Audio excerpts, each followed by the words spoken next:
investors and homeowners looking for modern, stylish, and affordable living spaces.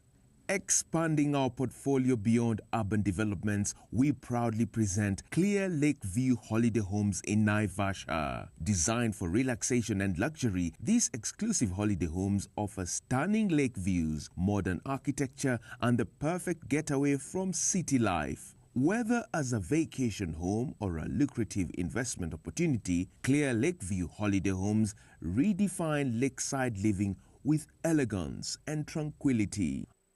Guided by professionalism and innovation, our dedicated team ensures that every project meets the highest standards from planning to execution. As a family business, our values of trust, collaboration, and long-term commitment drive everything we do. We are passionate about transforming Kenya's real estate landscape one project at a time. Soil Merchants Kenya Limited. We are your trusted partner, aiming to provide affordable real estate investments in Kenya.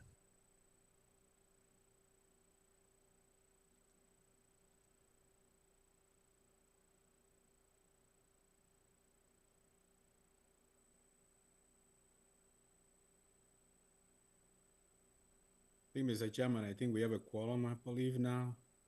I think we are now about closing to 90, and I believe more are joining. And members, those who are maybe still logging into the other link we provided the other day, they can be informed. Tag your friends, tag your other members you know that they are not here, probably might have forgotten. Remind them we needed a quorum. It's good news for those who are in the circle today. Karibu sana, Sergeant First Class, I know it's hard for you to join, but we may join Karibu. And Karibu all those who are here. I know Mr. George, you introduced yourself, and I think your team is here. I don't know if any of those who are supposed to be here from, so go ahead. Just keep going, Chairman, unless there's something going on. I thought somebody was saying something. Yeah. So we are about to start, and I will welcome Madam Reverend Lucy before she comes in and prays for us. I will welcome our secretary, the board secretary, Dr. Michael Bugongo. Dr. Michael, if you can call the meeting to order and then take off the roll call, then we can pray and start.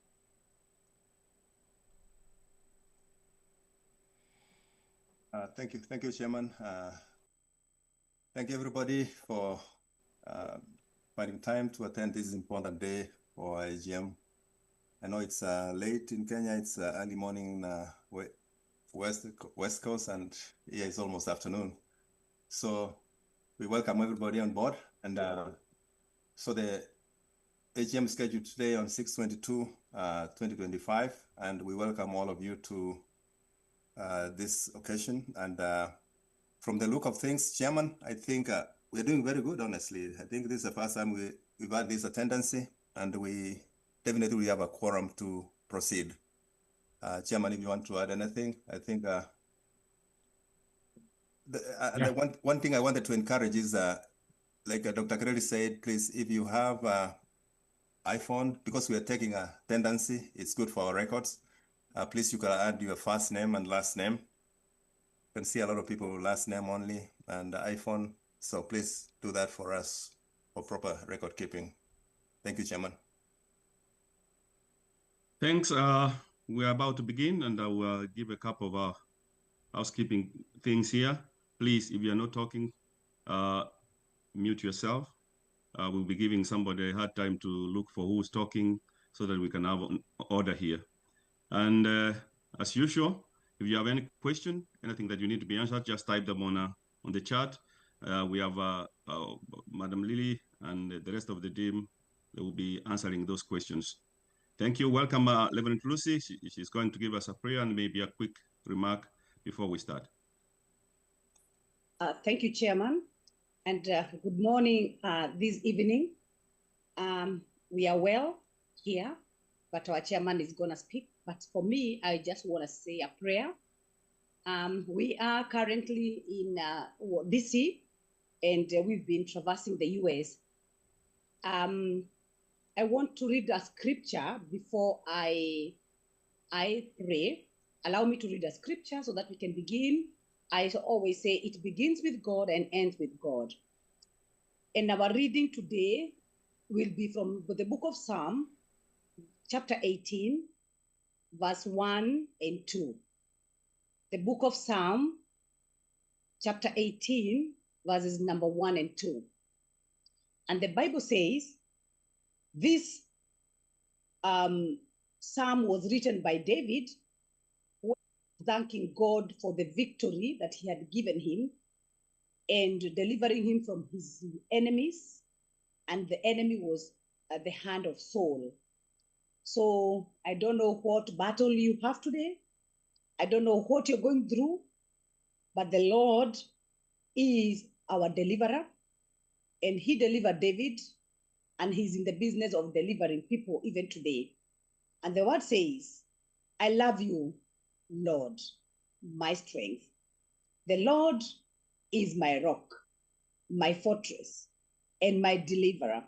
My God is my rock, in whom I take refuge, my shield and the horn of my salvation, my stronghold. And this is the word of the Lord. Brethren, this morning is an evening to some of our brothers and sisters. David wrote this psalm, but he also sang it. You know, when your heart is rejoicing, when good things are happening, sometimes you feel like singing. So you don't even want to speak words, but you just want to sing. And David sang this psalm and said, I love you, Lord, you know, with my strength.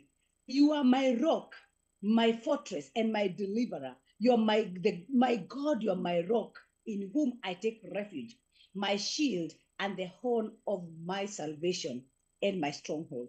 So this morning, I pray that you will make the Lord your rock, and he will be your deliverer wherever you are going. Let us pray as we begin. Father, in the mighty name of Jesus, we thank you so much this day. We glorify your name, we exalt your name and magnify your name. Father, since the last AGM that we had in Dallas, it's been a year. You have sustained us. You have kept us. You have hidden us from the enemy. You have sustained us. You have given us good health. You have been able to take us from one level to another. What can we say to the Lord? What can we render to the Lord? Being with us the whole year, seeing us that we are healthy, and today we are breathing. What can we say to the Lord? Indeed, thank you. We can only come to say, thank you, Lord. We have come to say, thank you for your sustaining power. Thank you for your sustaining power. Thank you again for your sustaining power. Indeed, Lord, we begin this meeting with you. And Lord, as we begin, we do not know what the meeting has for each one of us, but you know everything because you are all knowing. You are all powerful and you are all present. And so we believe and trust that your people in this meeting will agree on everything that is for their benefit and for their welfare. We thank you for the leadership of this group.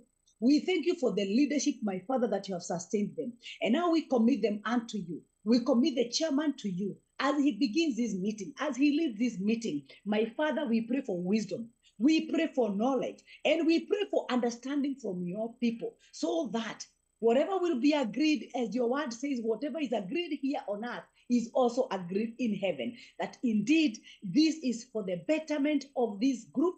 That Father, this group, this particular SACCO will now grow from one level to another. And this SACCO will become an example to many. Those that are aspiring to start a SACCO, they will come and do a case study about granite because their leadership and the people are agreeing. Father, we come against the voices that can bring division in this group. We come against any voice that can bring adversity in this group. But we pray that indeed they will be able to reason together, because your word in the book of Isaiah says, come, let us now reason together. So we pray that they will reason together. We pray that your Holy Spirit will guide and guide them in all truth and in all knowledge. And so, my Father, we release ourselves to you. Father, equip us with your wisdom. Equip us, Father. Illuminate in our mind so that we can have clarity of all issues, so that we do not have anything that we do not know, but all things will be revealed to us according to your will and according to your purpose. So we release ourselves to you and ask that you guard and guide us. In the name of the Father, the Son, and the Holy Spirit, we pray and we believe. Amen. Amen. Thank you, Reverend. Amen. Thank you, Reverend. Amen. Amen. Thank you, Lord. Amen. Amen. I'll give it back to you, Mr. Ontiri, for the national anthem.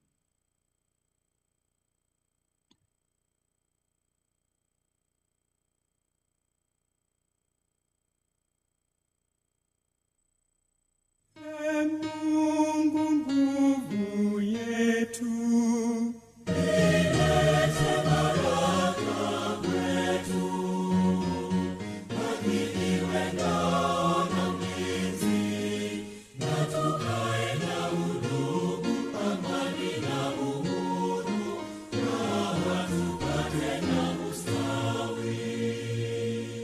amkeni ndugu zetu,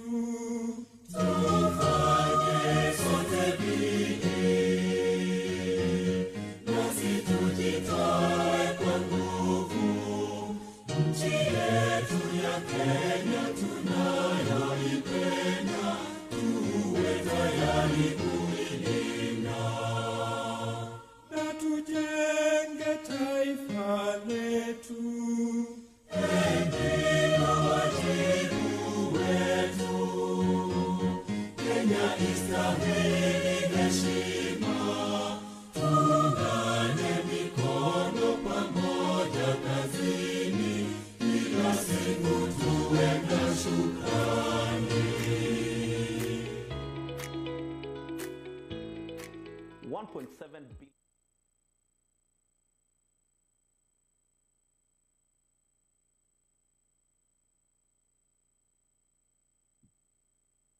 Oh, everyone, welcome.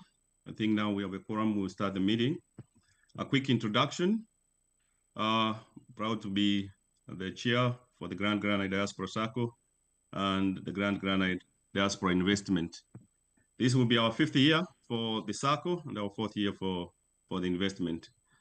We started from what I can say, 2 members, 1 member talking to another 1 member.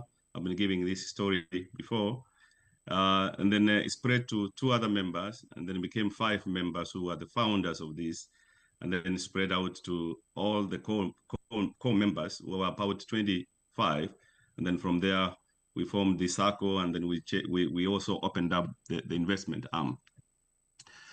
I will recognize the founders here, and one of the founders will give a short remark. But the founders, if you can come to the screen, if you are able to, I know 1 or 2 might not be able. First, Madam Lillian. Madam Lillian, if you can say hi. Madam Lillian was the original founder and the initial of the thought. Hello, good morning, good afternoon, everybody. It's an honor to have you all here. And for the first time, we are able to see so many faces. So I wish this is the time you could have started toasting, but you're baadaye. So thank you for buying into the idea, for working with us, and also contributing immensely to this idea that we started called the granite Diaspora SACCO. Together, we are headed for greater heights. Financially, we're going to have a breakthrough. Kama mulisikia hiyo maombi, kama hukusikia shauri yako, me, I was listening. And I said amen with all my voice, and even my heart was almost bursting. So stay blessed. Let's keep on cultivating this seed until we see the harvest. God bless you. Thank you, Madam Lillian. Dr. Jacob Ongaki. Yeah, thank you, Mr. Chairman. Members, thank you so much for coming in today, and glad to see at least the representation today, and this is really great. And granite Diaspora SACCO and the members who have built us to where we are, very thankful. I will probably say a couple of remarks later, but I just wanted to leave as part of the. Is this the time you wanted me, Chairman, to say, or after? No, just introduction for now. Okay, that's Thank great. you. That's great. Madam Vice, Madam Cherusha Mangera.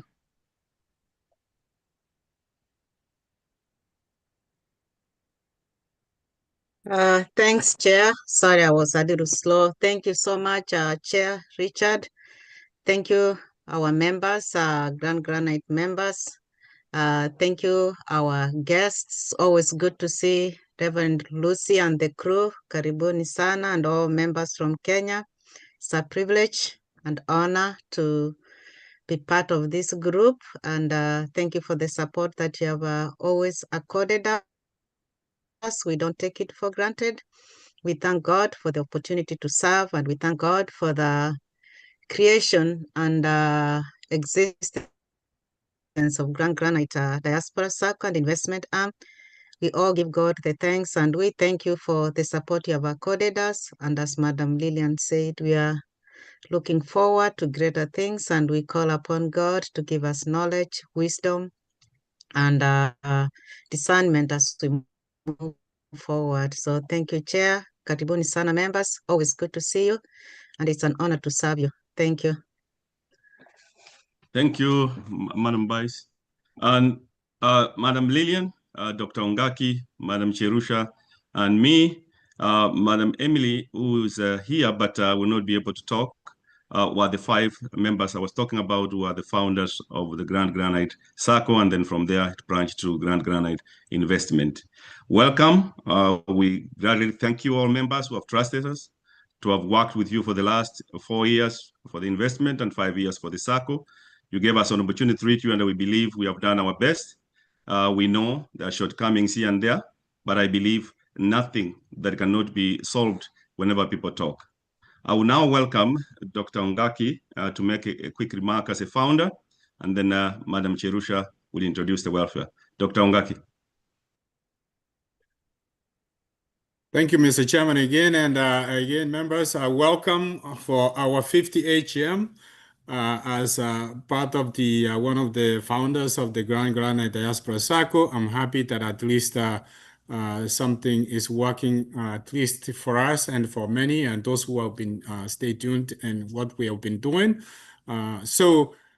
This thing just it was something that I wanted, just a quick, not even 4 minutes.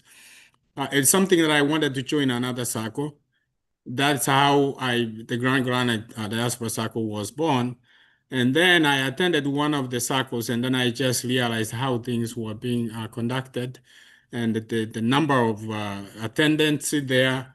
I realized that physically I attended, and then I realized my input will not probably be heard in this SACCO, and that's why I started thinking, how can we just be able to replicate something similar to that? So everything has been done. And then I just reached out to a few of these founders, talked to my wife, and then we talked about how can we just be able to be part of something. And then we came out with this idea, can you be able to find 10 people? Because we realized that we only needed 10 people at that time to start the SACCO. And then we went through our list, and then we found out that at least we were able to get, she stood on the numbers, and then she was up to 50 people. And then we were very comfortable to that. And then we introduced it to Richard.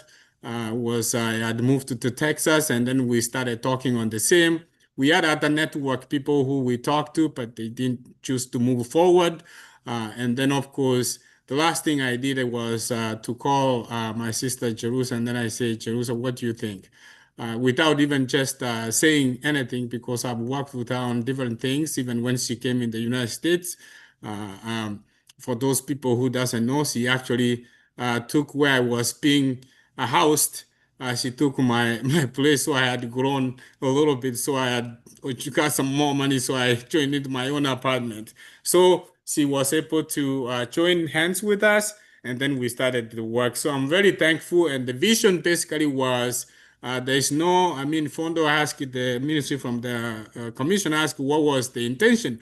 The intention was not a personal, it was something at least we can do communally as individuals or people of the same bond. And then we can be able, the numbers can just mean a lot and it can do a lot of damage of good stuff. If you have good intention, those intentions and vision remains true today. I've talked to so many of you, almost everybody in this SACCO. I think I've had some kind of conversation with you in one way. If not, the marketing team have already talked to you in one way, because everybody who comes to the SACCO has to speak with somebody just than any other SACCOs where you just be able to send your money and you're done. So I'm very happy. Our vision remains. We went, and then of course, we wanted to do the investment at the same time. We got directions. We needed to break this into two, so they can be two different entities, and we followed that. And now here we are, the granite Diaspora SACCO on the investment.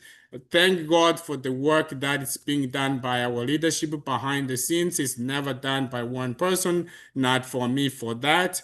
I'm mostly into the numbers. And then, of course, the vision continues, the ideas continues to come.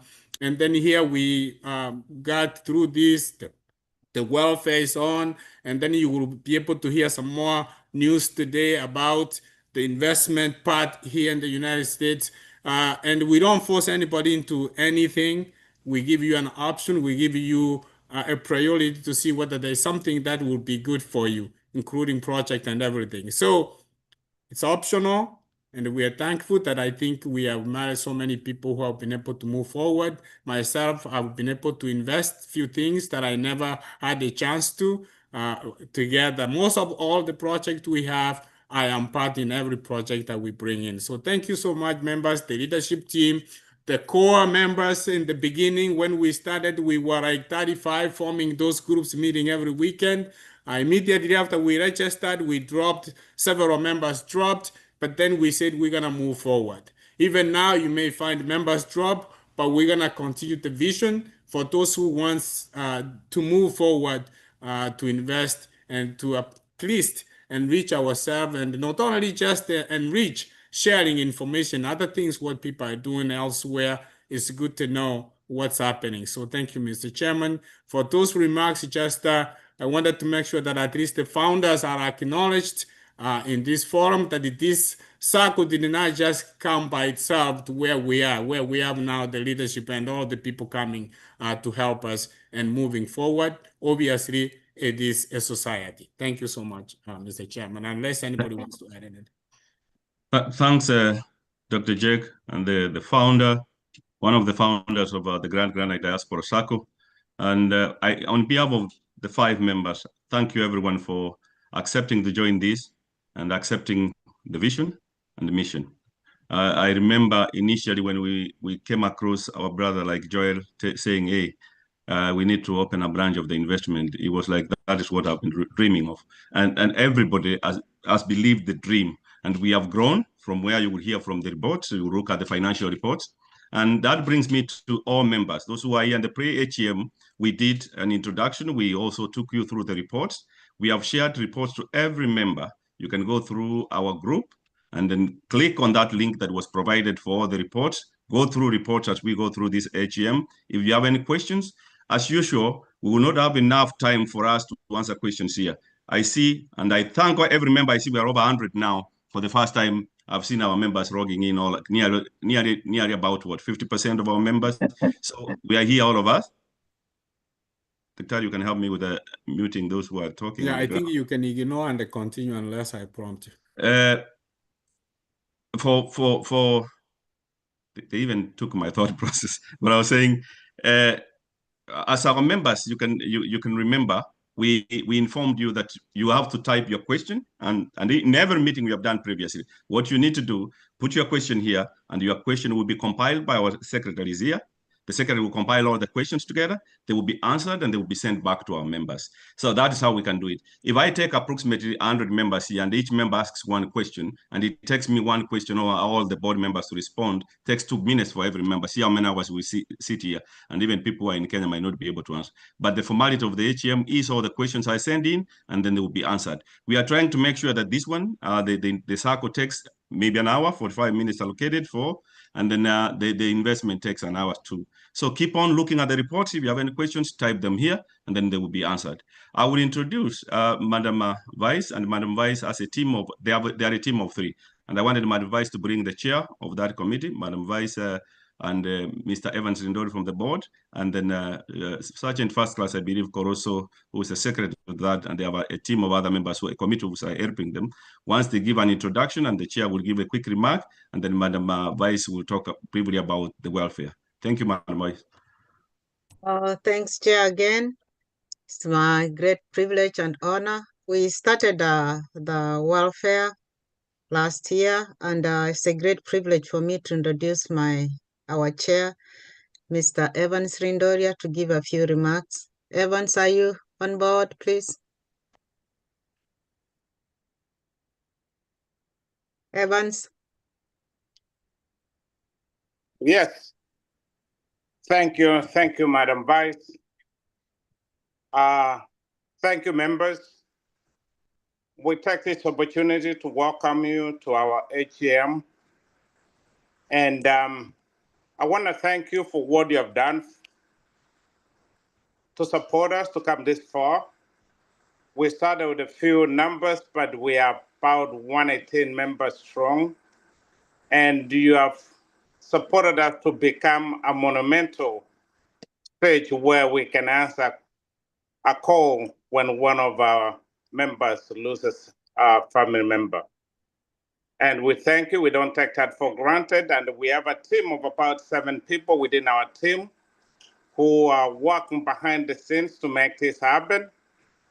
And we currently have enrollment open to the end of July. And we're encouraging each and every one of you to encourage your friends and family members to join, because this is a benefit of all SACCO members. You are eligible. And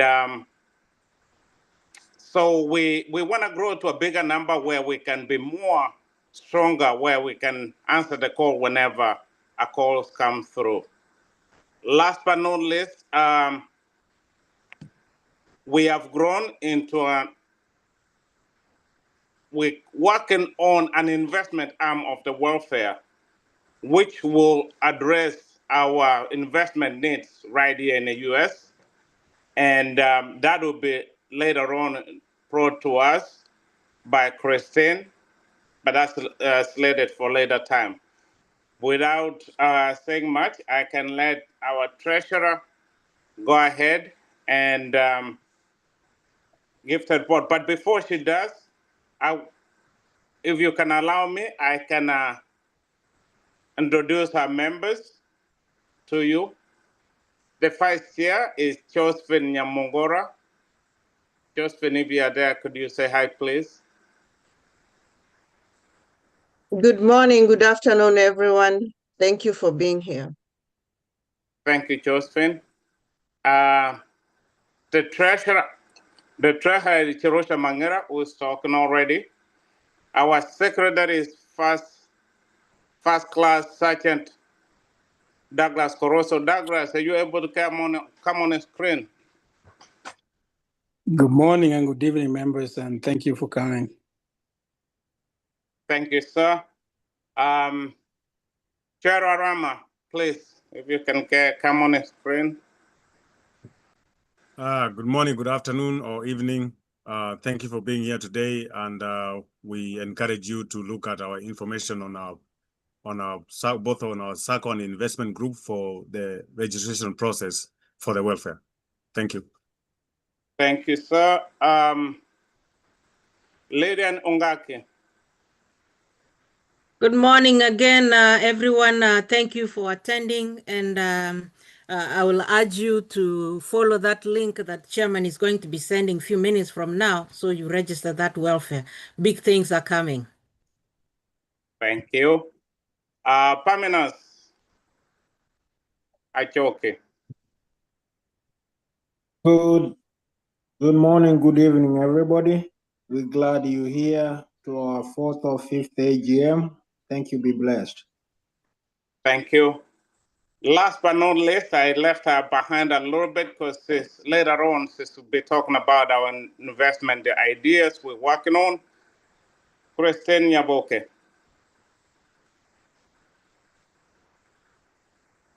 CNN.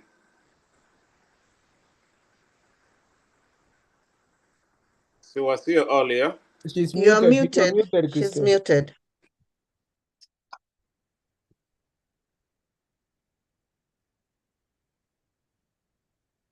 Thank you everyone. I had spoken in Swahili. I can't repeat it. I forgot the words. Anyway, asante sana kwa kila mtu ama kila member ambaye amefika hapa kwa leo. Thank you for giving us this opportunity to serve you, and we continue encouraging you guys to join us and continue making this group a success. Join our hands and we be one and strong. Thank you. Thank you, Madam Christine. I'll let our welfare treasurer to continue to give us an overview of our welfare. Thank you, Chair. Thank you, Chair. Let me get myself organized here. Madam Vice, you're not presenting at this time. I think you'll be doing that later on. Okay, that's fine then. We're just giving an introduction, Madam, and then we have selected a time for you guys to go through a presentation. Thank you. So that's fine. So we are done with the introduction, I assume then.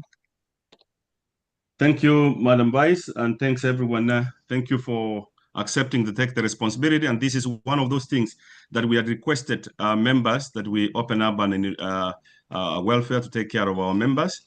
And now you can see this was done.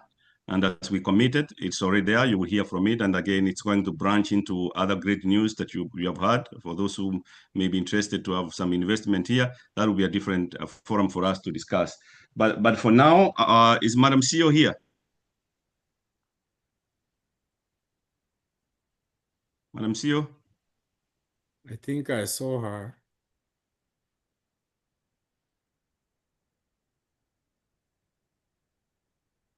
Madam Alice Soel is our CEO for the SACCO. We can see her on the screen. Yes, sorry for that. My laptop refused to. Just give me a second and mute. One good. You can give her a second so she can get to the group as our Ms. Chairman. You can move a little bit with someone else. Madam CEO, I will bring you in. Just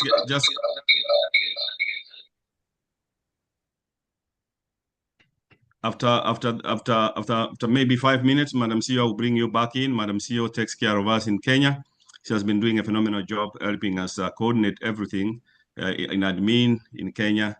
And also she has been volunteering just like the rest of us have been volunteering on this. And I can't thank them enough. I can't thank anyone enough here from the board, the committees, for what they have been doing for the last 5 years without getting any compensation. And I think all members, you are aware of this.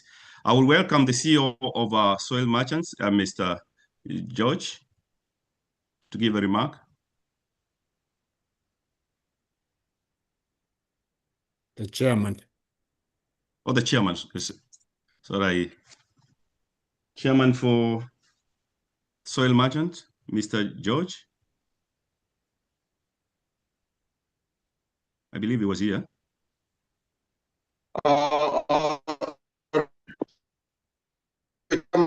Team. We are here in DC Washington State. George, you seem to have a bad network. We can't hear you. If now you can't hear me. And now you're better. Can you hear me now? Yes. Hello? Yes. Yeah, thank you, Chairman. Thank you, Chairman and the team. Yeah, we are here with Ruse, our marketing director, and Rufus, who is our managing director. And I'm happy that at least we have met again. Just a bit of update with the project. The apartments now are about to be ready. In fact, by September, October, we will start handing them over. And Rufus, this afternoon, will be able to take you through the presentation. And just to say that the team, we are really happy for you. Most of the members are really up to date with their payments, and we are indeed very happy for this. Otherwise, I think that is what I can say for now. Yeah, otherwise, Karibu. And you Thanks, have the new Mr. project, Joe. right? Sorry? And you have the new project that is. Yeah, Annex. the new project is what Rufus is going to project. This is a Grand Midtown Annex. The Grand Midtown, the one you bought, is ready. It's what I've just said. We are just doing the final touches, the paintings and all that. And at least the Rufus will be able to present and show you everything this afternoon when he's given a chance. Thank you. Thank you, Chairman.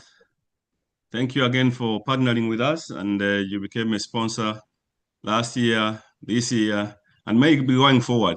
You become part of this family again, and we welcome you with your family, and together with Rufus and Madam Reverend Lucy. I know Mr. Sherus is here too, right? All of you, welcome, and we appreciate you for partnering with us.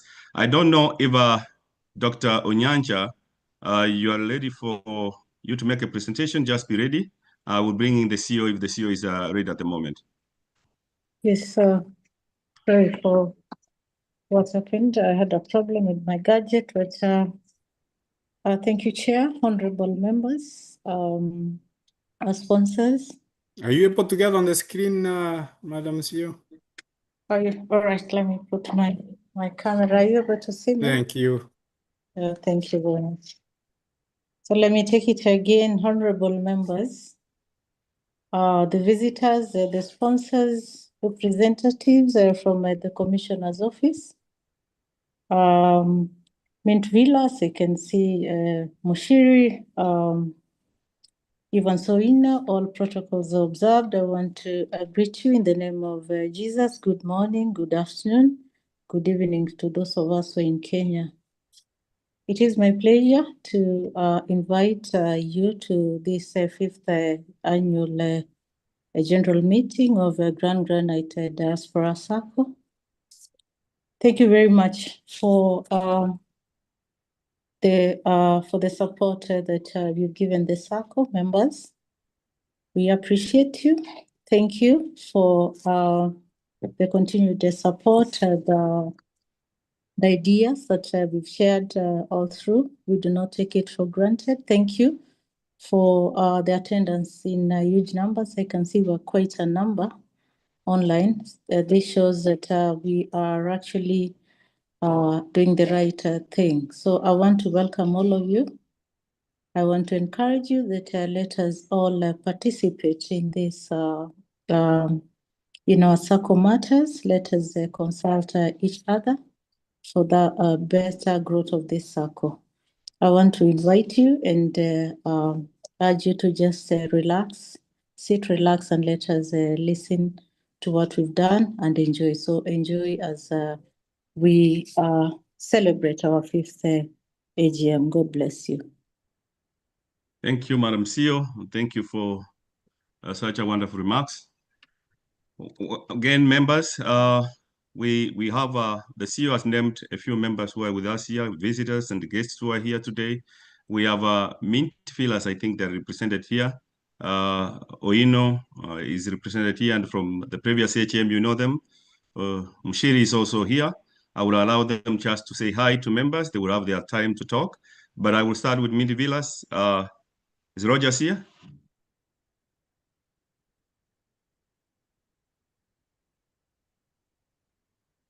Rogers, Raphael, or Maureen? Let's move forward. If they are not there, then Mr. Oino, if Mr. Oino, you're here. Yeah, I hope you can all see me. Okay, go ahead. Good morning, good afternoon, and good evening to everybody. There he is. It's a pleasure to be with all of you once again since the last AGM, and say how glad I am to be able to attend this AGM virtually, and we hope that yeah, all the dreams are going to be valid. I thank you. Thank you, Mr. Oino. And then Mr. Mushiri, I think he was here.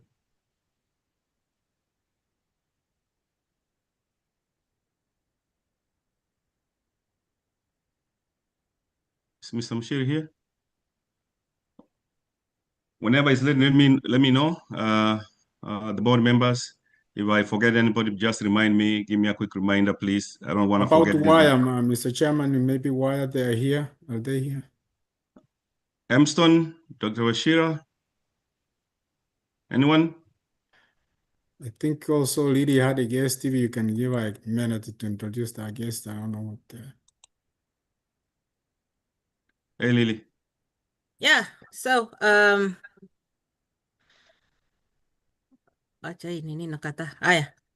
yeah, so this is what I'm gonna say before I introduce my guest. Anytime you go somewhere, be it is a conference, be it is a gathering where people are meeting one or two people, meet people, get ideas. 2022, we went to DC. That is where I got our sister. We met with Sister Lucy Gasheru and George. We had a very good conversation. That conversation has brought the soil merchant investment in the granite Diaspora SACCO.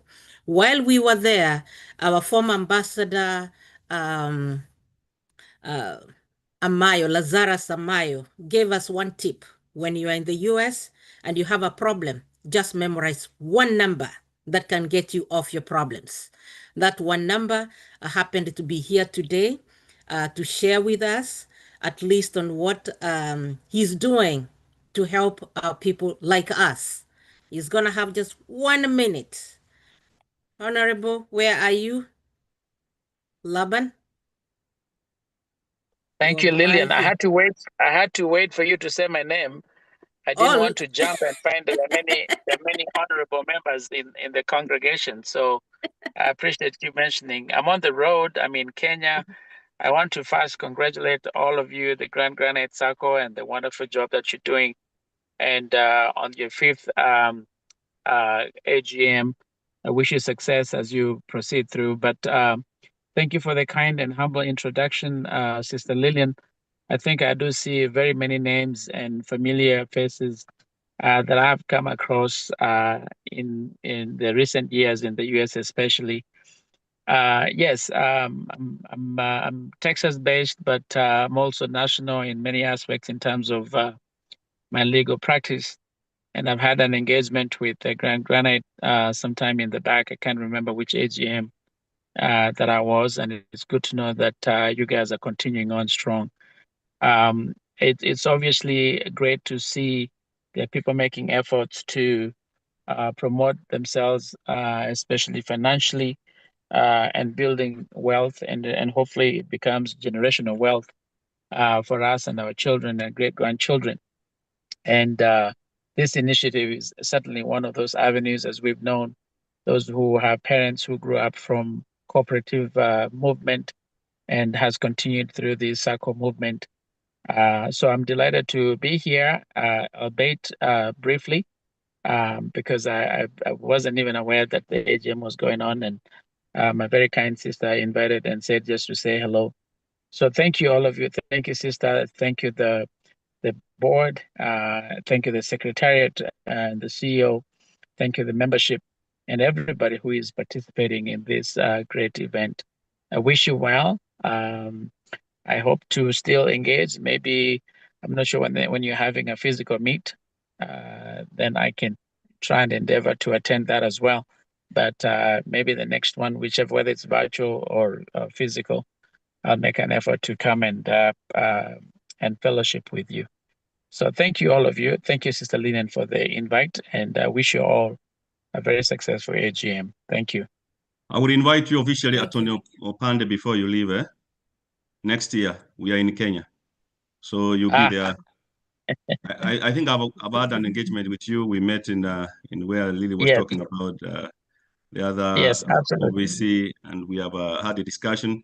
And actually, you were in our first AGM. It was also virtual, where you attended with maybe it's also another attorney. So you attended and you gave us some legal perspective. We welcome you. Madam CEO is also is also an attorney. We can refer as an attorney in the US. That's what we are used to it. But in Kenya, it's our counsel. Thank you again for coming in and stopping by.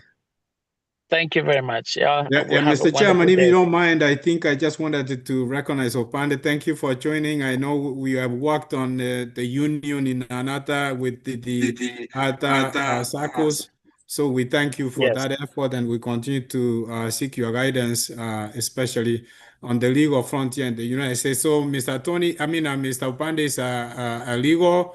So if you have issues, of course, reach out, and then he can just be able to help you, as well as our CEO counsel. They didn't, I don't know why she didn't advertise what she does. She's also a legal team in Kenya.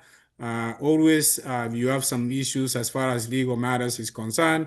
And if she does this, she can't do your work, she may be able to find somebody who can just be able to help you in those regards. So those are our two legal teams that I just want, not the team, but the people that I know who can be able to help if you're stuck on the road. Brother Jacob, if I can just add, I do have a partnership here in Nairobi as well. Merited Law Africa, based here in Nairobi, that I partner with, and we do lots of work. They help me a lot with a legal consult in Kenya and Kenyan law. And so if there's any need, whether it's in the US or whether it's in Kenya, I will be honored and greatly appreciative to help if there's any need, whether it's through corporate or individual. And my profile is on opandelaw.com. So if anyone wants to go and look at that, and then the one in Kenya is meritedlawafrica.com, and we'll be happy to help you. So thank you all. Thank you, Jacob and Lillian and Brother Moturi and everybody else, and I wish you well. And if you allow me, I'll just excuse myself and let you to continue with the AGM. Thank you very much. Thank you. Thank you. Thank you. I will say one word, just as Lasara Somayo said. That number is 713-446-6339. Where he is, he knows I'm doing a good job. Thank you. Thank you, Laban. Thank you, Lillian. Thank you. Grab that number when you're in the US. Yeah. Bye-bye. Thank you. I don't know if midfielder, did Rogers join? Rogers? Raphael, I or saw Raphael? Raphael? Raphael, if you can just say hi, your time will come. If you are here, you can say just hi to our members. If it's not ready, It was anybody from YFA you can see? Raphael is having an issue with the internet or Wi-Fi, but in a few minutes they should be all set. So if he's not able to speak right now, they will be on in a few minutes. He just told me. Thank you. As Dr. Onyancha, you get ready. There is a guest who stopped by and they just tipped me up. Carol, are you here? Corporate client, corporate bank. Carol, I saw your text, but I don't know if you are here. You can just say hi.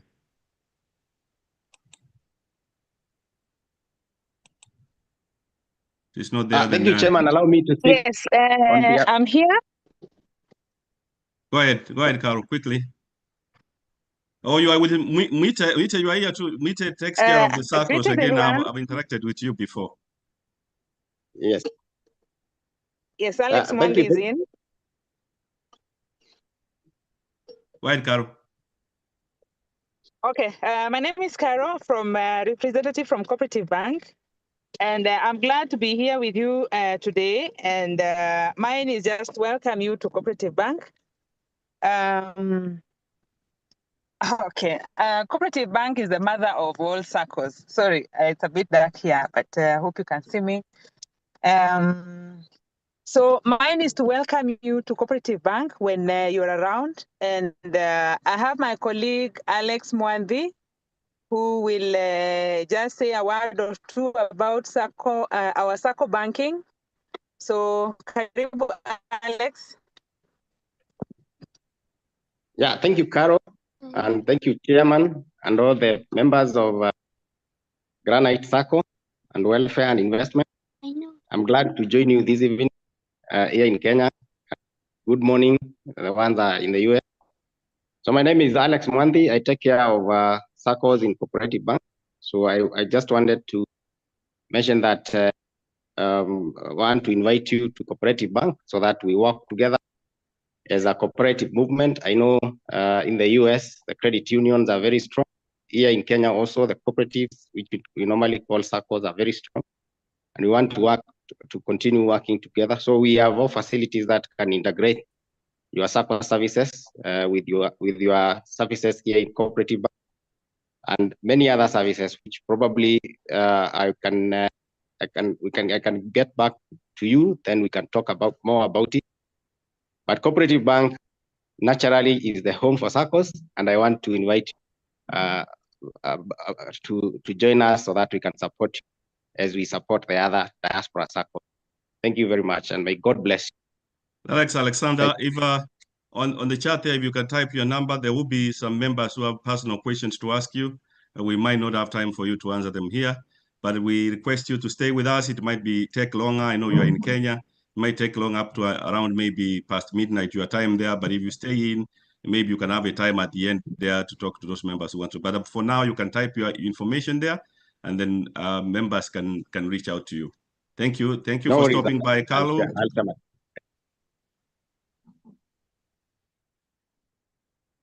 Dr. Onyancha? Yes, how are you guys doing? Great. Karibu, Dr. Dr. Onyancha is our supervisory chair, and he has the supervisory committee together with a team of two, sorry. Thank you. Welcome, Dr. Onyancha. Yeah, thank you very much. Sorry, I can't put my video because I'm actually in darkness here. First of all, I'd like to thank the SACCO members for the privilege of serving you in this capacity as supervisory team members. There's three of us. I'd like to introduce my brother Job Vikombe. Brother Job, please say hi. Yeah, thank you very much. And we thank you that you have given us this opportunity to lead the supervisory group. And I'm saying hi to everybody and thank you for your continued support. Yes, thank you. And Brother Job is the one who's standing if my network misbehaves. And then we have Brother Geoffrey Momanyi. Hello, good morning, good evening, good night. I'm Geoffrey Momanyi. I really appreciate your support. And I'm happy to serve in the supervisory committee. And there's a lot to learn and there's a lot to put into the system in maybe making our welfare to go step side. So there's a lot. I really encourage everyone to come on board because this is our thing and then we can move ahead as a team. Thank you so much. Thank you, thank you. So the reports have been shared. And by the way, I think I need to mention that this team of three meets almost every weekend. And we have really tried our best to do or to provide some diligent work on your behalf as members. And we appreciate that trust. So the reports were shared. A couple of things I'd like to point out is the first one, please read the report. Please read the report, okay? Because those reports have taken time and effort and they capture it's a summary of what we have been doing or looking at, reviewing for the last 1 year. And we really do need your feedback. If there are other things that you think we ought to include in our report that are not included, because we as supervisory are supposed to represent you guys in terms of the oversight. Because of time, I'm basically going to go to the recommendations. So starting off with the Chairman, Chairman, please. Chairman wanted me to say 1 minute. hi. We'll come back to you. Okay. We'll come back to you. Okay. Just very quickly. Dr. Nyancha, I'm recommendation- sharing the SACCO if you want, at the recommendations, I'm sharing them on the screen. I was starting with the investment. Oh, okay. I'll say a few things about the SACCO. Many of them are similar, if you please. Many of them are very similar. So for the investments, and we've communicated this to the board, we really recommend strongly that we have a disaggregated account for all the different projects. You know, right from the income to the expenses, you know, and to who the subscribers are. Okay, disaggregation of project accounts and creation of subledgers is really important. Number two, getting reports for review sometimes is a bit of a challenge because of the software that we've been using. It's got some issues, and therefore we're recommending that we either improve the software we're using significantly or find something better. Internal auditing is still a challenge because the supervisory committee is acting, is forced to act as the internal auditors when really our role should be supervisory.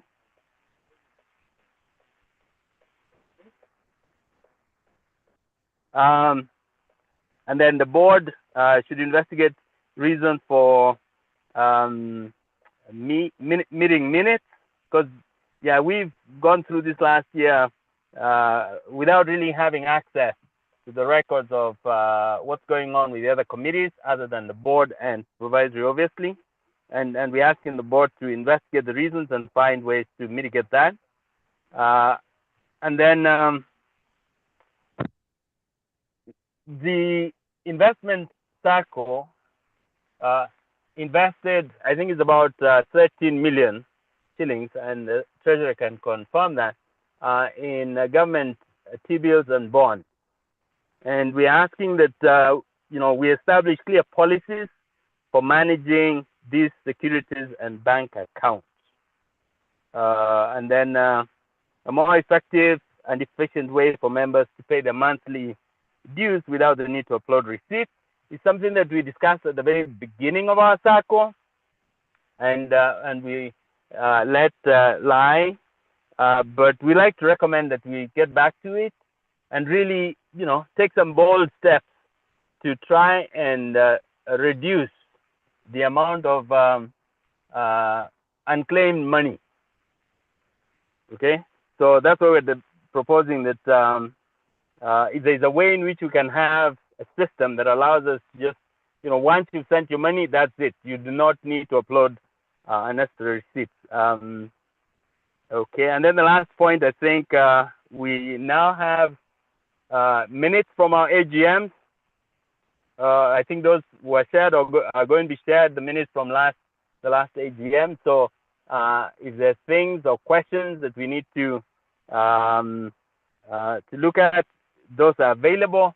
The only thing, Mr. Chairman, I would recommend is that I don't think we took a vote to confirm those minutes. I think we do need to confirm them so that if members have edits or changes, those can be made so that we have, records that are confirmed and agreed on. Now, so that is on the GGDI. On the GGDS, give me 1 second here as I move back to my other report. very similar. 1 second, please.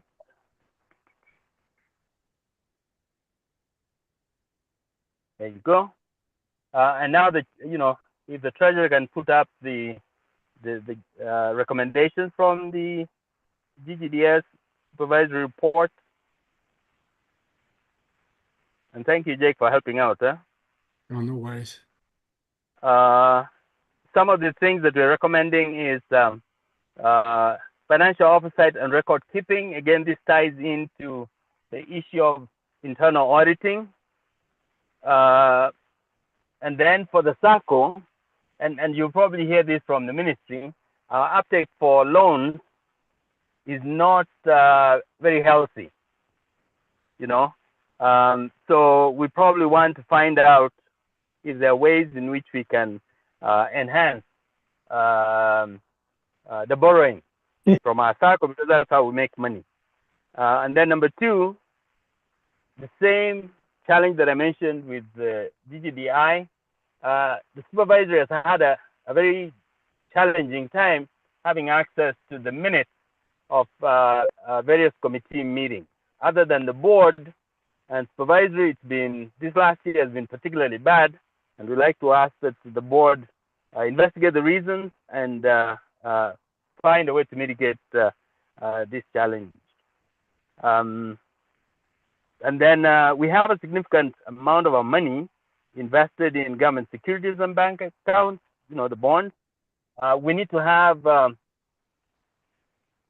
a framework or some system that allows us to quickly see how much has been invested, at what rate, when does it mature, and when it matures, what was done to that money. So having clear policies for managing and reporting our investments in those securities is really key, because that's really where most of our funds are invested right now. And then the other is, again, unclaimed funds. We are urging the SACCO to think big and think boldly and come up with a system that allows us to send money without the need to upload receipts, because increasing steps where I have to upload receipts creates friction in the system, and therefore you end up with I think currently we have like 5 million lying unclaimed, which I think is a significant amount of money. So that's why we're making that recommendation. And then development of clear policies for closing the loop on all AGM approved actions. So what we mean by that is that last year the AGM did take some actions, some decisions. We'd like to get some report from the board as to what happened to those decisions, if they were changed or they were accomplished, so that we close the loop on some of those actions. And then for the additional recommendations, I think the first one on AGM minutes, that has been done, at least for the minutes from last AGM, and we're glad that we now have those. And then the last bullet there is investigating the use of technological tools for efficient record keeping. That is really the supervisory committee throwing in some Hail Mary to say, maybe the committees that are not giving us minutes, there's some challenge or difficulty in writing the minutes. Therefore, consider using AI or some other technology that can help, because those records are key to our not just survival, but for our growth. One person has said that for our success, yes, we need a vision, but our success is not going to be based on that vision. It's going to be based on the systems that we create to help us achieve the vision. So if our systems are not working, yeah, we can keep talking about the vision, but that won't help. So part of our responsibility as a supervisory is really to look at those systems. And we do try to communicate with the board just to make sure that we are all on the same page. So I think I'll stop there. And as the chair said, if there are any questions, please put them in the chat and we will be happy to address them. And if you want more details than we have provided in this AGM report, you can actually request for copies of our minutes.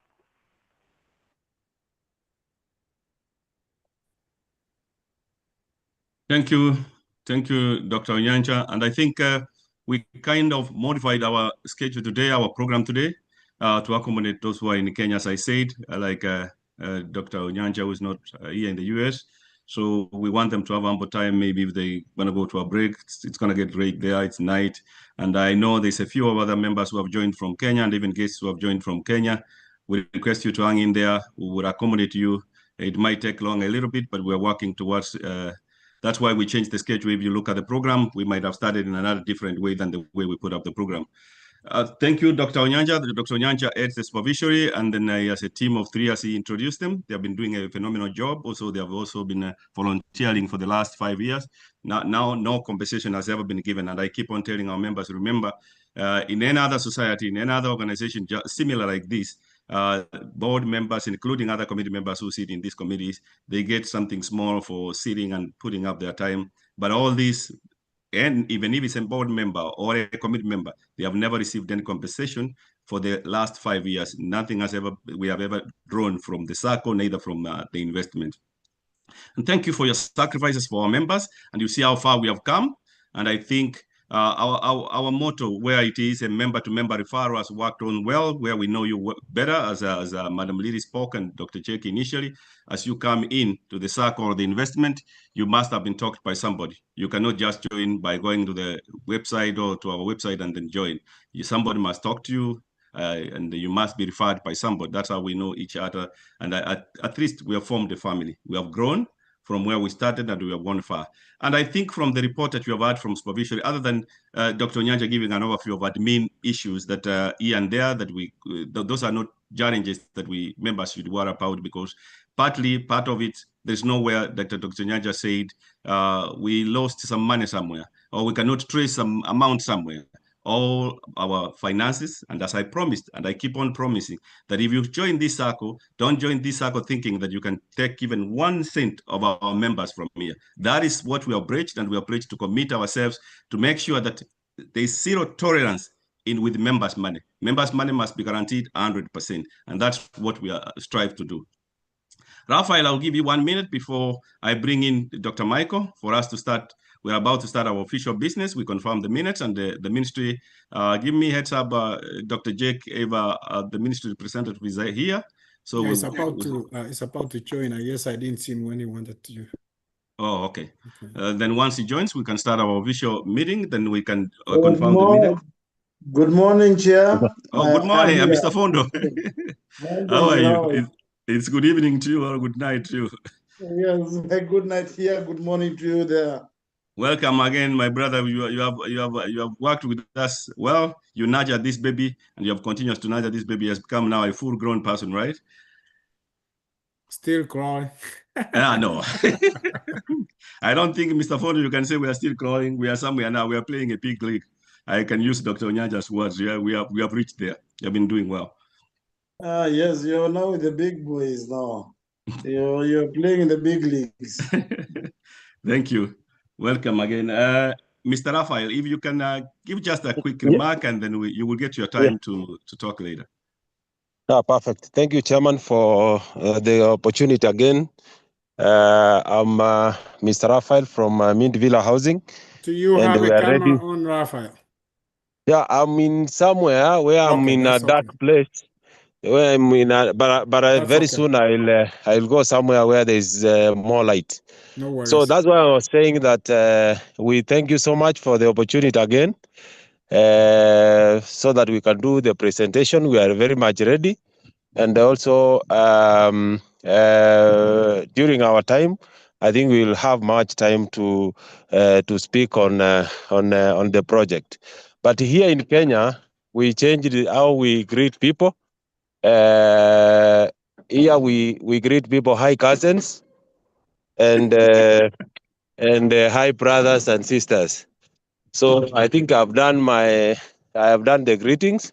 So we will present when the right time comes. Thank you so much. Thank you, Raphael. Those are your personal remarks. And I like those cousin brother things. no, Dr. Dobinson, we are not going there. Thank you again. Thank you. Ladies and gentlemen, thank you so much again for joining us on the 50th AGM. We're about to start the official business now. I will bring the board secretary, Dr. Michael Bugongo, to take us through the previous minutes of our AGM, confirm them, and then we have a report from the chair and the treasury, and then we'll continue with the rest of the business. As you have seen, Dr. Unyanjari made his remarks. He made both for the SACCO and for the investment. Similarly, we'll be doing the same for the SACCO and the investment. And we are going to tag together me and the treasury because... Mr. Chairman, do you mind so that the officer can just make a remark and at this point before we start the official? Sure. Mr. Fondo. Thank you, Chair. Thank you, members. Good morning, good afternoon, and good evening for whichever salutations it will take. For me, it's a great opportunity to be with you, once more after another year. And I believe it has been a successful year because from the way the chair is very comfortable and proud, those are symptoms of business going well. That is what I'll rely on. And I would like to wish you the very best. I won't give too many comments at the moment, but just to carry on the program as it's supposed to be done.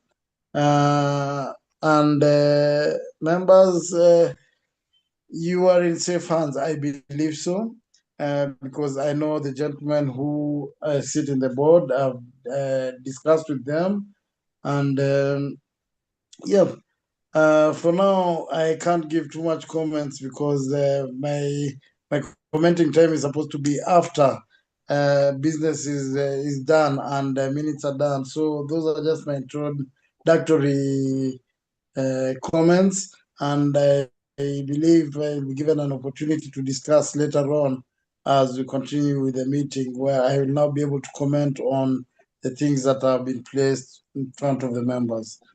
Thank you. Back to you, Chair. Thank you, Mr. Fondo, and thank you again because you have been nurturing this baby. As I say now, you agree with me. He's a full-grown person now, walking. I don't think Dr. Jake said we are crawling. We are not crawling anymore. We have gone far now. And thank you for being with us, coaching us, giving us advice, and that's why we have become successful. And I think we can't let you down. And you can attest that we have done the best by the reports you usually get through the filings that we do quarterly and all the filings we do at the end of the year. Members, again, I would welcome the board secretary, Dr. Michael Bugongo, to introduce us to the minutes of the previous meeting we had, the AGM we had last year. And then we have to confirm those minutes before you can hear from me. And as I was saying, me and Dr. Jake, we overlap, or Dr. Jake being a treasurer, we overlap on various things, including financial reports or financial performance of the SACCO and the investment. So you will hear my remarks, and Dr. Jake will be coming in and make comments on other areas. We are not going into details. As even the supervisor has indicated already, we have shared all the reports. All the reports have been shared to all members. And when I started, I introduced you to the reports where they are. Every member can go on, read those reports. And once you read those reports, if you have any question, as I said initially, go ahead and type your question there. We will answer them and they will be sent back. If you have a supervisory question, just type it there and make sure you indicate this is supervisory for the board, and then they will be answered. Even if you have a question from the guests who are coming in, just put them there. At the end of this meeting, we will direct them to the respective people. Thank you again. Dr. Michael Bugongo, you can take over from me for a minute. Chairman, can you see my screen? Yes. Okay. I need to put my camera. Thank you, everybody.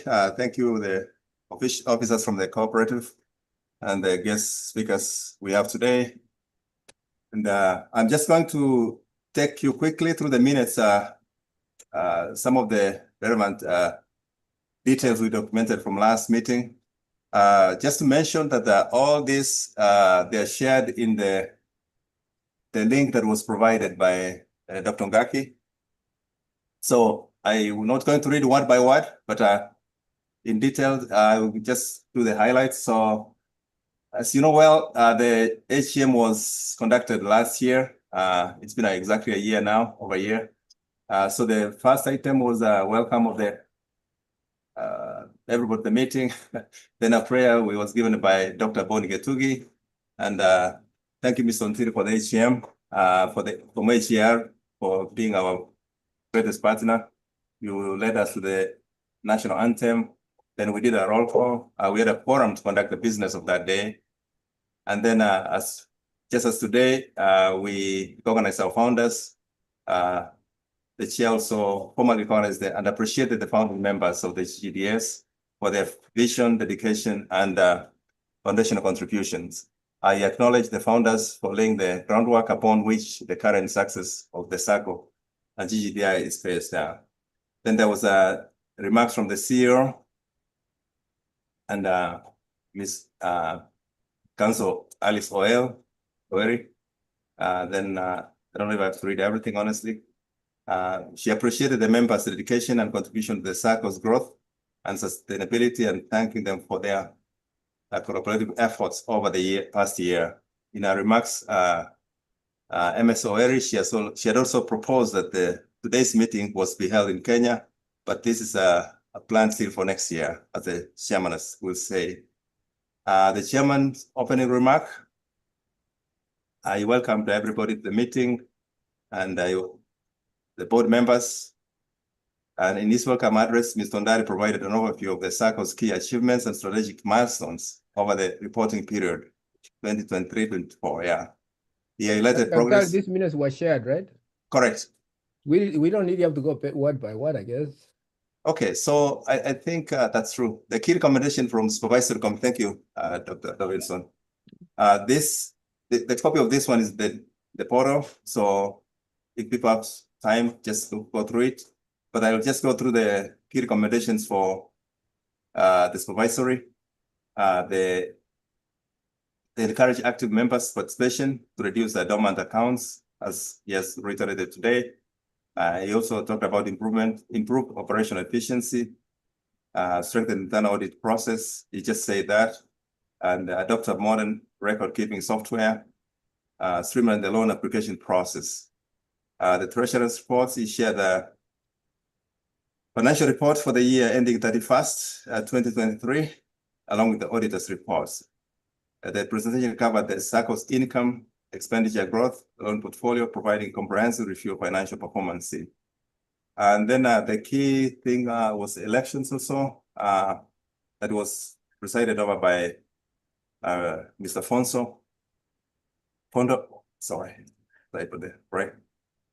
The ministry, so we are the board members elected, or these members here, Chair Mr. Ondari, Mr. Rama Vice Chair, Dr. Ngak Treasurer, Mr. Rika. Mr. Rika was proposed, but later he withdrew his candidacy. I think, yes. Yeah, go down.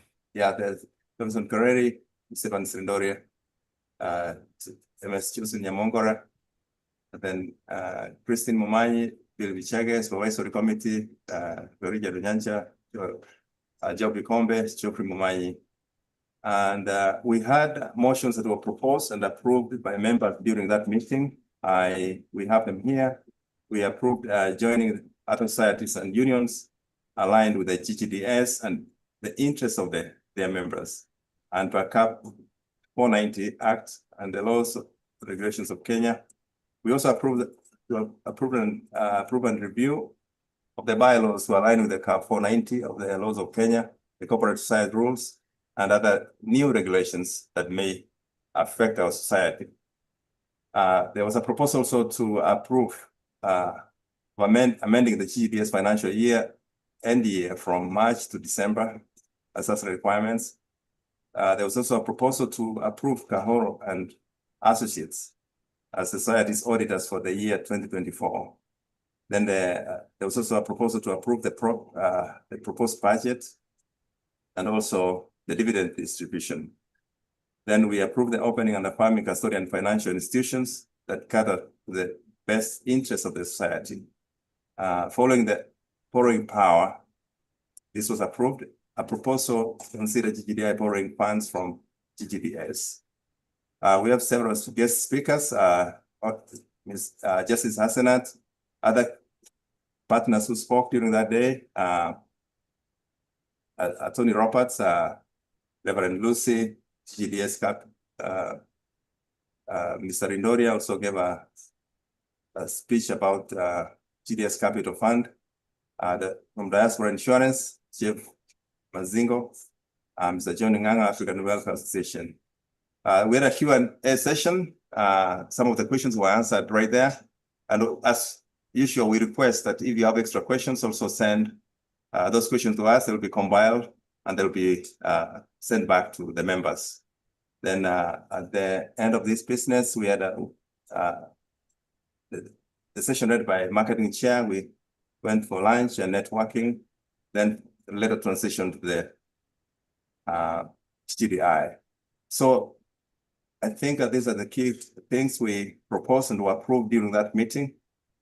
And the officials of the 2024 up to today, these are the members from as required.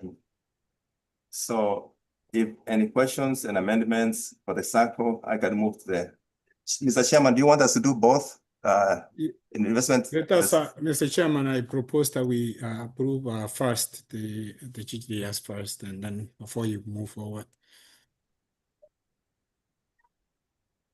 The secretaries proposed for these minutes to be confirmed. Could I hear a proposal and a seconder? If these were the true deliberations of our AGM. I propose. Christine Nyaboke Nyangena proposing. Thank you. Seconding. Evans Rendoria, I second it. Evans Rendoria seconded, but there is a question from the official from the ministry, Mr. Fondo.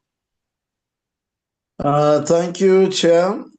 Firstly, I would like for some amendment to be done on my name. The name is Fondo, that is F-O. Sorry, yes. N-D-O. I think you secretary, you already saw that name and you highlighted it, so you capture it for before they get adopted. Yeah. Further down. The ministry. Further down. Further down. Thank you. Right there. Right there. Sorry, Mr. Fondo. No, it's okay. It's okay. It's so that it is rightfully on record. Thank you. Right. Properly. Thank you, Chair. Thank you. And anything that somebody might have noted here that needs to be before we confirm? Those minutes, do we need to remove Jared from there, or do we need to write something that he withdrew his name, or how does it work? Actually, he withdrew before the AGM. Also, then if we withdrew before the AGM, then do we? And I'm not talking about the Evans. I'm talking about the Jared. Yes. Dr. Dovinson, I think already it was cleared from there. We had only forgotten to amend the name of our official, Mr. Fondo. That one, I think you took it down. Yeah. It's still there, so there you go. Okay, there you go. That's good.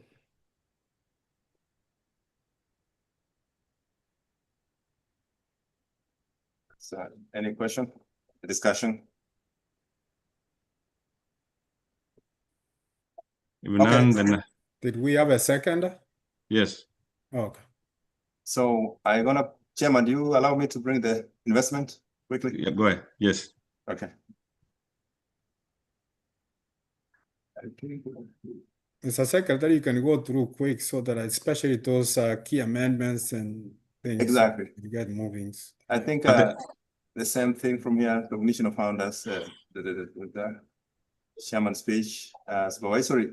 I think I'll go through here. the recommendation from supervisory committee. So for the investment, they are the recommendation for the SACCO, as they have done today for investments. They encourage broader member involvement in investment-related decisions and opportunities. Also, they recommended to maintain a clear financial boundaries for each investment project to ensure transparency and accountability. I think to advocate for acquiring a specialized software, support record keeping and streamline operations, aiding the board in its oversight and strategic planning. For the same, the elections, we had for the board, still the chair is Mr. Richard Ondari, who's proposed to be deputed by Vice Chair Jerusha Mangira. Dr. Ogaki is the treasurer. Michael Pugongo is the secretary. Lilian Ogaki is a member. Douglas Coroso, sergeant member. Madam Embi Ondali, also a member. And the supervisory committee, Mr. Nyancha, Dr. Nyancha spoke, Joe Kombe, secretary, and Geoffrey Mumanyi. So, Doctor, can you amend that Fondo's name correctly? Yeah, too. Sorry, it's a type of. I think my Microsoft. No, I mean from the secretary standpoint, that's he come from a different language. That's how the name probably translates. We are all cousins here, right? Fondo, take no offense. No, sorry. And none taken from my side, Chair. None taken from my side. Yeah, we will make sure that we train the word software just to keep it Fonda, Mr. Fonda. And so we had key amendments that were proposed, motions proposed for that day. The first one was to approve and review bylaws and align with Cap 490 of the laws of Kenya, the corporate society rules, and the other new regulations that may affect our society. We also proposed the approval of amending the GGDI financial year ending December 21st instead of March 31st. Also, we proposed. Right? Yeah, Mr. Chairman, this was from the fiscal. Can you open that up so that the people can see that? You see it? Yeah, so from March, that was this was for the SACCO. This one was no amendment. Okay, sorry. I think we had duplicated here. Yeah. Then about the approval of Gaora Associates, and then approve the proposed budget. Then approve opening farming custodian financial institution that cater for the best interest of the society. Then following powers, a proposal consider GGDI borrow from GGDS. And then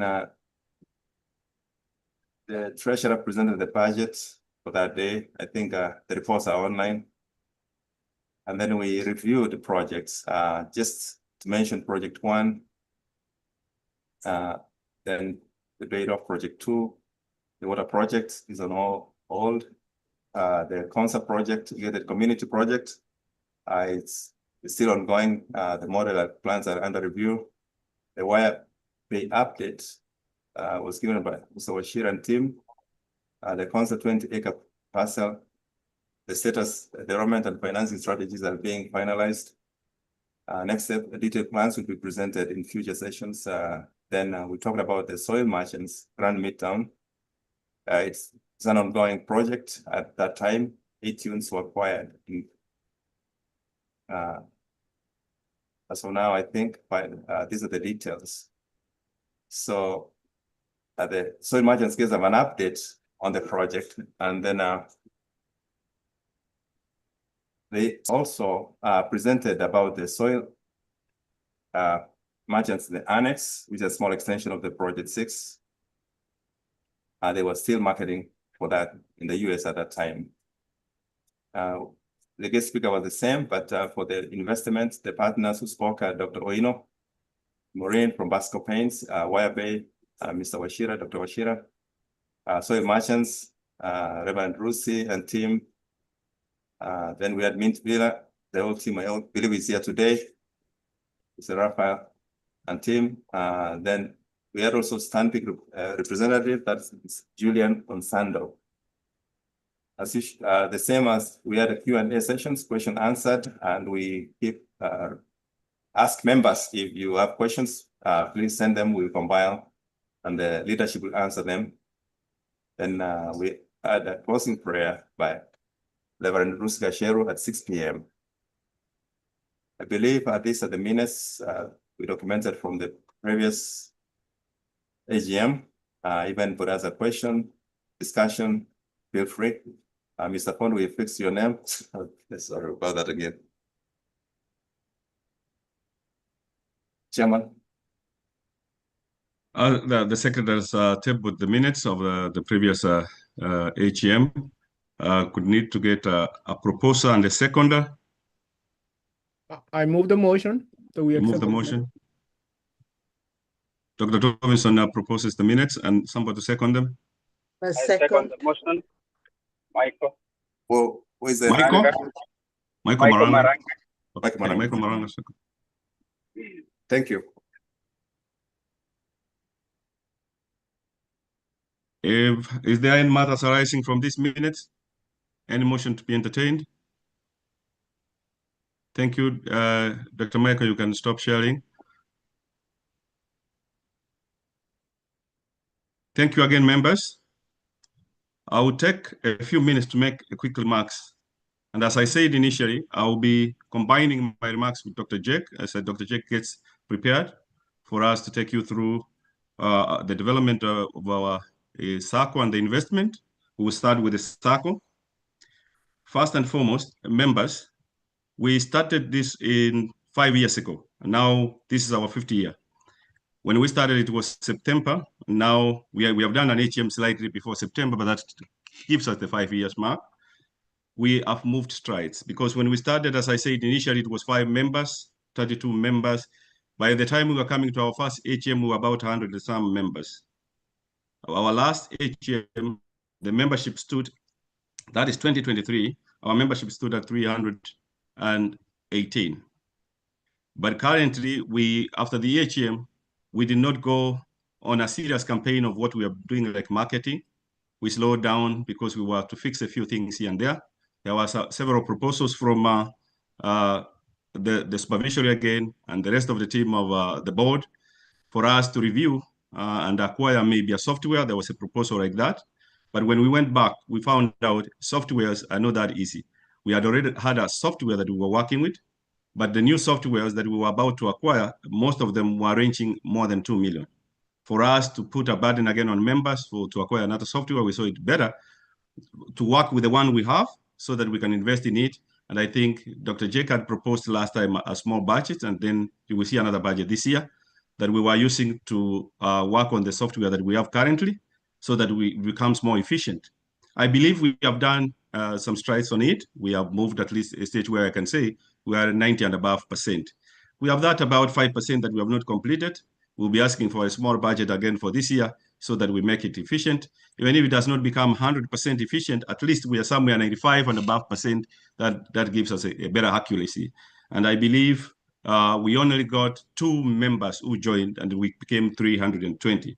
Surprisingly to say, having 320 members, if you look at what Dr. is going to share, out of those 320 members for this year, last year dormancy was very high.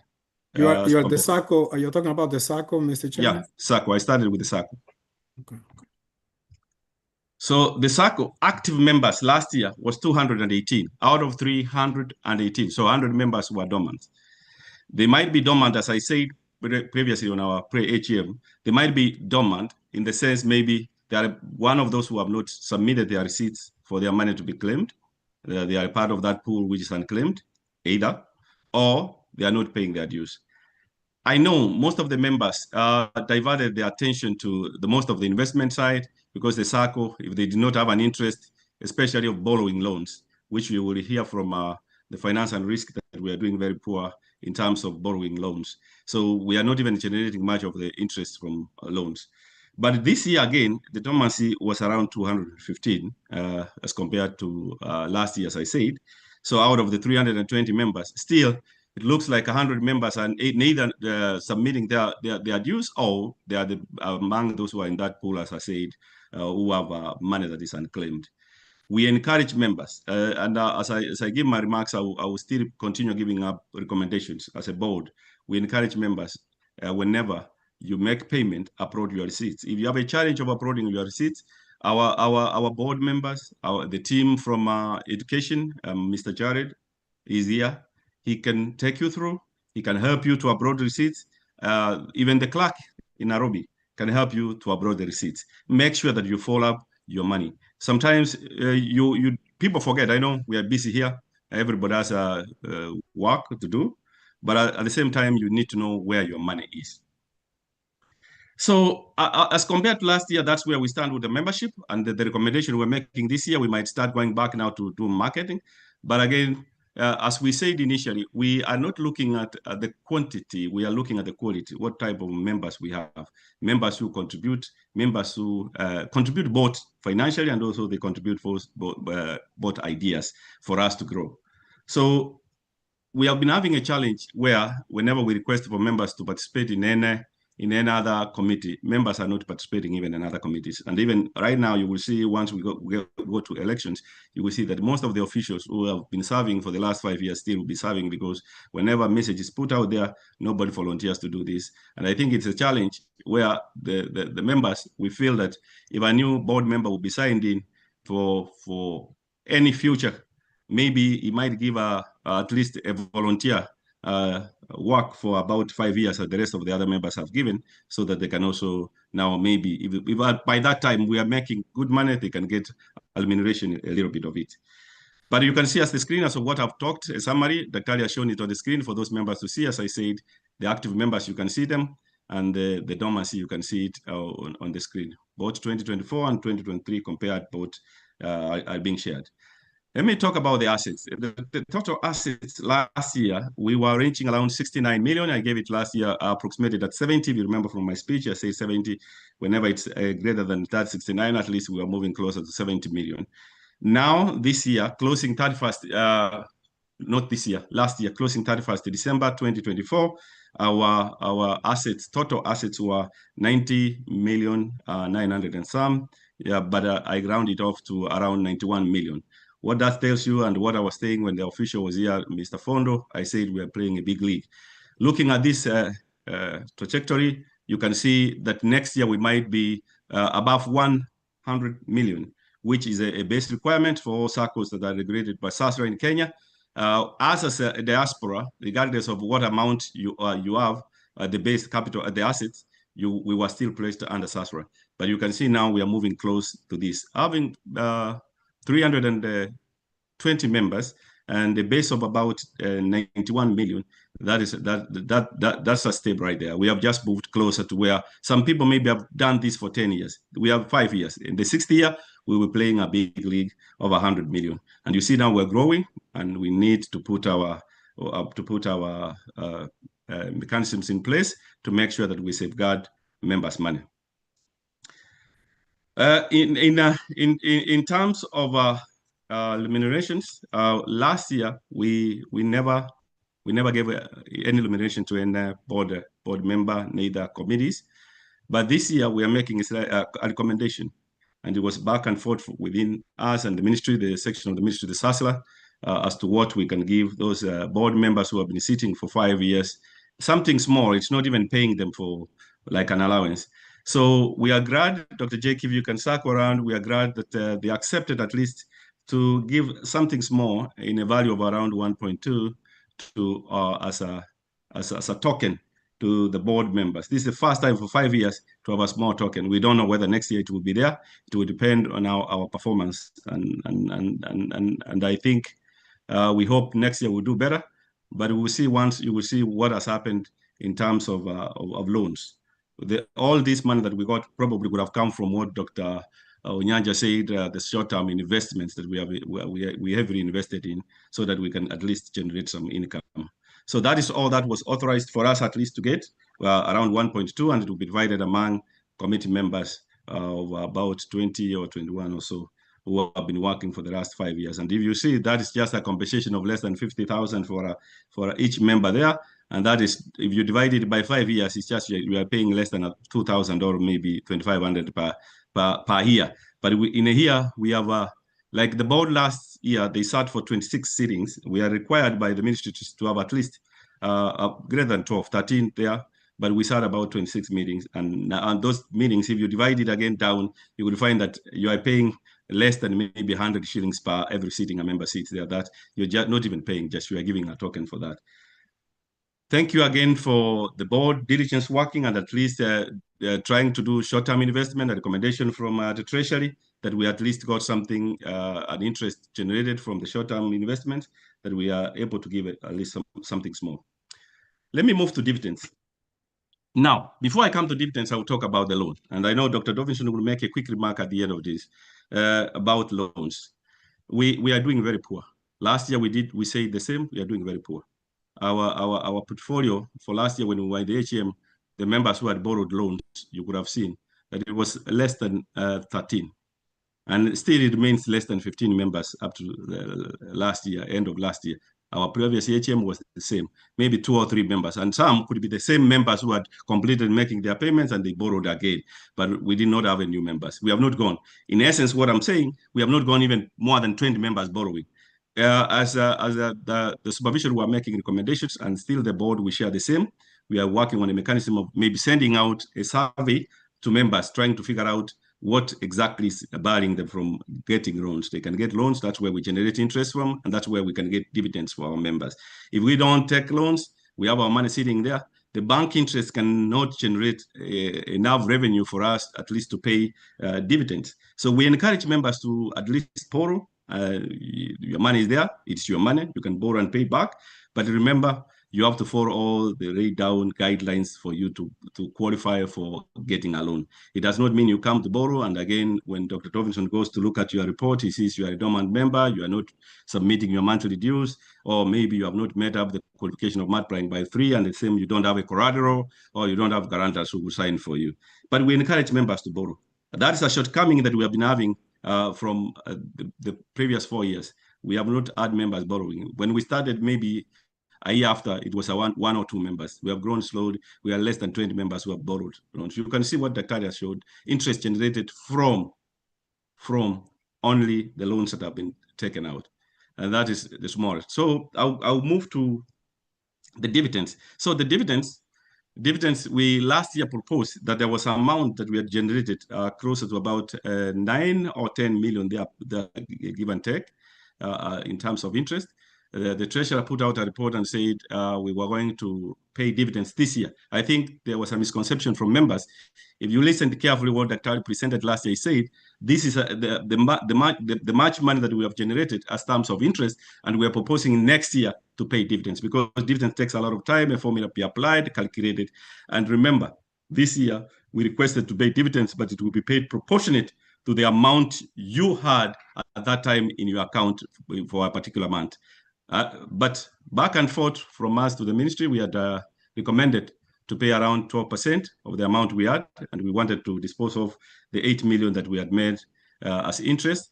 But SACCO strongly come out and said, we are very new and we are young, we don't need to start that way. And I kind of, from my address last time when we met as members, I told members, I kind of put their idea that we don't want to pay you 12%, and then next year we generate an interest of about 3 million, and then we run down to about 2%. We'll be paying 2%. We better start from down going up. So back and forth with the ministry, they finally agreed for us to pay dividends at the 6%. And Dr. Jake, you can echo my words as we continue together. We pay 6% on a value that Dr. Jake will be putting up on the screen. The value of we were proposing 8 million. But the ministry closed us down. If Dr. Jake, you can bring it up. No, it is, Mr. Chairman, it's highlighted there. So yes, it's 3.1 million. That's the 6% is backed on that amount paid at loan. So whenever surplus will remain, we'll carry it forward to next year, and the next year we'll see what the ministry will accept us to be. We follow strictly what the ministry guideline is and their recommendations, because they are better on this field. I think for us, we were like, this is members' money, we need to pay it back, but they said, no, this is how we can grow. We started. So the recommendation was, in fact, 4%. Correct me, Dr. Jake. No, they did, Mr. Chairman, the recommendation first was not to give dividends at all. Because I had communicated to the members from the previous HM, and also during the meetings that, the WhatsApp communication to members, I informed them that I think we had promised members, so this is, and then they tentatively just agreed to that 4%, and then I say I had proposed 12%, and then they did some work, and then they moved some things around, and therefore we settled at 3.1 million for dividends, and these dividends will be backed on only the member deposits. So what does, for those people who are not, I know many members are familiar, we have capital shares and savings, which are deposits, possibly liabilities, because those are member money. So the member deposit or savings is the amount that will be distributed based on these 3.1. So the formula has been shared by the board, and also the supervision is the same criteria that we used if we had given dividends in all. So we had to go rework the numbers again. And then I think last week the chairman asked me again to go back and recalculate. And then I went back and then I did the same work again. And therefore we arrived at the same number. So you will be receiving the cumulative amount based on how many shares you have from basically the inception to now, as far as saving deposit is concerned. And we are very transparent on this one. So capital shares, and I know I will be receiving this question again, capital shares will not be receiving any dividends, but the SASRA recommendations as far as this is concerned. Otherwise, we had like almost 10 million that we wanted to give out, and that was my proposal. But there was a little calculation on CAP 490, which guides on what we should be able to grow. Also, they don't just come up with those numbers. There is a guideline. And I think the auditor is going to be here. I think he will have a few remarks, I think, Mr. Chairman, I think it's shortly after we finish the project. And then he can just be able to say that on that ground. So that's where we are. If you have any questions, you can be able to reach out. Secondly, the reports and have been shared, including these numbers that have been approved. And I know Chairman Arnold was going to talk about it. There's two ways we're going to be able to give dividends, how we are going to do distributions.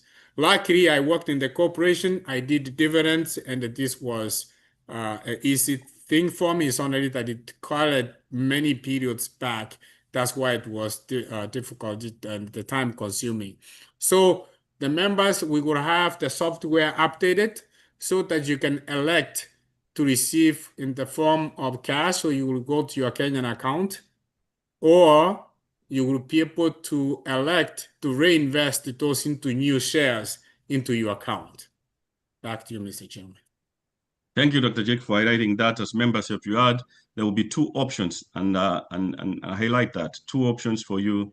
You will go at the back end, you log in, once you will see your dividends there. And by the way, the dividends report will not be shared here because that's members' information. Every member will receive a message with the total amount of the dividends that he's going to get. That's every member individually. So we are not going to share dividends collectively. What we can share here as information, it will be paid at 6%, and the total amount to be paid out, as I showed there, was 3.1 million. Not necessarily ever remember, Mr. Chairman. Remember, this is member deposits. There are some members who never finished even their capital shares. So those members may not be able to see anything. It's only people who have reached that cap of 100 threshold and they have moved into savings will be receiving dividends, because capital shares will not be receiving dividends, and maybe in the future once we go through again the same exercise next year. Thank you, Doc, for addition.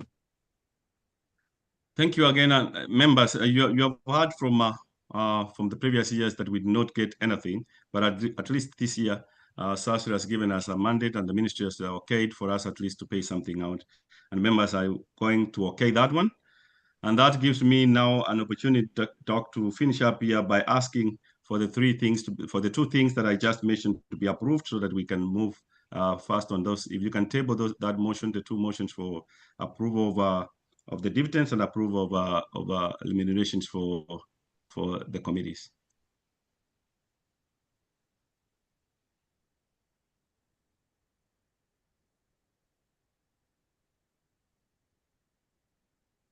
Mr. Chairman, if you want, we can do this later on with the rest of the Resolutions, okay. We can come back to that one, and then we can approve. Because they are all together. Thank you, members. Now I can transition quickly and move to the investment, and then we can do, Dr. Jake, we can do as the minister recommended, we can do the SACCO, finish with it, so that we can move to the investment. Yeah, just your remarks, yeah, which you just did. If you can go ahead and then take us through the resolutions for this year, and then amendments, if any, so that we can make the approvals, and then you can talk about the budget, Dr. Jake, will be done. From me, that were my remarks, and I've shown you exactly where we are and how far we have come. Thank you, members, for entrusting us to lead the SACCO up to where it is, and you have heard where we have met some achievements, at least. For us for a short period of this time to have come close to 100 million, that's an achievement. I encourage more members to continue making your monthly payments, and I encourage members to continue borrowing. Dr. Jake.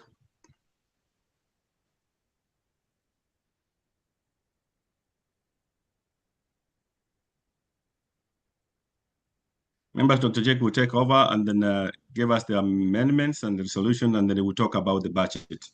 Yeah, I don't think we have amendments as per se. This is you can move above, and then before we come to elections, Dr. Jake, you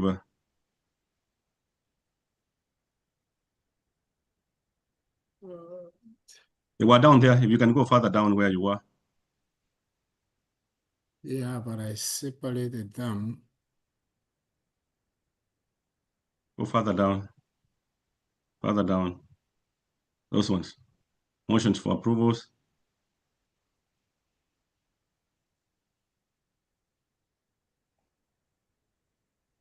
Yes, members, I think normally the secretary will be highlighting, but because of time and want to move faster, similar to last year, we have a few items here that which you approved the previous minutes, and in this case, basically the CEO will come and talk about approval of the office bearers.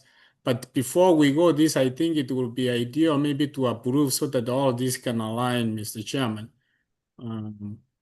Approval of I thought I had, let me just, I'm now finding oh, there we go.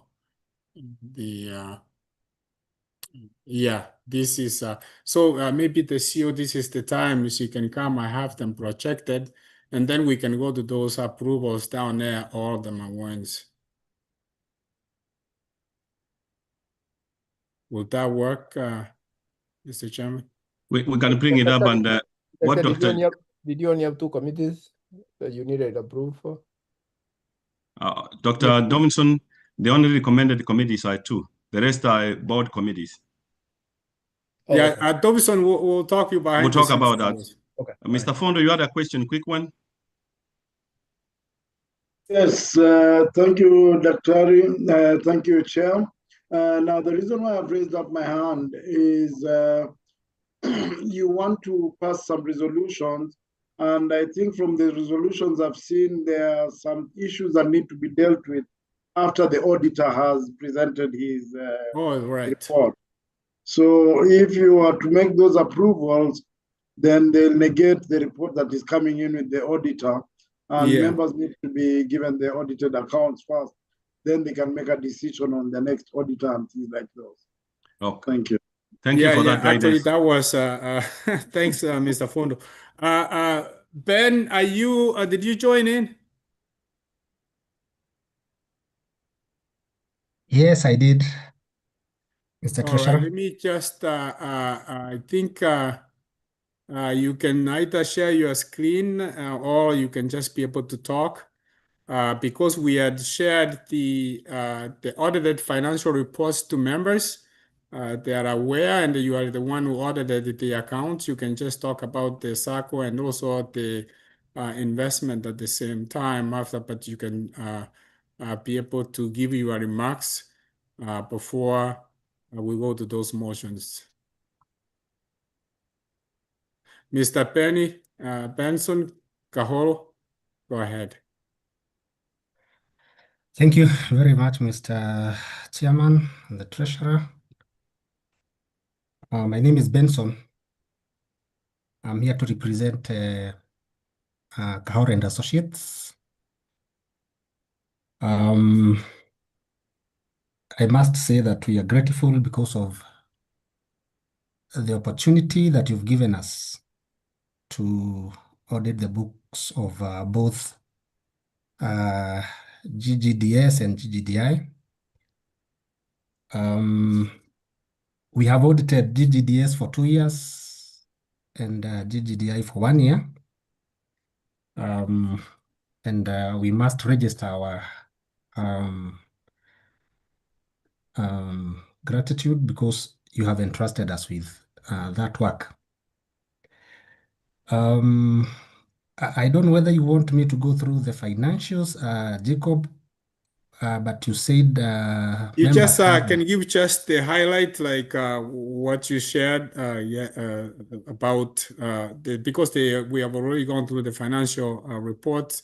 The members have the reports, and of course, you just gonna give just the overall, because we can't go Right. through all of it. Right, okay. Let me take this opportunity once again to thank the granite Diaspora fraternity for entrusting us with the responsibility of auditing the books of both the entities for the financial years ended 31st December 2024, that is for the SACCO, and 31st March 2025 for the investments. We are also grateful for this opportunity to attend and present our report to this GM. And my responsibility is to present to you the auditor's report as mandated by appropriate respective statutes, including the Societies Act. I wish to confirm that we audited the financials statements of granite Diaspora regulated non-withdrawable SACCO Society Limited for the year ended 31st December 2024. We also audited the financial statements or the financial the books of granite Diaspora Investment Society Limited for the year ended 31st March 2025. These financials comprises of 1, the statement of financial position; number 2, the statement of comprehensive income; number 3, the statement of changes in equity; number 4, the statement of cash flows for the periods then ended, and of course the notes to the financial statements, including a summary of significant accounting policies. I wish to affirm and confirm that we did conduct our audit in accordance with the international standards on auditing, that we are also independent of both entities in accordance with the International Ethics Standards Board for Accountants. And we have fulfilled our ethical responsibilities in accordance with the Ethics Board requirements. I wish also to confirm that or to report to the members that the following, as required by the Cooperative Societies Act, Cap 490, that we obtained all the information that that is necessary, or that or which, to the best of our knowledge, best of our belief, was necessary for the purpose of our audit. I wish also to confirm that we have no evidence of irregularities or illegal acts that have been committed by either directors or the societies or the entities themselves. And I wish also to confirm that we have no, or that there is a significant risk that it may become insolvent.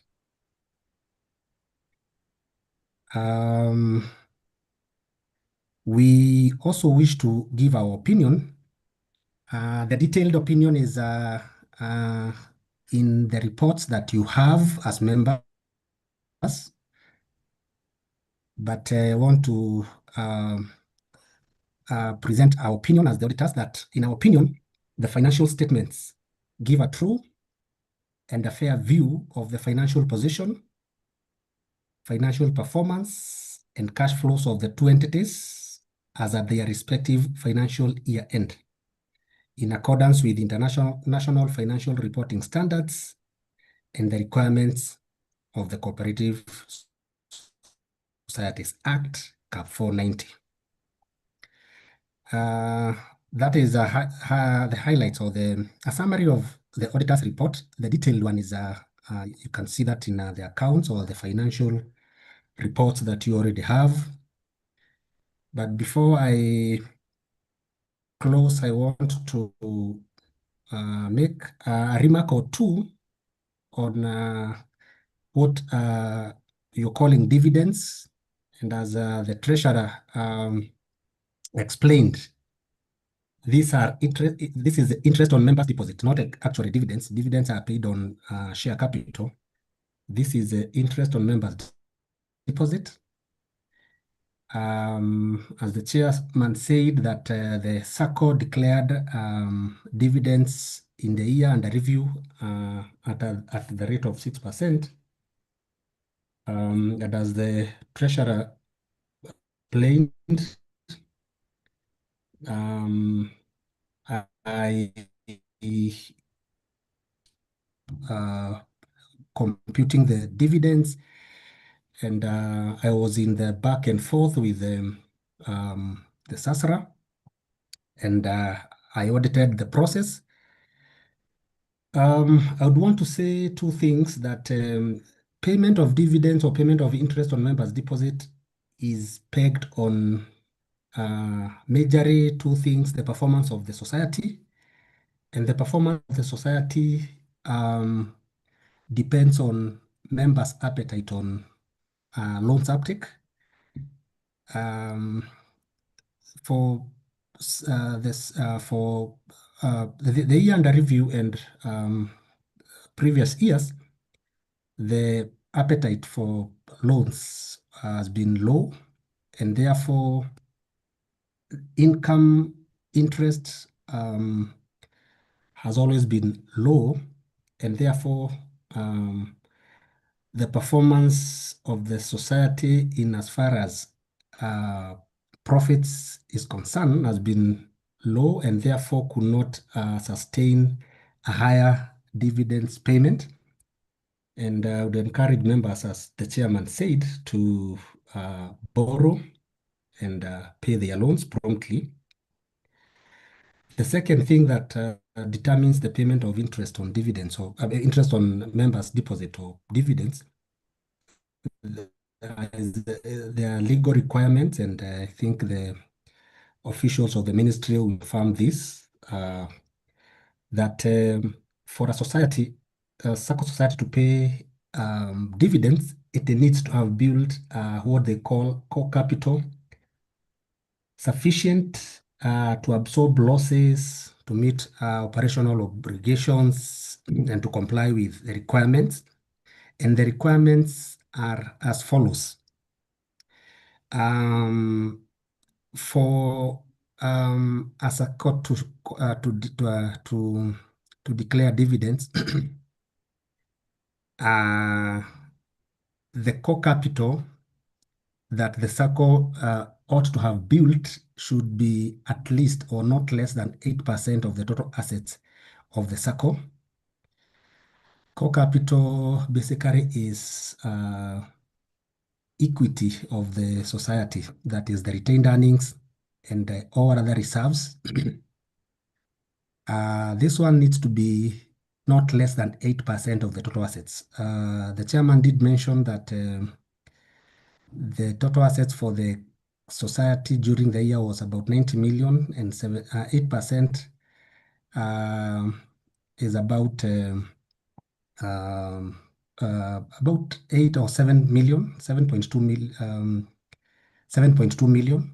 So for the SACCO to declare dividends, the core capital should not be less than 8%. And then the second requirement is that at least 50% of the core capital shall be composed of the retained earnings.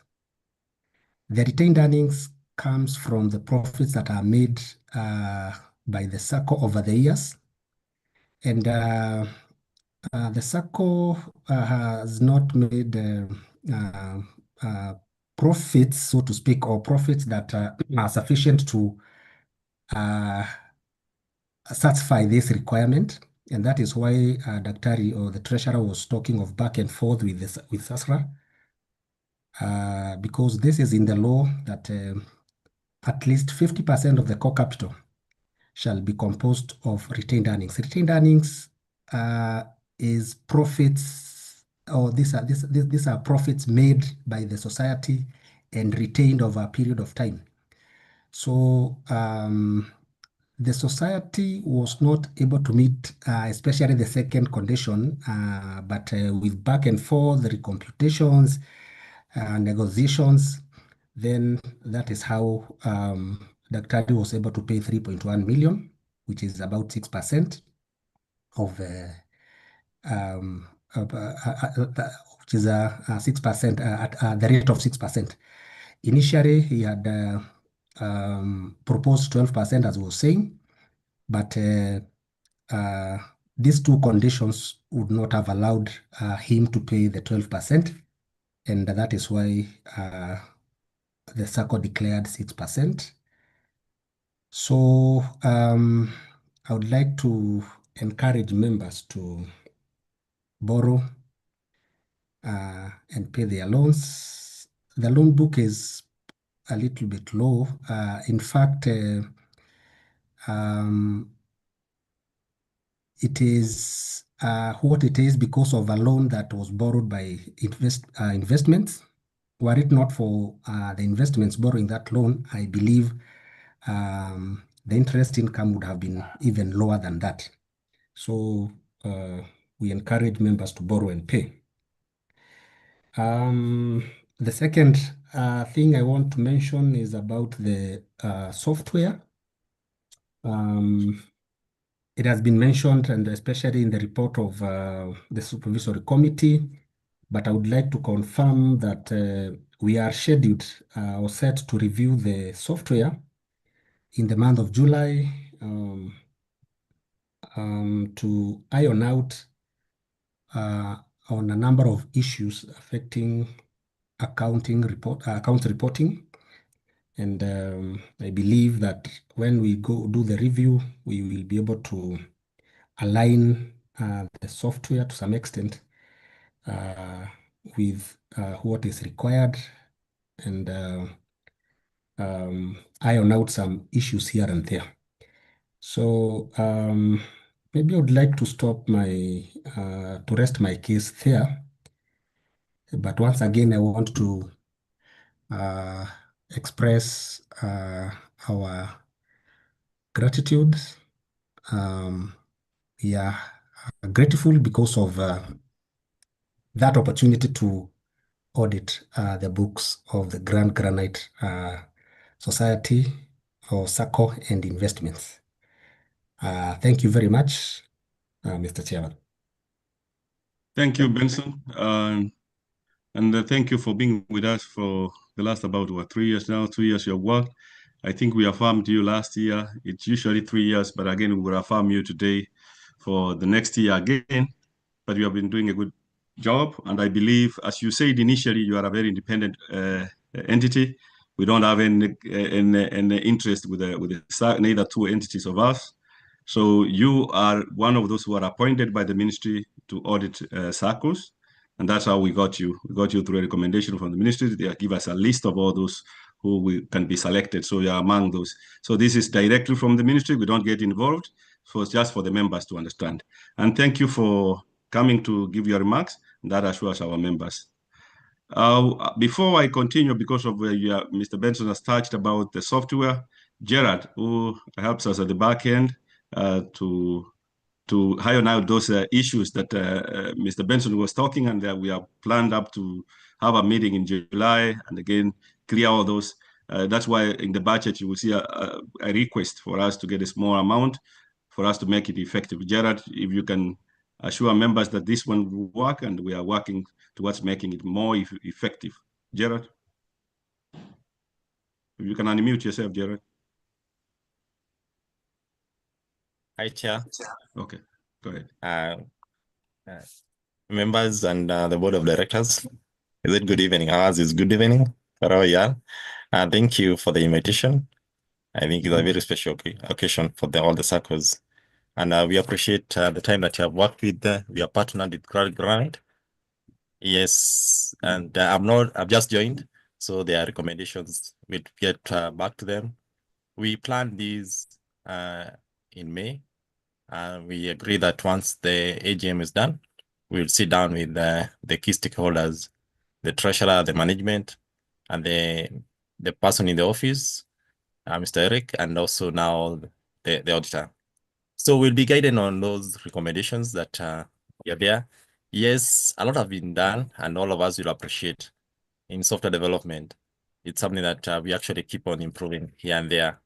So our commitment is that has been there and will be there, and we'll structure it in two ways. One is a business process. Any issue that has been raised by the members on the management or the auditor, we capture it right. And also now we go to the accounting process that I believe some of them, they've been captured. We'll review with the auditor, and then so that we have these issue not repeating or reoccurring here and there.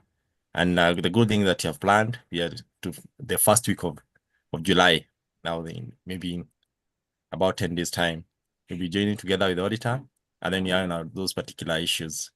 Then the other issues are now about your data.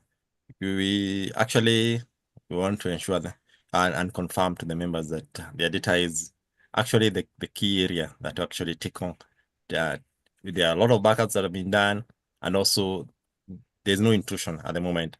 And we keep on testing the application. As it evolves day by day, there are various changes that have been done, and we want to ensure the SACCO in general that will work and adhere to the requests that have been raised, so that you can close these issues once and for all. And we appreciate the time that you have worked with you as a SACCO.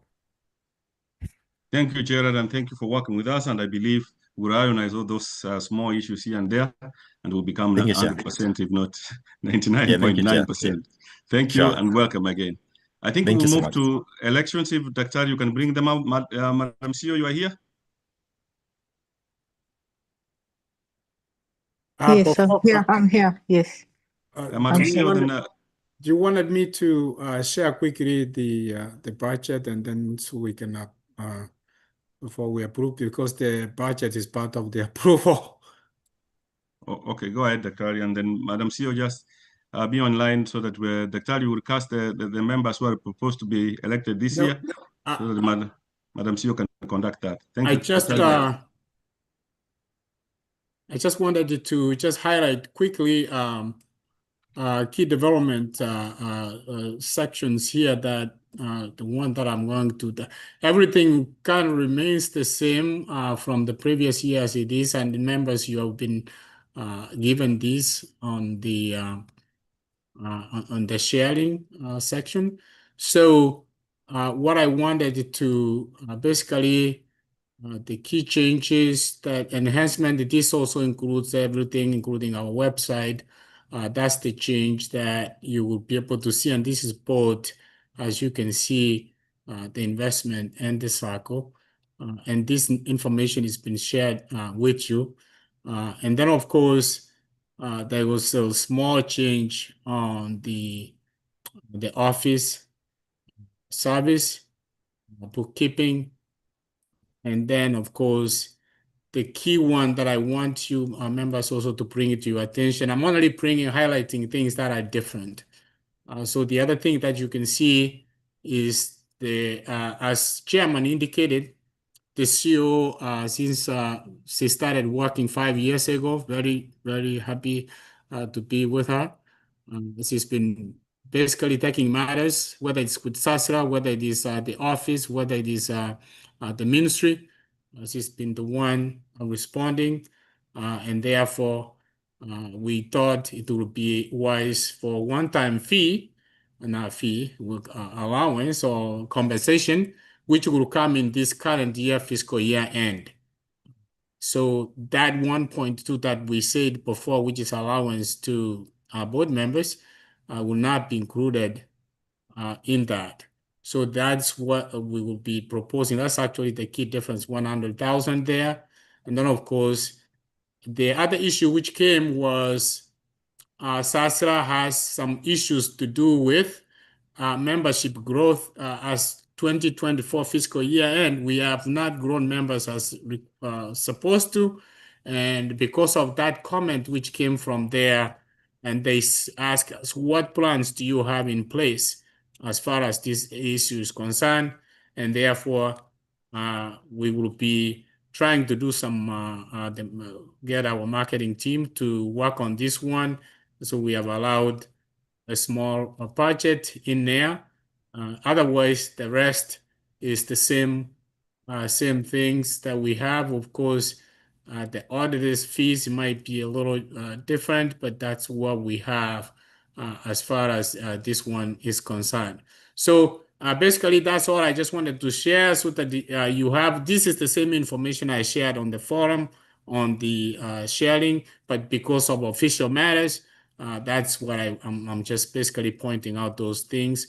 And therefore, because it's going to be coming part of the approval of these items once they get presented. Dr. I saw what is the software there? You say 150 and then the other one was 1.5. Dr. Tovinson, please kindly remember what we said. If you have any questions, you have to type them or send them in. If we start going through a budget one by one, we don't have time. We'll be spending the whole day here. No, he has it. Dr. You have this, and I think we share this one on the board as well. And sometimes some of these, let me bring them back again. Sometimes some of these, it's estimated items which may or may not just be able to happen. So, Dr. Jake, before you take it off the screen, Dr. Jake, if we can go ahead and make the approval of that budget, and we start with the budget, we go to the elections. No, we have them all together, so we wanted to approve all this stuff all at once together, Mr. Chairman. With so after we have. So we're gonna have the office bearers, and then we have all these amendments, or I mean these motions all together. So it will be one motion so that we can move for the sake of time and the guests that we have welcomed here. Mr. Fondo, then if you don't mind, allow us. We just gotta go to the CEO, Mr. Chairman, so that we can present. I was just making a comment, Dr. Mr. Fondo, if you can allow us to go ahead and now conduct the official business by starting with approving the officials office bearers for 2025-26. And I will welcome the CEO to go ahead, and if Dr. you can cast the names up there. I don't know if I... For the SACCO particularly, we will only have the board and supervisory. The rest of the committees are board committees. That one can be done after the AGM.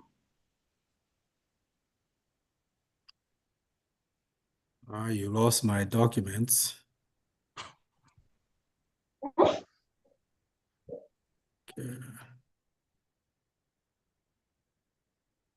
Okay. And see Fondo's hand is raised up. Maybe he wants to say something. Go ahead, Mr. Fon.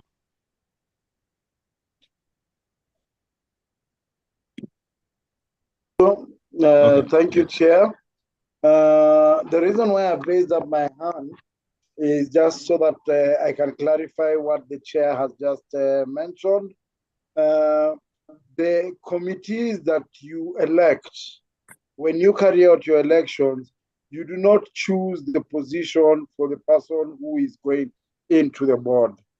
For example, you do not elect the chairman. You elect a board member. Now, between the time frame of 1 week, the board that has been elected will now sit in and have elections themselves to decide who is going to be their chairman, who is going to be their treasurer, or who's going to be their secretary. And out of that, then they will decide amongst themselves who's going to be in which committee of the society.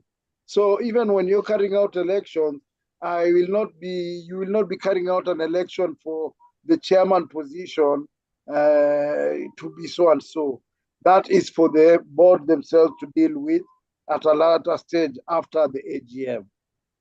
I thought it would be best that I bring that up so that at least it explains what the chair is telling the members so that they can understand that it is a legal process and the process is exactly what the chair had stated it to be. Thank you. Thank you, Mr. Font. Madam CEO, you can propose the names. I think it states the chair, but it's not the chair being elected here. It's because the current chair now, or the current vice chair now. And then you, Dr. for the sake of this and the clarity, maybe we can take off those names and leave all the names of who have been proposed.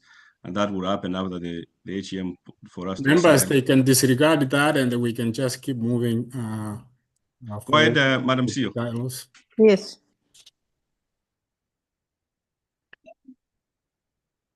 Dr. Because I can see I can't read actually. Are you able to read? Yes. Oh, you're using your phone? Yes, my laptop had an issue. Yeah. So members, I think these are we have Richard Ondari, Choi Arama, myself, Jacob Ongaki, Michael Bogonko, Dobson Kareli, Evans Vindoria, Josephine Mongolo, Christine Mumanyi, and Chirusha Mangera. Those are the board the board members of the SACCO, and then supervisory Geoffrey Mumanyi, Job Bikombe, and Calvin Ondingi. Those are the members that have been presented to you this year for the SACCO. Yes, that is for the SACCO running up to 2025, right? 2025. 2025, yes. So those are the names, honorable members. So any proposal on those names? Anyone proposing? I propose that we adopt those names that have been suggested as the 2025-26 board members. My name is Nyasimi. Thank you, Mr. Nyasimi. Any seconder? I second. My name is Robert Murumba. Thank you, Robert. We go to the... Madam CEO, there is a question from the official. Correct. Please proceed. Yes, thank you, members, again. As you've rightfully heard, every day is a learning day. And as much as we grow, the more we grow, the more we need to learn and adapt into the way we carry out our business. Now, the reason why I've raised up my hand is for today, the procedure that you're going on with, I will let go through because you've already planned it that way. But moving forward, what is supposed to happen is on a yearly basis, 3 members of the board are supposed to retire. Okay? Not the entire board is being re-elected, but 3 members are supposed to retire. And what is supposed to happen is the 3 members, what would have happened is the CEO would have notified the membership that we have this member A, member B, and member C who are due for retirement, but they are still interested in the office and have placed their nominations. So we will need a proposal for the 3 of them and a seconder for the 3 of them so that they can run for election. If there's somebody else who was also interested and placed their vote or their nomination papers wanting to be enjoined in that election, they will also be mentioned so that elections can be carried out. So for this particular time, because you've already planned for it as is, we will work with it, but come next year, we will have to do it the proper way so that at least we catch up with all the standards of all other SACCOs. Thank you. Yeah, thank you, Mr.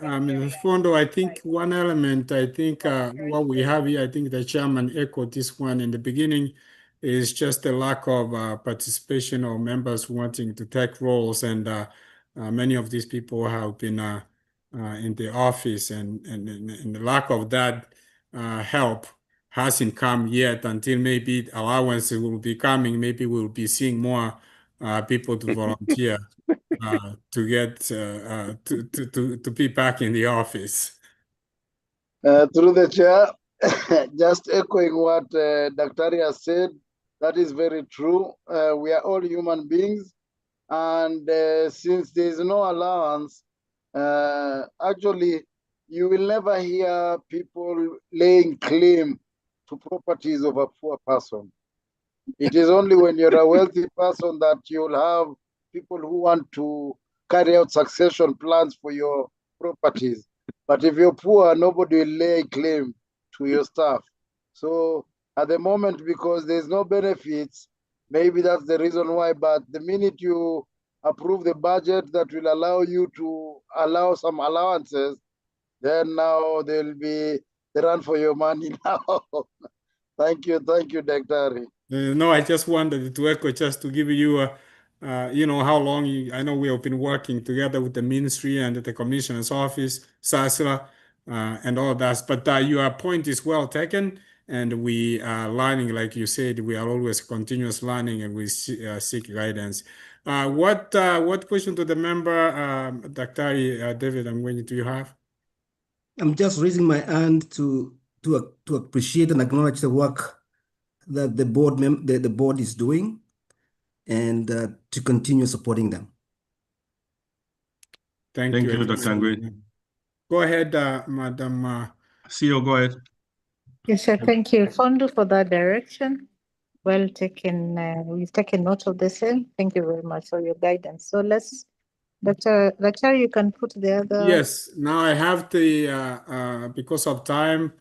We have the investment, and sometimes we do this together because of the cost. If we were doing this fiscal, members disregarded the titles on this, and the proposed members to the investment includes Richard Mondari, board member, Cherusha Mangera, myself, Jacob Ongaki, Michael Bogonko, Lilian Ongaki, Douglas Coroso, Emily Ondari, Charlie Arama as the board members, and then the supervisory include Dr.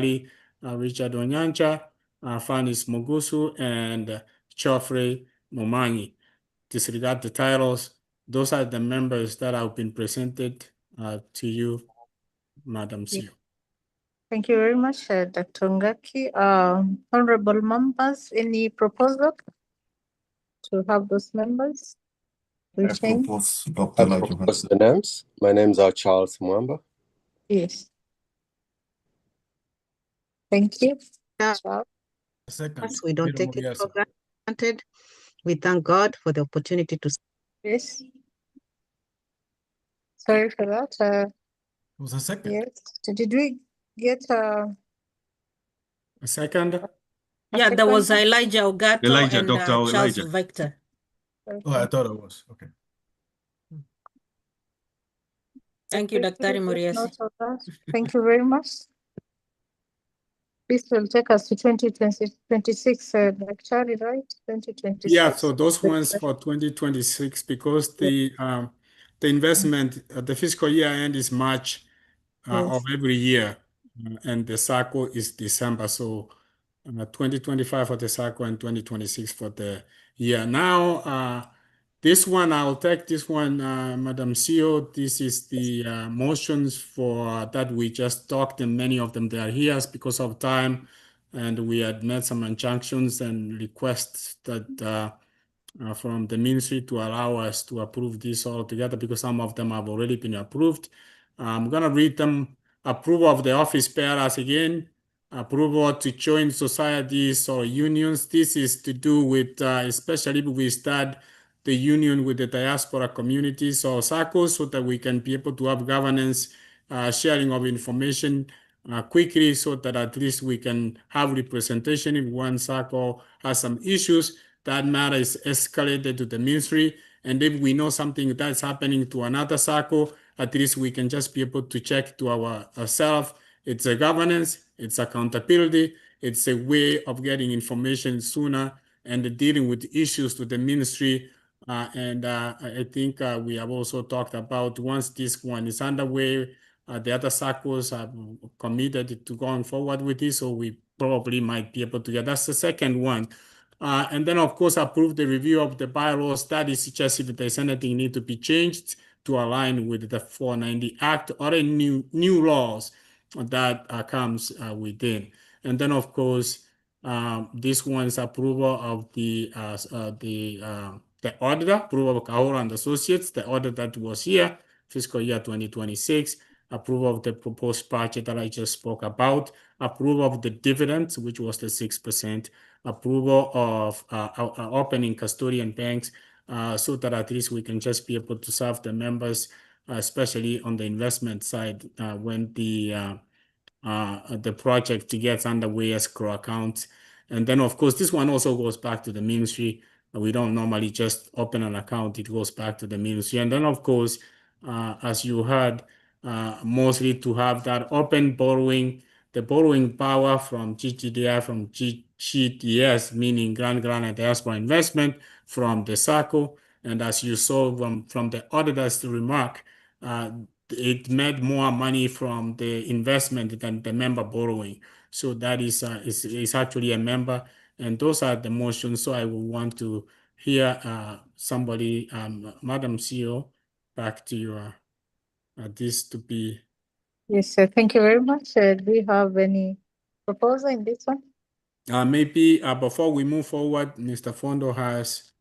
Yes, as raised his hand. Sorry, Mr. Fondo, proceed. Sorry, I didn't see your hand. Yeah, you're using the phone.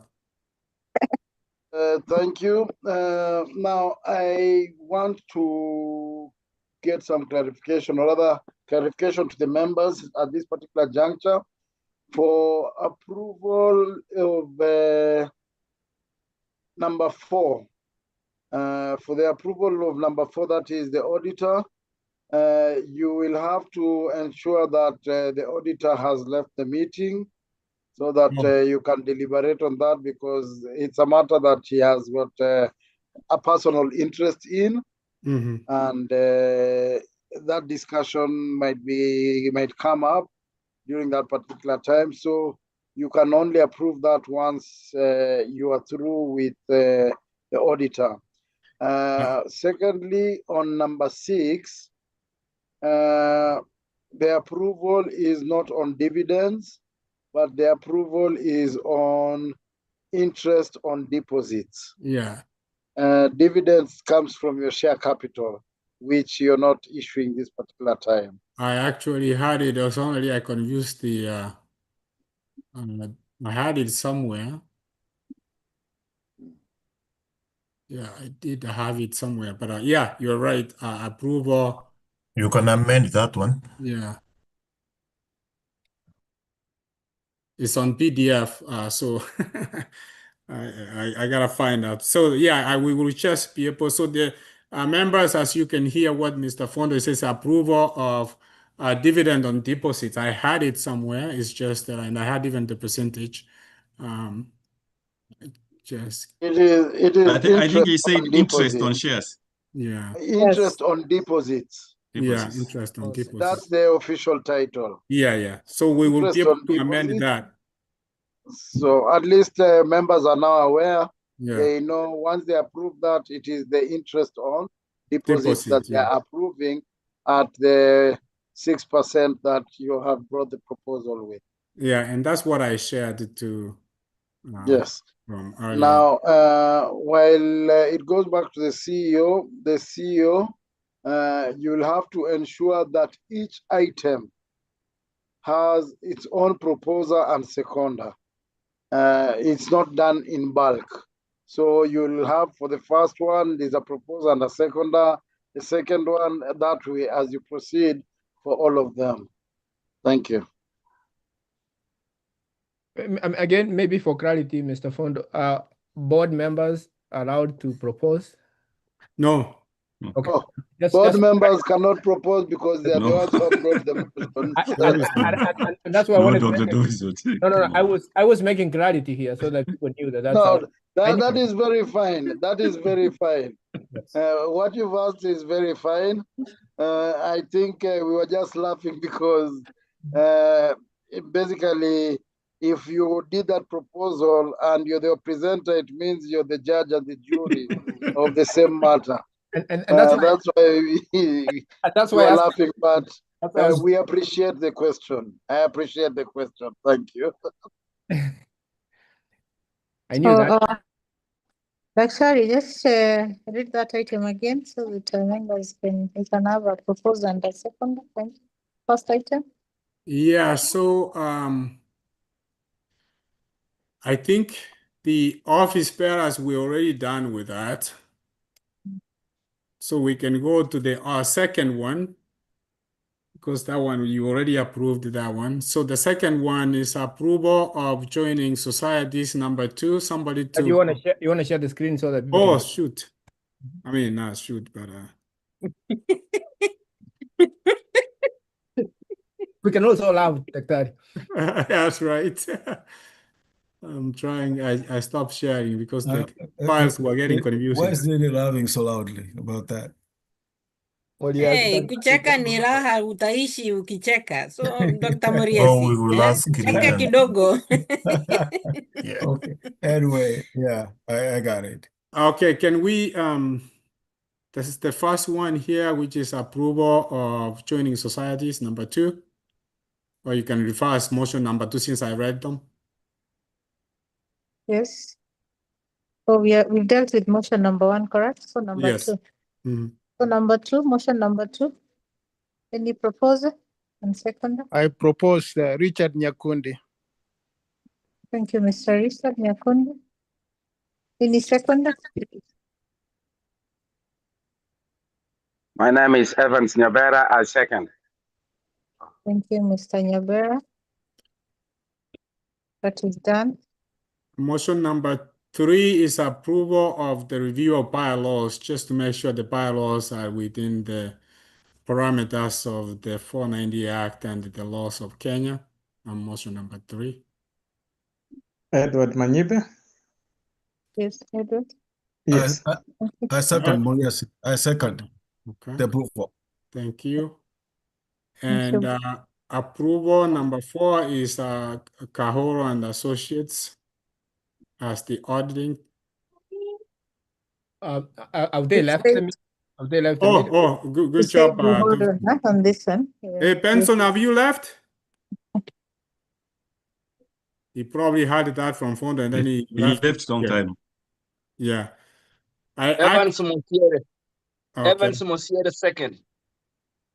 Thank you.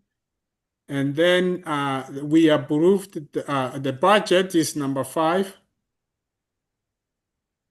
Number 5, item number 5, approval of the budget proposal. And seconder, I propose. your name? Thank you. Muriasi. Oh, Maria. Vita Morias. Seconder. I second. This is James Obiri. Thank you. Karibu sana. Thank you so much, Jacob. Okay. And then number 6, approval of opening custodian. This is just banks, institutions. Of course, this goes back to the ministry. We even if it's past year, we still go through them. So approval of custodian bank, number 6. Propose. I propose Beatrice Momanyi. Thank you. I second. Beatrice. Seconder is your name, please? Geoffrey Buko. Oh, Geoffrey Buko, thank you. And the last one, thank you, members. And the last one is a proposal to consider just GGDI or the investment to borrow not given amount at within the GGDS bylaws and policies to borrow us. Let's go get food. Number 7. Hey, Dr. Jack. Number 7. Here's the proposal. I propose Lydia McCory. Thank you, Lydia. Lydia McCory. Second. I second. Christine Yabo. Thank you, Christine. Any other item? We were the only items that we... Fondo's hand is up again. Oh, sorry. Fondo. Yes, thank you. Thank you, Senior. As I keep on mentioning, and you'll continue hearing this from me, every day is a learning day, and today is no exception. Now, next time, Madam CEO, that you will be presenting this, especially number 4, the associates. number 4 of the associates. What should rightfully happen is that you as the CEO are supposed to have a meeting with the board, and you will present a list of 3 or 2 other auditors, depending on whether his term is up or if his term is there, so that you present to the membership a list of 3 auditors, but the board will now give their preference. Like, for example, I would have Fondo and Company Advocates and Zobo and Company Advocates, the 3 proposals brought to the membership, and the board then will say, but we are proposing that we give it back to Kashore and Associates for the next financial year. Then now members will now pass that resolution that's what they have decided upon. So moving forward for the next year, would like to see at least 3 candidates for that position, and so that members can make a decision out of an array of choice. Thank you. Clarification, Mr. Fondo, before the CEO completes, I think this was the continuation of their 3-year term before we present the new review for new ones to be elected, because they're allowed to go that length of time before, but this is a formal approval on a year. Yes. So this will be happening next year.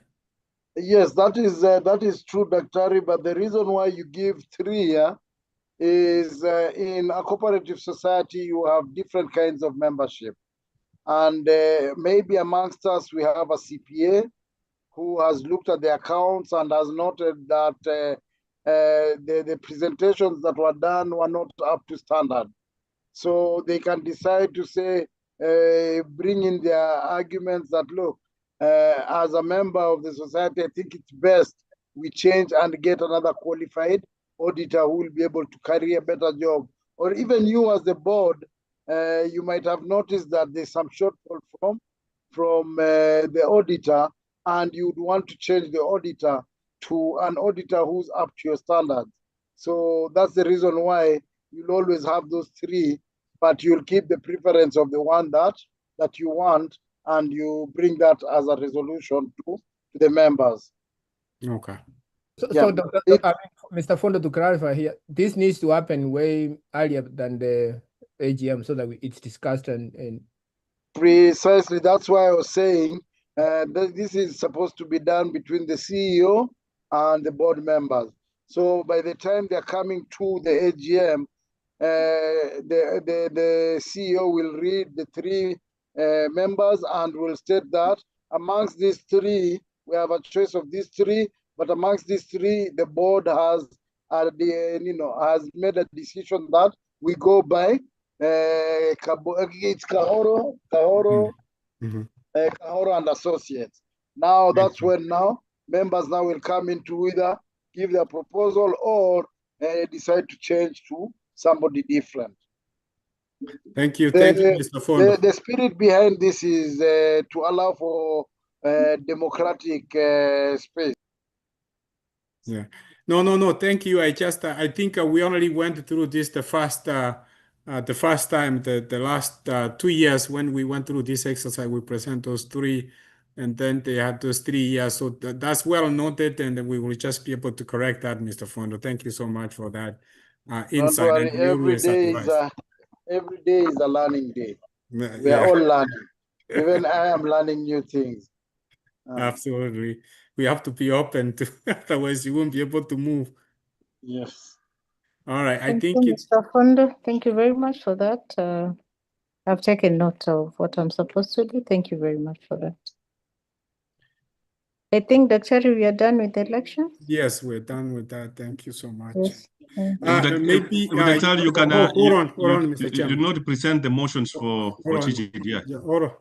That's the one that we just I wanted the CEO to make the remarks on the other one. It has been given unto you to know the mysteries of the kingdom of heaven. And in the simplest of terms, the word mystery means. Go ahead, Mr. Chairman. I was saying we are done with the motions for this is for the SACCO. We did not do the motions for the investment. We only did the office bearers for the investment. Yeah, they were all in one document. Yeah. Oh, okay. Yeah, I think it's back to you. I know I was wanting the chairman. I mean, the CEO wanted to give a quick because we are. I think we are coming close to the end of the official duties. I will hand over to Mr. Fondo to give a remarks, and then we can go on with the rest of the activities. Before she goes, I think the CEO wanted to make a quick remark, and then she can bring in Mr. Fondo. Okay. Thank you very much, everyone. I want to thank Mr. Fondo for keeping us on toes. We keep learning from you. We appreciate you for the correction, and we assure you that next time when we have this meeting, we will get it right.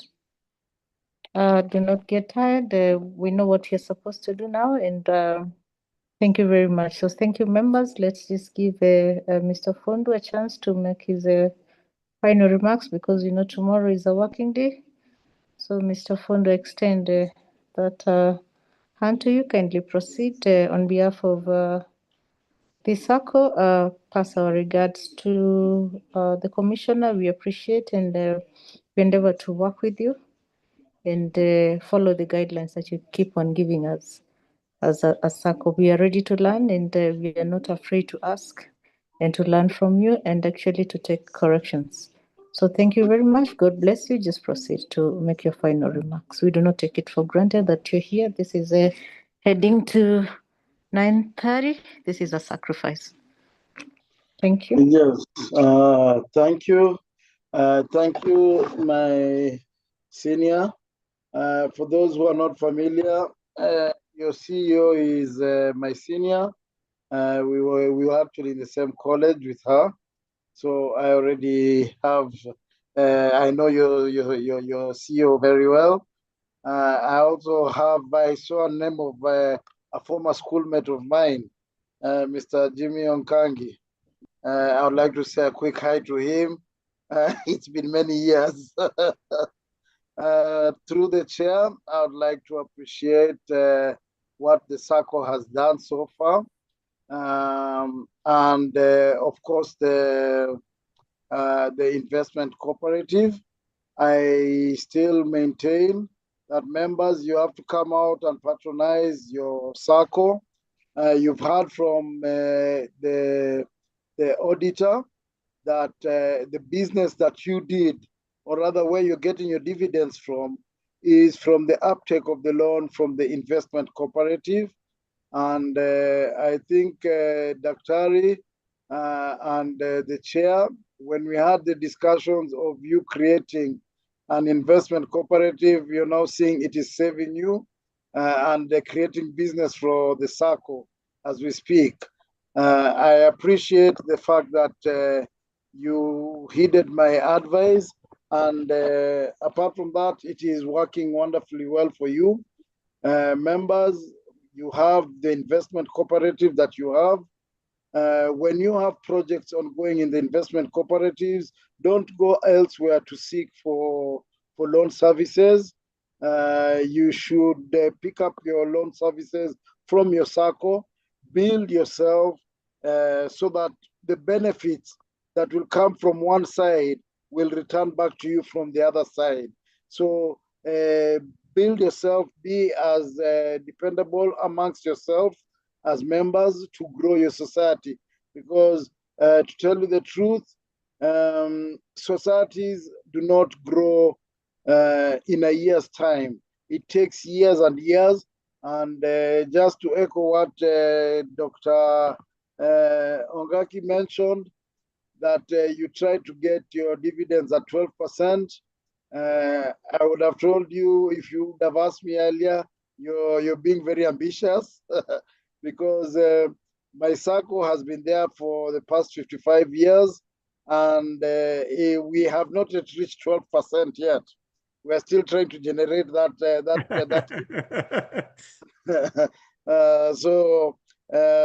But what you've done, I commend you for what you've done. Members, I would still ask you to step up and get interested in joining these positions. As you continue as a SACCO, as you continue as an investment cooperative, kindly remember that the core business and the purpose for why you join a society, a cooperative society, is not for the returns that you will be getting, but it is for what has my SACCO, or what can my SACCO do to me and assist me in getting what I want to achieve. So I have my membership in the investment cooperative. The investment cooperative is dealing with some houses. I want to invest in that house. I go to my SACCO, I borrow the money from my SACCO, send it to the investment for me to get that investment and pay the SACCO slowly. That way the SACCO generates income from that loan that I've taken. And I also, my cooperative here, the investment also benefits from me having put in my investment in the cooperative. So members, the direction that you're taking is the right one. I have seen you steadily growing slowly, and very soon, at the rate that you're going, I foresee, especially the SACCO now moving from non-deposit taking SACCO to a deposit-taking SACCO. If you continue with the growth rate that you have and encourage more members to benefit and take loans so that you can be able to generate more income for yourselves, it would be an added advantage for you. Moving forward, I still want to maintain that as what I told you last financial year, I will still repeat the same. We are now growing too fast, not too fast, that was the wrong quote. You are now growing very fast. And because of your current growth rate, you need to separate your two entities, which means that a time is now coming whereby you need to have a different management team for the investment that is totally different from the SACCO. Because at the rate that you're growing, even right now, as we are discussing our business, you can see we've already started mixing up issues. And it's because of the growth that we're having, which is a positive growth. So when we move up, I would want to see other people coming into the various organizations so that we can split the difference between the two. As I mentioned, there's nothing in law that says it is illegal, but for best practices, I would propose that you have different people for different offices so that you do not mix up the matters. Because even as I discuss myself, giving my comments, I get mixed up on whether it is investment I'm talking about or the SACCO I'm talking about, which can create a challenge also in terms of monitoring and addressing matters. Then moving forward to the newly elected members in the board, the various, now you see, as a SACCO, it is the board, and as an investment cooperative, it is the management committee. So you see, there are two different titles. So for both the management committee and the board of directors, congratulations. Moving forward, we would be seeking to have a meeting with both parties. That is one meeting, of course, so that we can now create the formation of the office. That is to have to agree on who's going to be the chair, who's going to be the treasurer, and it should be documented so that we can have records of the same in the commissioner's office. As we also finalize with your AGM, I would like to ask that you continue the same spirit of providing the office with the minutes of the AGM as soon as possible, so that it can be regularized with the reports in the office, and your file can be up to date with both matters. And as a parting shot, I'd like to say, as a board of directors, you need to also continue having various meetings with your CEO. Carry out the CEO who is in Kenya is the only person who has access to the various offices here. And as you're growing, as I mentioned earlier, nobody has disputes over properties of a poor person. But once you're a wealthy person, that's when people wanaanza kuchunguza. And at the rate you're growing, which is very good, SASRA will start looking at you in terms of regulating you to ensure that you're doing everything that is expected of it. And one of the issues that SASRA will be looking at is your Kenya office and your Kenya records. So you need to also engage and carry on learning discussions with your CEO. And also in your next budget, I wasn't able to have a look at your budget, but you also need to include some amount for training for the board. The board is supposed to be trained on a yearly basis, at least, if not jointly or independently, so that you can also sharpen your skills, because every day, every year that goes by, new things come up, new decisions are made, new things they crop up, which you need to incorporate and get to know how to trade with. I'm happy to see that you're about to upgrade your system.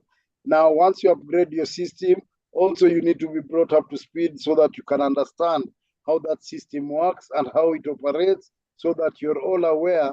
That is for the board members. So you need to also include, and don't forget, one of the principles, which is actually it's the sixth, I think, the sixth principle. It means education, training, and information is one of the principles for cooperatives. So as we move forward, let's make sure that we create an avenue for us to have some training in-house. We can have in-house training or specialized training, depending on what is best, so that we can learn and sharpen our skills as we take this SACCO and our investment cooperative to the next next level. Now, to finalize and conclude, I would like to say from the Commissioner's Office, tunashukuru what you're doing. We appreciate what the board is doing, what the members are doing, how they're patronizing their cooperative. I can see even the number, even from the quorum number, from my last meeting to this meeting, I'm seeing we're increasing in numbers slowly, which is something that I also appreciate. I'm seeing that we are growing slowly but steadily. Let's keep up the spirit. Let's patronize what is ours and make sure that we make it the best we possibly can. So with those few remarks and from the Commissioner's Office, I'd like to say asanteni sana, and let us continue very well with our deliberations as we continue with the session for the day.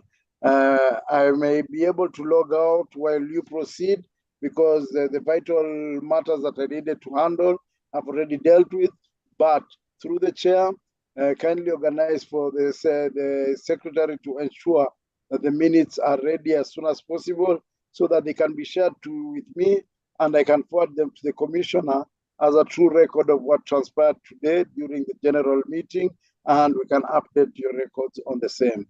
With those few remarks, I would like to say asanteni sana, Grand Granite. Thank you.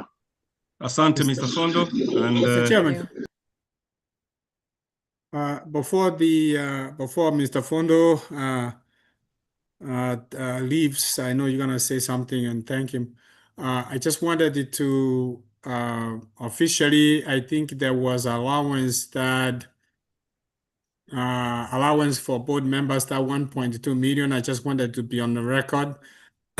Members, when we initiated this SACCO many years ago, which is 5 years ago, the intent was to gain pool of share things where we can invest in retirement at a later time. And for my purpose, that's been my purpose.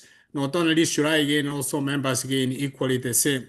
So given on that, as far as I've been giving my time all these years, and I'll continue to give as far as I'm needed. And I just wanted it to be on the record that I will not be accepting the allowance on my part. And I didn't say this to anybody because I didn't want all the other board members to do the same.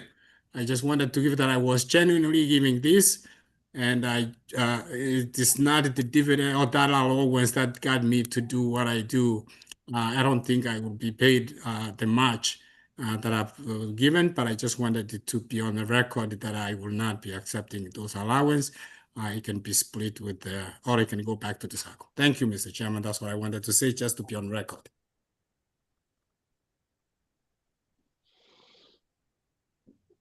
Back to you, Mr. Chairman. Thanks, Mr. Fondo. And I think Dr. Chek, those are good remarks. However, the members will make decisions. I know you've said your part. The members will decide what to do. I know everybody here wants to donate and everybody wants to give back. That's why they've been working for 5 years and they don't want to receive any remunerations. But that's a personal decision. And I think you can see how genuine the board members are giving up and for all this time, and then still they are saying they can donate it back to the SACCO. Thank you. Mr. Fondo, I appreciate you, and if you can sign, if you want to sign out again, that is okay.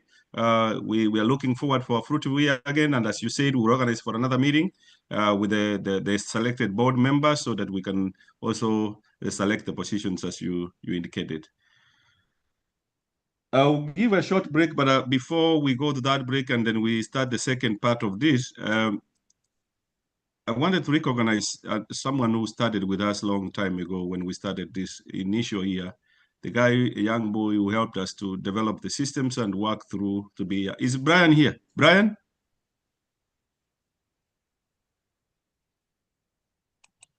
Brian? If you see him, I think he logged in sometime and they indicated he was around. But I wanted to say thank you for working with us also until we transitions to the new software that we have currently. Chairman. Finance. Sorry, go ahead. A quick one for Mr. Fondo before he drops off. Mr. Fondo, you still there? Yes, I am. I'm still here. This is Lily, one of the founders for the granite Diaspora SACCO and also in charge of the marketing. We have been giving a lot to the community and consistent with what my husband has said. I'll also not be taking any allowance in case there is any. But that aside, as the diaspora, sasa hii nimejituma, hakuna mtu amenituma hapa. As the diaspora SACCOs, you have worked with us. In Kenya, when you are with your big guys out there, when they're making a decision, please try to find a way you can involve us. Let our voice be heard. Let's have presentation, at least as the diaspora SACCOs. Ndio sauti yetu isikike. That is all I needed to say. And at least you have seen where we have come from, where we are headed. Imagine if we were sitting in the same boardroom with the people who are making decisions for us while we are not aware what will happen. We have the resources, make it possible for us to invest back in Kenya. You can see how the ground is very hostile, but we are still trying to invest back home. Sababu nyumbani ni nyumbani, regardless what happens. So be our advocate, regardless you're from the commissioner's office. Take it upon yourself, be an advocate. Na wewe jitume vile nimejituma. Thank you so much, sir. Thank you. As a parting shot from what you've just mentioned, we have been working with Dr. Ongaki on the formation of a union for diaspora cooperatives, so that there's a diaspora cooperative union that can be a unified voice for all diaspora cooperatives or other SACCOs out there.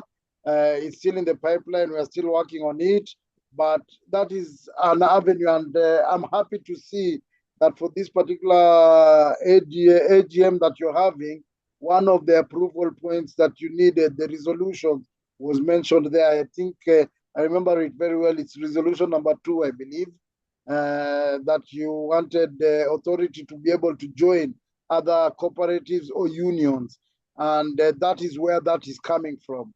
So we are still also trying to look at the best way we can get all diaspora cooperatives to be heard and to also work on the table. And the easiest way that we agreed upon was by the formation of a union that will be able to bring out the sector-specific needs, because as a diaspora cooperative, your needs are totally different from our needs as a SACCO here in Kenya.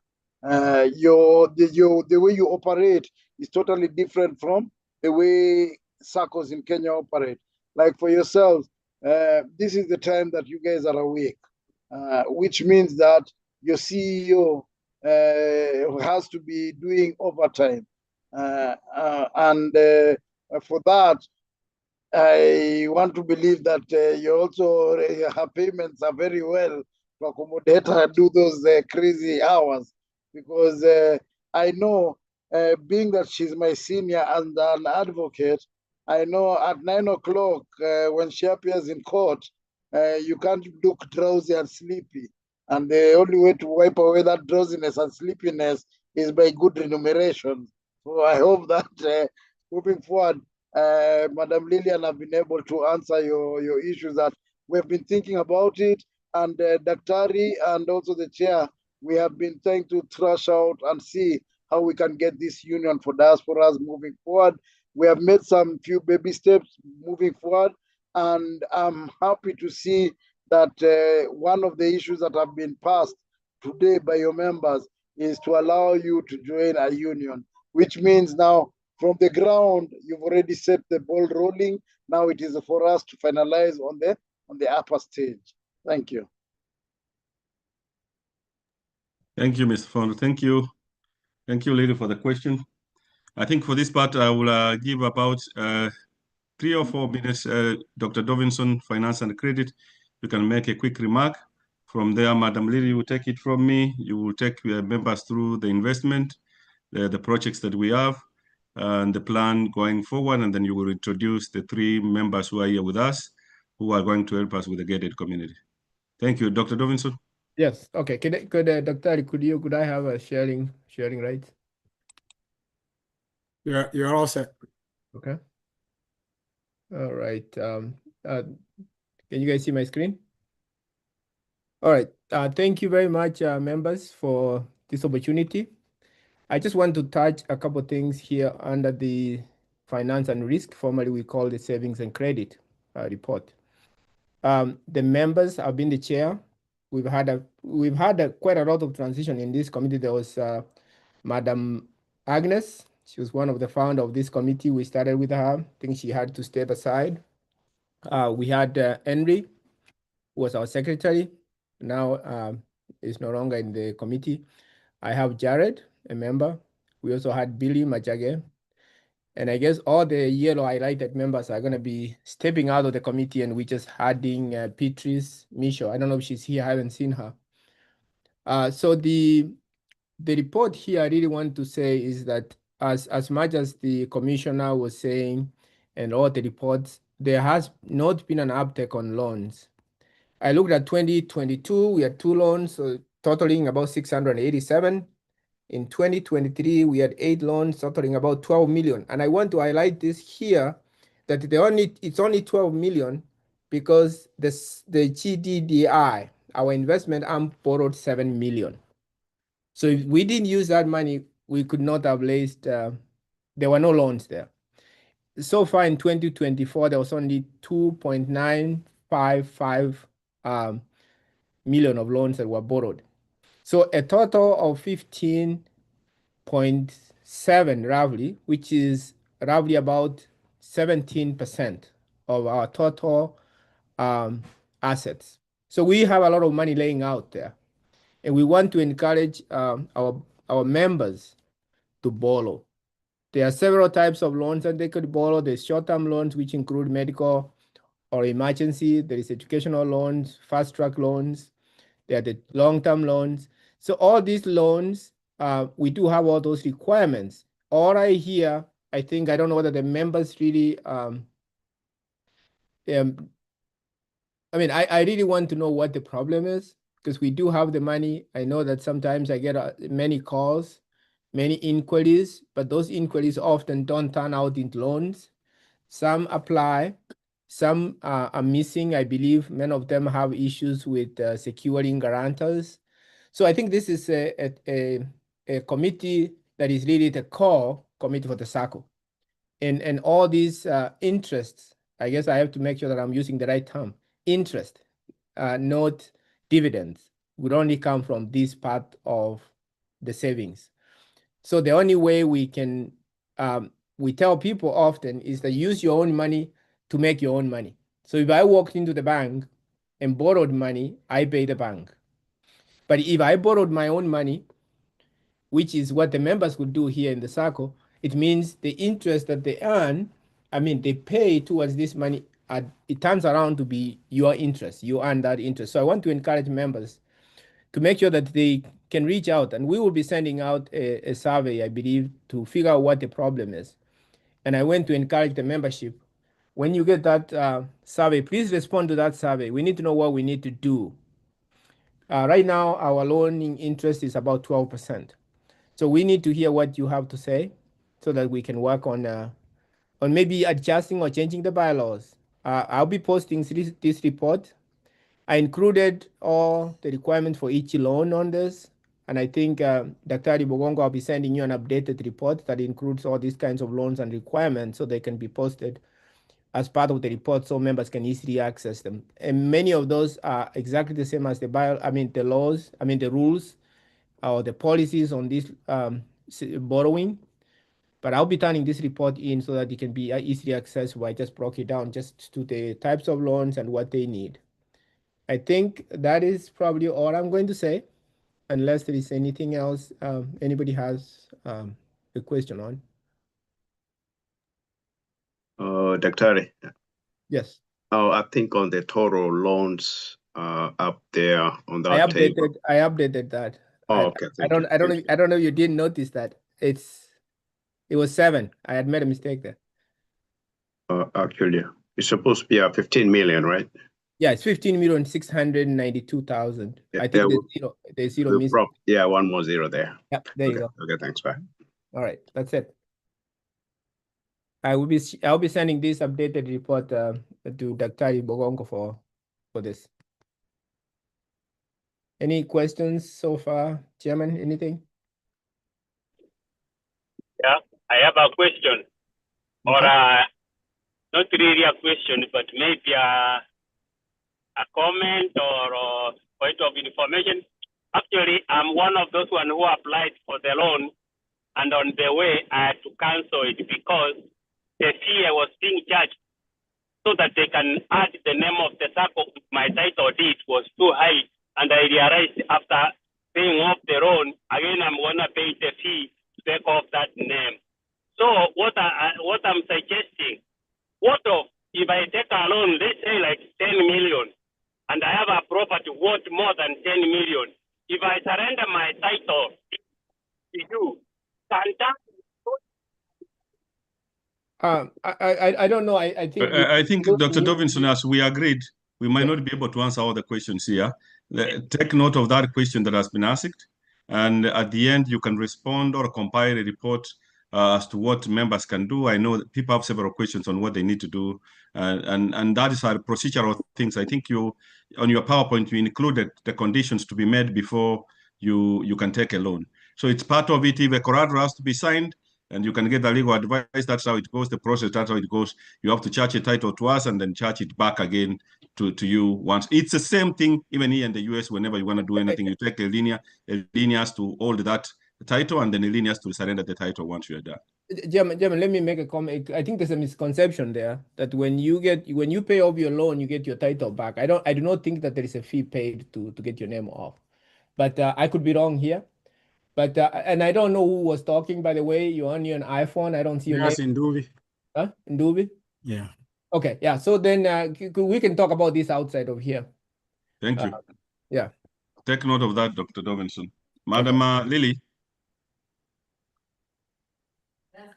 By the way, Mr. Chairman, I think the guest, there's some soil merchants. There's they have to do their presentations.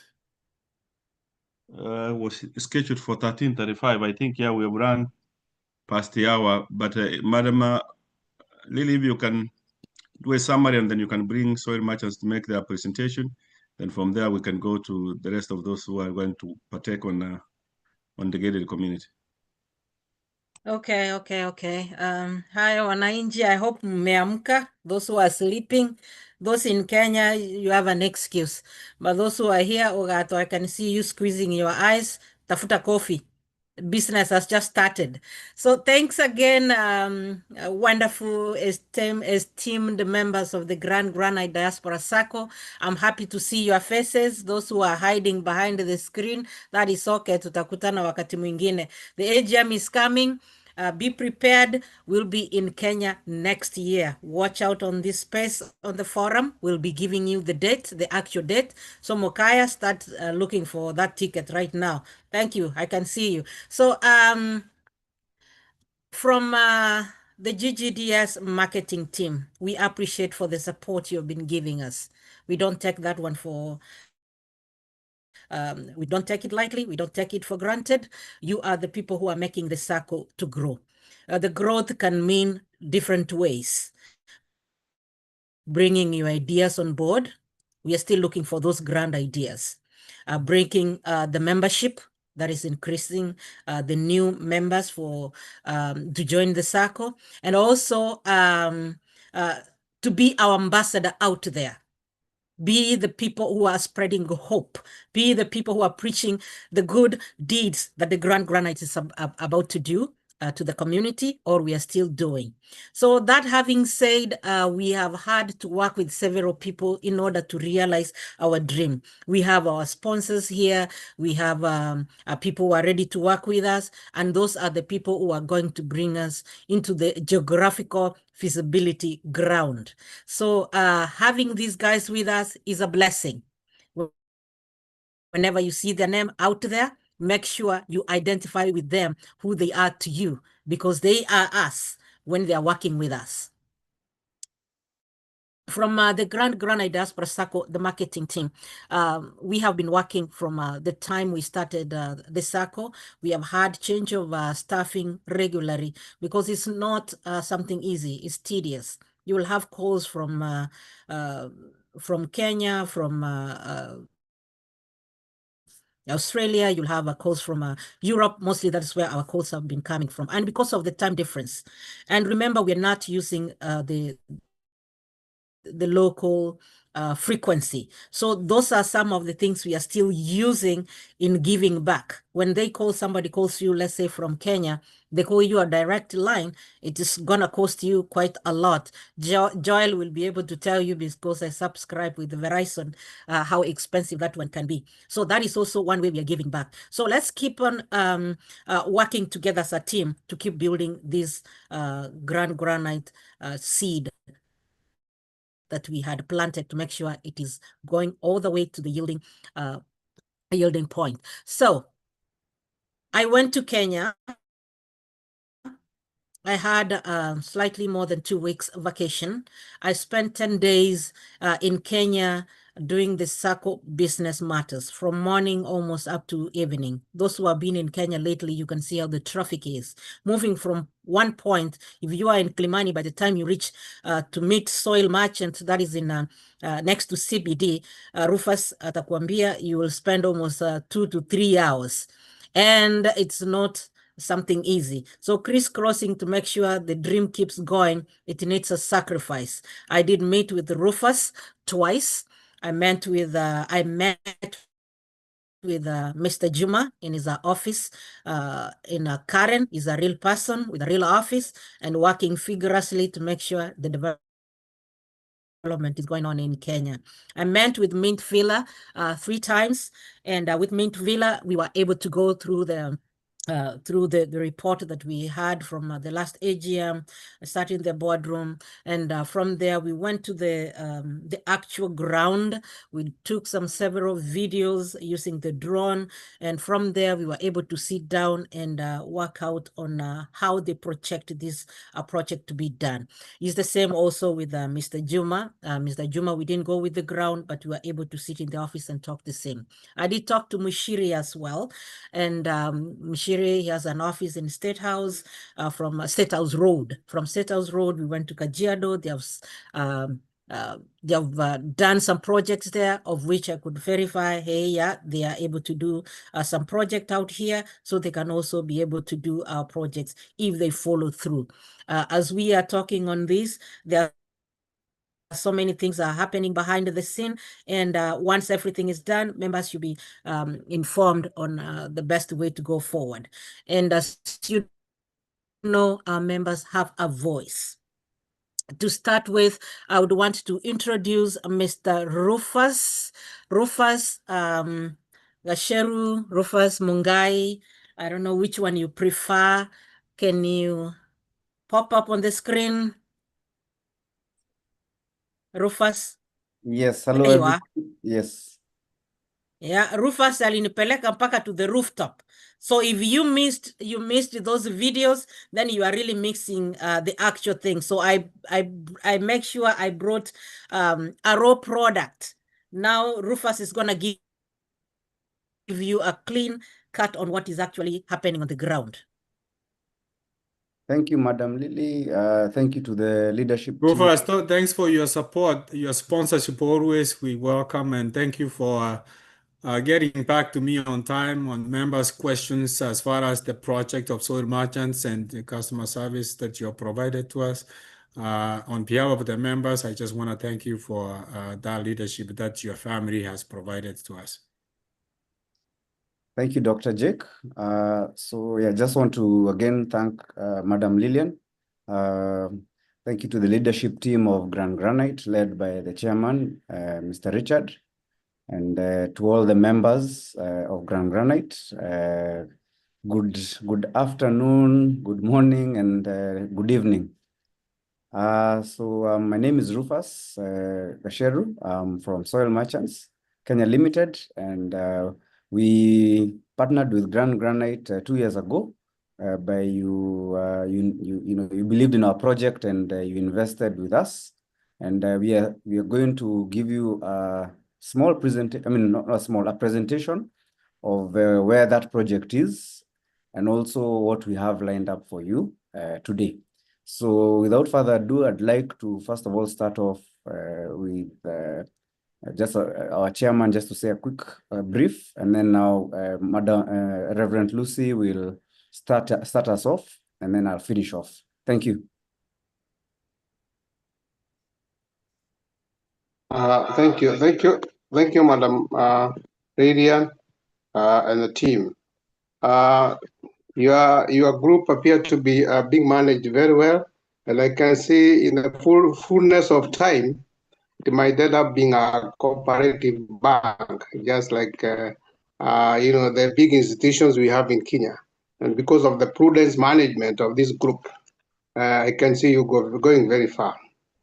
Otherwise, now we have our team here. We have Reverend Ruse, and Rufus is there. And I will request Rusi now to start us off. Then from there, then Rufus, I think, can add with the presentation. Reverend Rusi. Thank you. As Lucy's coming on the chat, there's Rufus's card, the phone numbers, those who have been asking for Rufus's number. The card is right there. He's able to give you all the information you need after the meeting. Thank you. Maybe before Reverend Lucy starts, I don't know whether I'll be allowed to share. Yes, you can. I don't know if I have permission from the Grand.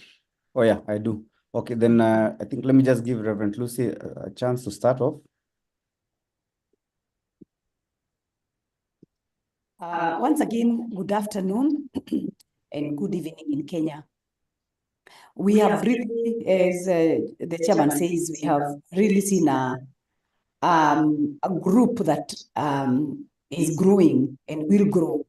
And maybe the prayers that I prayed, I didn't know that this is the way you have done. But the leadership matters a lot in any group.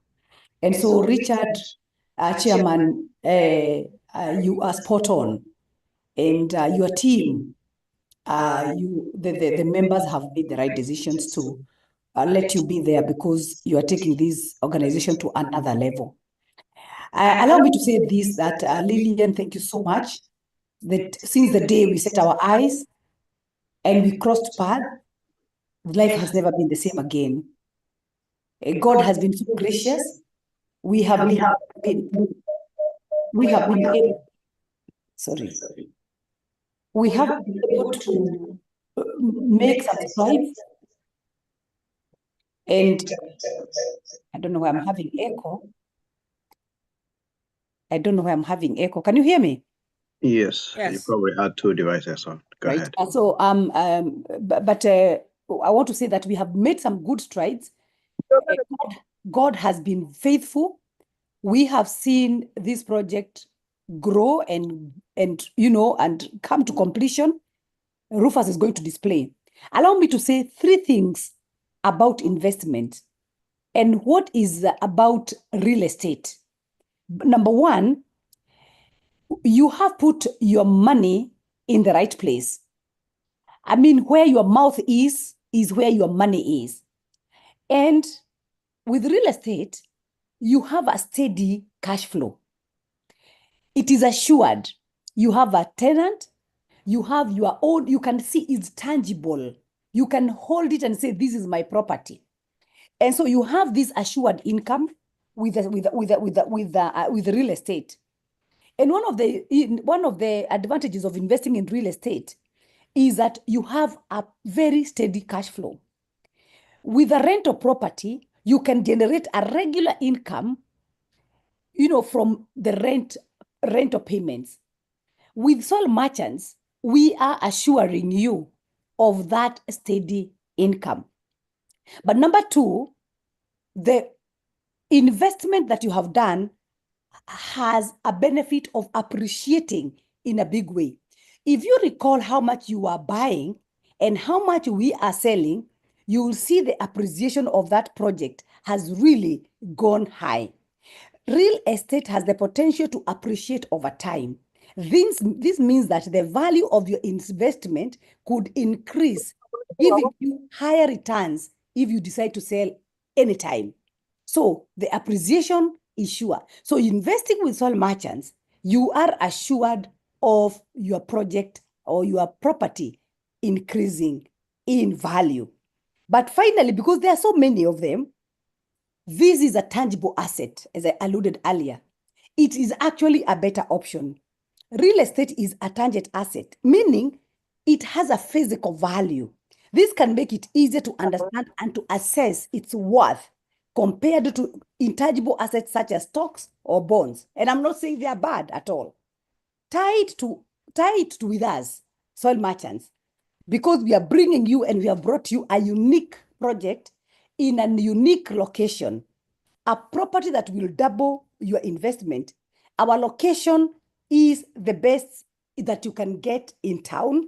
And not only the best, you will realize your returns very quickly. And our model is simple. You buy and we manage it for you. You buy and we manage it for you.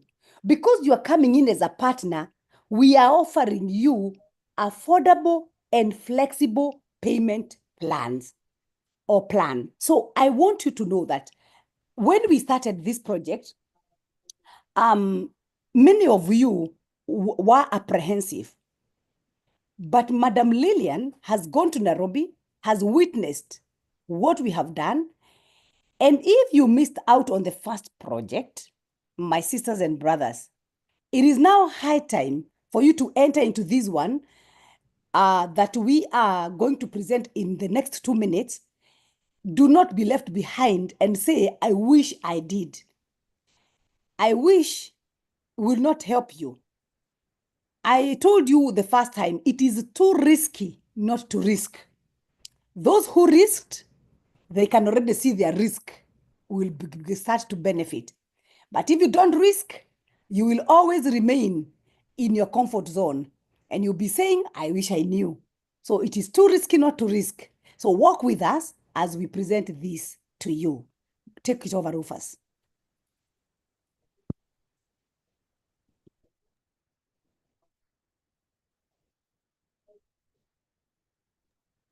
Rufus? Yes, sorry, you're muted.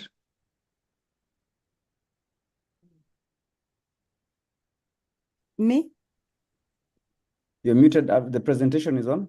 Okay, so now for those that are have not been able to join our wagon, I want to ask you to kindly scan and download that QR code. You can capture it. So if you are here, please scan this QR code, download, you will get this whole presentation and you can share widely to your networks. I urge you to scan now. I'll give you 1 minute. I like Edward Mokaya. Yes, it is too risky not to risk. So download that QR code and you will get this whole presentation as we go on. I want you to know, Chairman, that this presentation is purely for granite. Remember, you are the people who has brought luck to our investment. And we can say that without any fear of contradiction. You started us off, well, we have sold out that project. We don't even have a single unit left in that project. If you want now, you can only get in the other one. So we thank God so much for you. And that is why we are working with you and we are clinging to you like never before. So if you have scanned, download, fill in your details, and you will get an email from us, and you will get the whole of this presentation. Share it widely to those who have no information. This is a very legit investment, do not fear and do not worry. We can go. We will also share the the QR again. Now, remember, we are now 20 years since we started this business. So we've been here, we have a track record. This, as I said, is exclusively for GGDS. Let's go. Now, when we came for your first AGM in New Hampshire, this is where we were. And we had just excavated and we had just done the foundation. You believed in us, and because of that, you can see now where we are. Look at that building. In fact, that building that you can see there was now taken before we can go on and see the other. Look at that building, my brethren. Look at where we are. It has become a skyline in Ngara. So we are really thanking God because now you guys are inside there. You have more than 40 units there. That is Muranga Road right there. And you can see the traffic as Madam Lillian was alluding to earlier. Traffic's horrendous, but you never know. God is going to do great things in Kenya. We are going to have flyovers in these and expressways up there very soon. So that is our building there. And I'm sure you guys are somewhere there, and Madam Lillian can testify to that. Okay, so that is, we are still under construction. So now this is the leadership team of soil merchants. We have our chairman and founder, George Mungai. We also have myself as the co-founder and marketing director. We have your friend Rufus Gasheru, and we have our daughter Caroline Wanjiku Gasheru, who is the finance and operations director. We also have a team, I'm sure Lillian, you saw them, a team of investments consultants. And many of you have come to Nairobi. Actually, we have hosted a number of granite members in Nairobi, and most of you have even drank chai in our place. Now, about us, we are more than developers. We started with Gachawa Motors. We sold cars to many people. And we are not only visionaries, we are in the business of providing affordable housing to people in Kenya. We are a family-owned business. So if we have to make a mistake, our family is at risk. And that is why we have to uphold integrity in all issues pertaining investment. That is why we told you in 2026, we will be done. But see, in 2025, we have done it. Because we believe in not only, we want to promise, but we want to over-deliver. I think that's what Amazon does. It promises, but it over-delivers, not under-deliver. So we have over-delivered according to the way we have projected ourselves.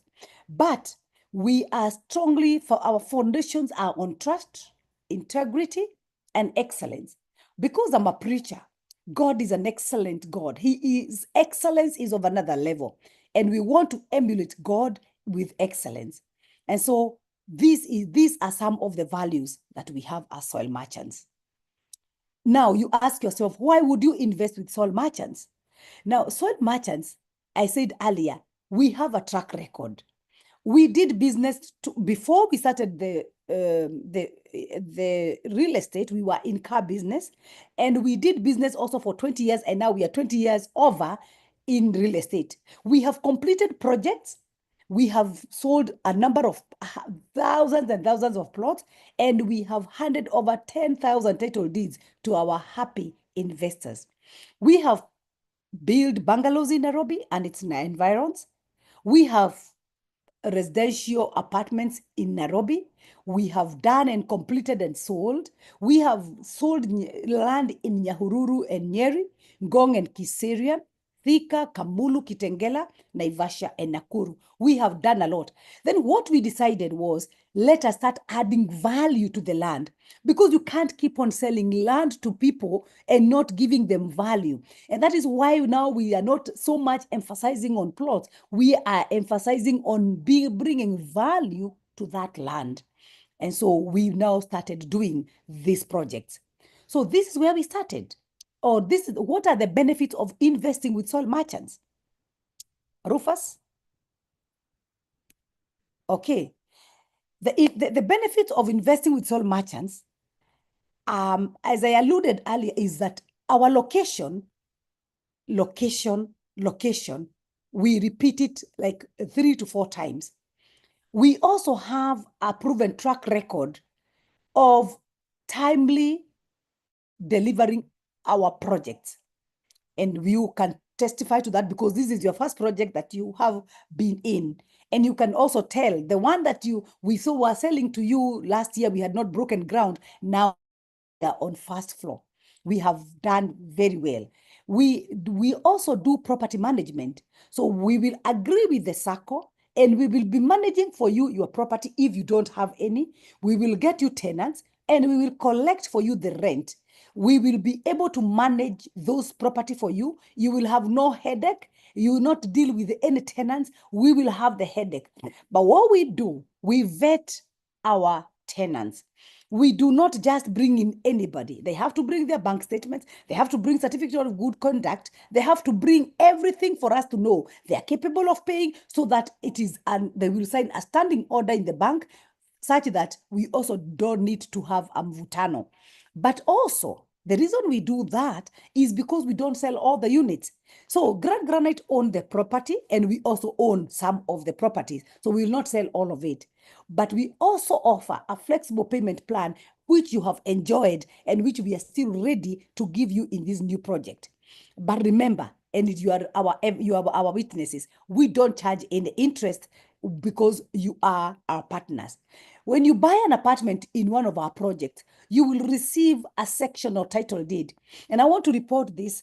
When we came to for the meeting, and even last year, our maiden project, Midtown Apartments, we are the first in Gara to get section or title deeds. And you can Google that. We are the first to get the title deeds, section or title deeds, and we have already handed them over to the people who bought that project.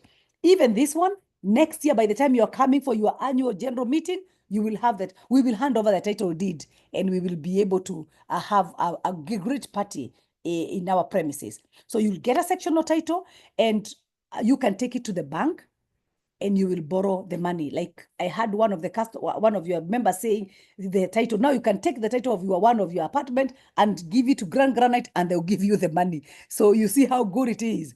Okay. So as we move on, now what have we been able to do? We have been able to do all those projects you can see and delivered and sold. And when we were doing this bungalow and gated communities, it is when customers started telling us, do you have high rise, do you have apartments? And that is when now the idea of actually putting up apartments for sale came into play. And then the chairman with his vision started now to develop these projects. And so you can see the projects that we did there, they are all sold out. And now what you can get is a project in Naivasha. If you want a holiday home, we have holiday homes in Naivasha, and you can be able to get yourself an apartment. A holiday home there. That's what we are doing currently. And so we're no longer doing these gated communities, but we are doing one in Naivasha. You can give me some water, Gigi. Yes. Now this is the project. These are the projects that we have. This is the first one, Midtown Apartment. And this is the Grand Midtown Apartments. And now this is what we are selling here. If you missed this, I urge you not to miss this, because this is a great opportunity. I don't know whether you know, land there where these plots are sitting, they're over 180 million. To be able to buy that property, it will take a long time. But we are giving you an opportunity to get yourself a section of that property. God is good because the land in Kenya is not growing like this, but it is growing like this. So we need to grow. And even us, we are not growing like this. We are going to heaven. So all of us now, we should look up, because this is where now opportunities are. Up, if you go this way, you are limited. But if you go this way, the sky is the limit. So I urge us to go this way because the sky is your limit. I want now to ask Rufus to take you through this new project because this project now is 95% complete and 100% sold. But it is within the 3 to 5 minutes from town, and it had studios, 1 bedroom and 2 bedroom. And maybe I can give you a picture of how now they look like. Maybe I can give you a picture before Rufus takes over.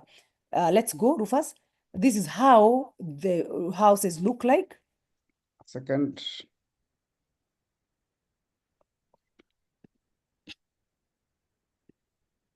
While Rufus is polling that referent to Lucy, just a quick one you can throw out to the members there. There's something so good that really, really captivated my energy to come and get started.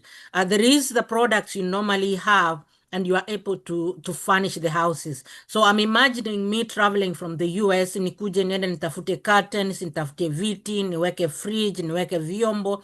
And I know you are able to do that because I saw what you had done in one of the apartments there. Is there something you can comment while our brother Rufus is bringing his comment up here? Yeah, no problem. Yes, thank you, Lillian. Yes, let me say that we can have a side discussion. We can be able to furnish for you the apartment. We can give you a quotation and share with you what needs to be done. And we will furnish it for you. We will put for you everything. What just needs to be done is for anybody who wants, we have a list. We will do a quotation for studio, for 1 bedroom, and for 2 bedroom. We are able to do that. I have a company called Lucky Interiors Limited. We are into hospitality, and we do a lot of Airbnbs. We do a lot of homes. So we can be able to do for you a home, and we can be able to do for you an apartment. So we can do that for you. It is true. I am just going to give you a quotation of what needs to be done. So this is the show house. Did I answer adequately, Madam? Yes, ma'am, you did. Yes, you did. And we can see it now. Yes. So that is the studio. And the studio, as you can see, that's a balcony there. Go back, Rufus. That's the balcony. That time when we were taking these images, we still had the formwork, but now the formwork imetolewa. So we are going to upload new pictures and share them with the group where they will share them with you. And if you have scanned, you will be receiving those real time and firsthand. So anyway, that's the studio. That is the bed space. And that is the sitting area. It has a wardrobe. It has got enough kitchen. In fact, currently, I'm in such apartment here in DC, exactly like ours, that is offering all those amenities. And this is the 1 bedroom. And the 1 bedroom has a sitting space, and it has got the kitchen is quite big, and you can be able to do yourself a small kitchen bar, and you can have your kitchen stools right there, your bar stools there. It has a balcony, and it is quite decent house. It has got a bedroom. It has got a separate bedroom with a wardrobe, and it's got a shower and a toilet attached to it.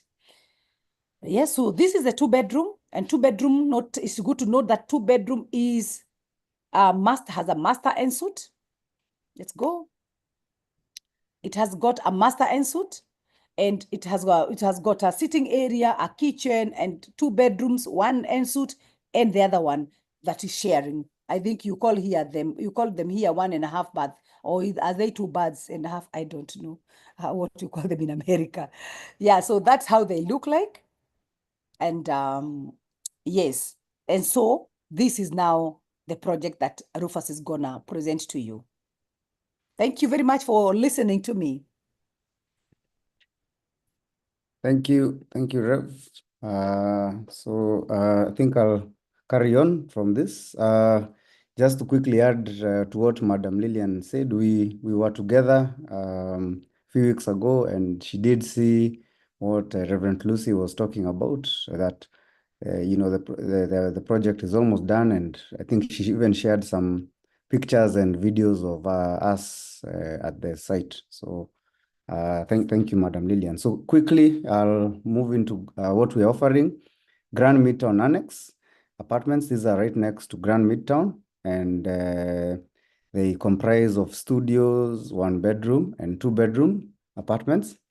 We already have a few members who have invested in this from Grand Granite, but we're offering we're offering you if you'd like to invest another unit, and also any prospective ones and prospective members who'd like to invest in this project. The location, they're right next to each other.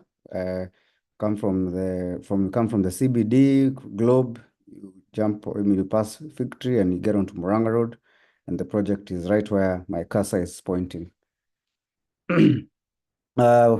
Quickly, we usually have progress update videos, and I believe for a lot of the members, they get these updates every 2 to 3 weeks on updating them where we are with the project. It's very important, especially for our diaspora clients who are not, in the country, to sometimes come and physically inspect the progress to which we have reached. So we usually share this, and this is again part of what we had discussed earlier in terms of, we believe in integrity and being very open in what we are doing. So I'll quickly jump into what we're offering. So we have a studio unit. This is the floor plan. You access, it's pretty similar to the image of the one we were showing, Reverend Lucy was describing. This is the entrance. We have a kitchenette over here. We have the toilet and bathroom on my right. Then it leads up to this small living room space. Then you have a bed and a wardrobe closet space leading into the balcony. We also have a provision for a washing machine on the balcony side. Now, what's the size of the unit? It's 312 square feet in size, so quite spacious. What are we offering? We have an offer if you'd like to purchase in cash at 2.9 million.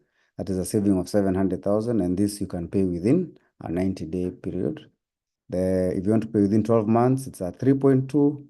2 to 3 years is at 3.6 million.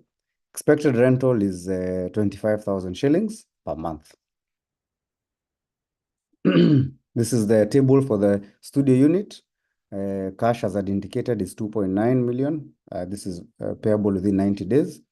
For 1 year, price is 3.2. You pay a 10% deposit, and you make monthly payments of 240,000 per month. 2 and 3 years option is 3.6 million. That is the full price. 10% deposit of 360. For the 2 years, per month is 135,000. And for the 3-year option is 90,000 shillings. I believe it's around $700 a month. So 1 bedroom unit. This is the floor plan. So you access from where my cursor is pointing. You have the kitchen on our right, quite spacious.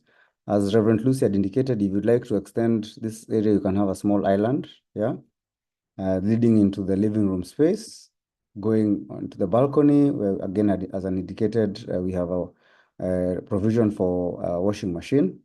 Come back, we have the bedroom over here, the closet space, and we have the toilet and bathroom.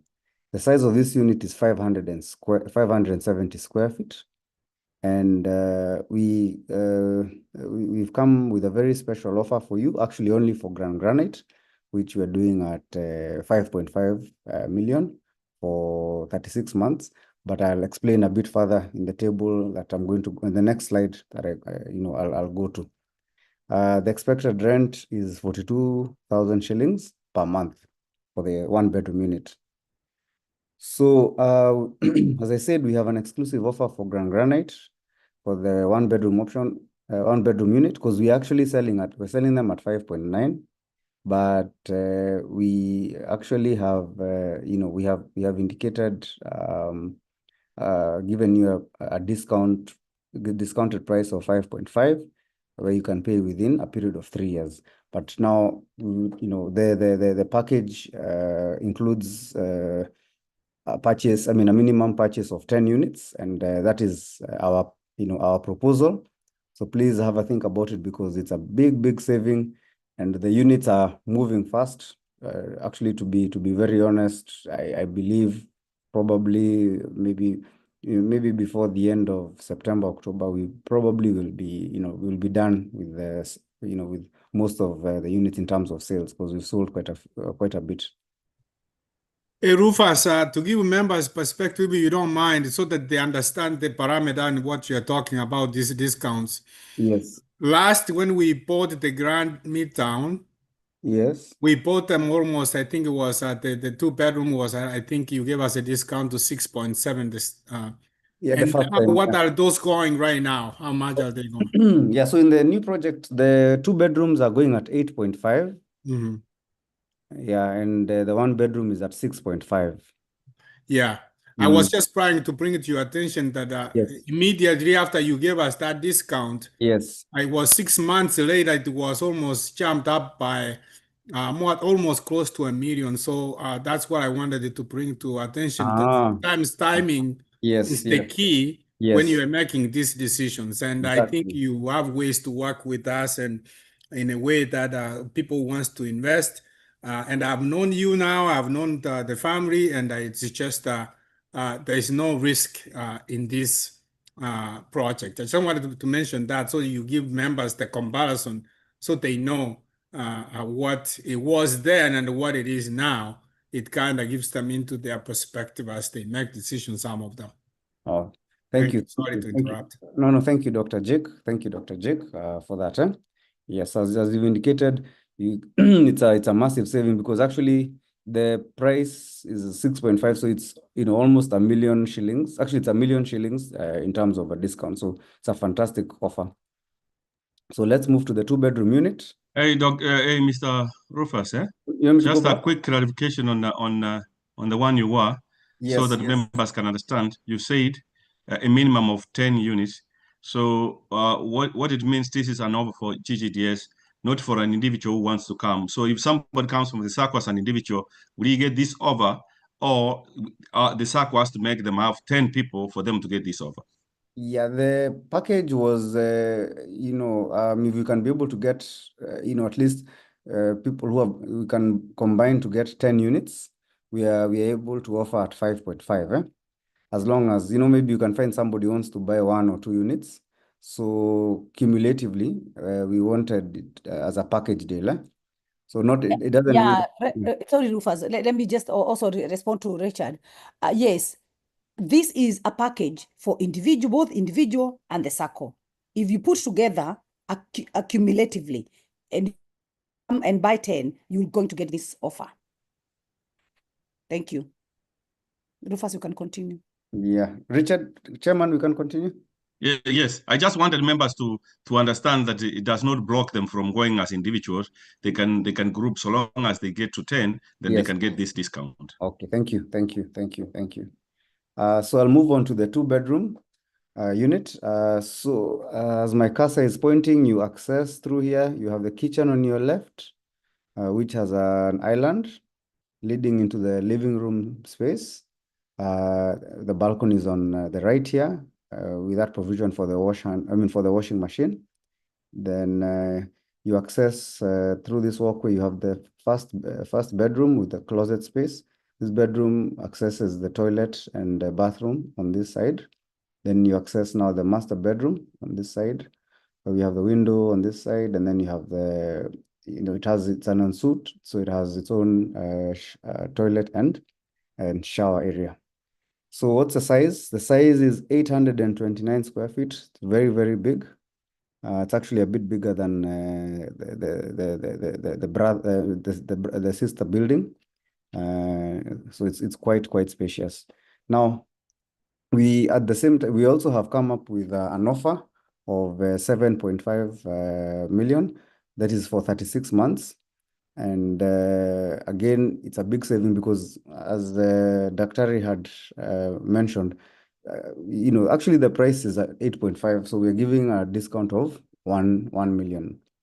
The expected rent is 50,000 shillings per month. So again, the package we have for the 2-bedroom unit is 7.5 for 3 years. But again, we're giving it as a package deal for a minimum purchase of 10 units. I would really I'd really urge you to consider it because it's a fantastic offer. I mean, even if you feel like you'd like to sell your unit at the end of, when we're handing over, you're already, you're already at an advantage in terms of you'll be able to sell it at a profit. So I can continue. What is the return on investment? The studio at 3.6, the return on investment based on the rental yield is 8.3% per annum. The one bedroom at 5.9, based on the rental yield, is 8.5% per annum. And the two bedroom at 7.9, the return on the rental yield is 7.5%. This is a good, actually industry average in Kenya is between 5 and 6%. So this is fantastic. And we've not considered even the capital appreciation of the property on this figure. So Madam Lily had mentioned about the Airbnb. If you'd like to go this route, you will definitely be able to get more money. And this is because the area itself is fantastic because it's, again, very central, very close to, all the prime locations, near the Aga Khan Hospital, there's UN, near the CBD, and Nairobi is the hub of conferencing. So there's usually a lot of guests who are coming in, especially from East African countries. So there's a lot of activity, and also even just people from generally around different parts of the world. So for the studio, we've done our feasibility study, and on the lowest amount possible per day, we've come up, it's 3,500 shillings. So if you estimate that you have occupancy for at least a minimum period of 15 days, you're making much more than your long-term rental of 25,000. For the one bedroom unit, we've given it at 4,500. Again, based on 15 days, you're making much more than you would on your long-term rental.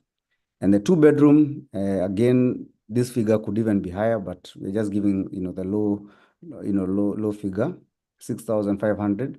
Again, if you do it for 15 days, you're making much more than you would on your long-term rental. So it's called being aggressive, because you'd of course have to furnish your unit, but it's like any business, you invest, but it's a risk versus reward. So what are the amenities that we have? We'll have a backup generator. This is for the common areas, common services in the building. That is the lifts, the pumps, common area lighting. Anything that is commonly used by all the residents in the building. We'll have 3 high-speed elevators. We have balconies, spacious balconies. All the units have special balconies. We have a dual water supply, that is city county water, plus we have a borehole just to supplement that, so you don't have any water shortage. We'll have an area designated for co-working space in the building. We'll also have 24-hour CCTV surveillance and security. We'll also have biometric access, on every floor. And Madam Lily, I think you saw when we went to Midtown. I'm sure you can comment. When we went to Midtown, you saw that you cannot access the floors without, being able to bypass the biometric access control. We have 3 parking levels, that is 2 basements and the ground level parking. We'll have some convenience stores on the ground floor, and we'll also have a laundromat. And of course, most importantly, the building is Wi-Fi ready. So what are our credentials? Again, the project is called Grand Midtown Annex Apartments. It's the reference number. The developer is Soil Merchants Kenya Limited. Our architects are called Scope Design Systems. Our structural engineers are called Aba and Wandu engineers. Our services engineers are called Amalgamated Engineering Services. And our advocates are our guest, Mohammed Nyauga, who came with us in 2023 in partnership with the former Attorney General, Professor Githu Muigai. Firm is called Mohammed Muigai, Legal Partners. If you'd want to commit, these are the requirements for us to start on the paperwork, an offer letter, copy of your ID, KRA, copy of your PIN, KRA PIN, some passport size photos, your contacts, that is your phone number and your email addresses, and your postal or physical address, next of kin, ID copy, and contacts, that is the telephone and email address. For companies, just a certificate of incorporation copy, KRA certificate copy, and then the ID copies of a minimum of 2 directors for the company. And the same goes for KRA PIN certificates for the 2 directors, passport size photos, and the contacts for the directors. That is both the telephone and email address, and the postal and physical address. These are our bank details. For some of you who have been investing with us, I think you know some of these accounts, especially the ones who normally pay for their apartments, the KCB and Equity Bank. And even we also have Prime Bank, but very importantly, we also have Bank of America for customer. If you'd like to make your payment directly here, we have an account called Soil Merchants LLC. We have a company registered here in the US, and those are the account details. And if you scanned the QR code, you'll be able to get this. But even if you'd like, we can share this with you privately. And we also have a Zelle number as well. We also have a family bank account.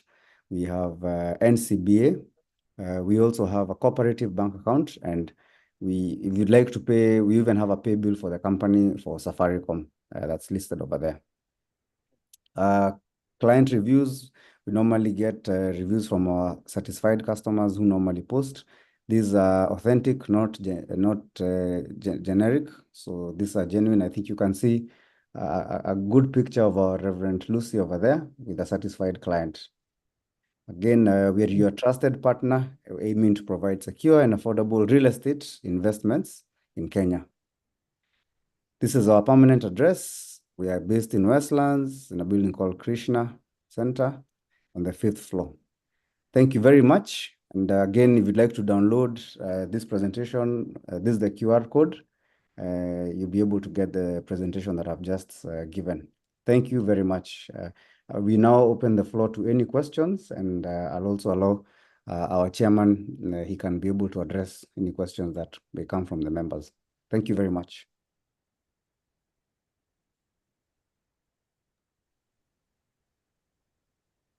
Thank you, Rufus. Thank you, Reverend, and thank you, Chairman.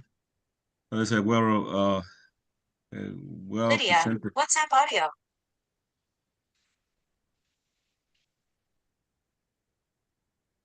You made a very well presentation. I think for the sake of our members, I will ask one question and then we move to the next one. Other questions I've been seeing. I think, Reverend, you have been answering some questions, and I think Caroline has also been answering questions on the chat. And those who have questions, they can continue posting them. And if you want to have a one-on-one conversation, the details will be provided. I think the card was given here for Rufus. You can make a call. But Rufus, if you can clarify this, I know you said a minimum of 10 units for 1 bedroom, then also there was a requirement for a minimum of 10 units for 2 bedrooms. Let me play a devil's advocate here. What if we want to mix 2? I need to take 5 of the 1 bedroom and 5 of the 2 bedrooms. Can that make 10?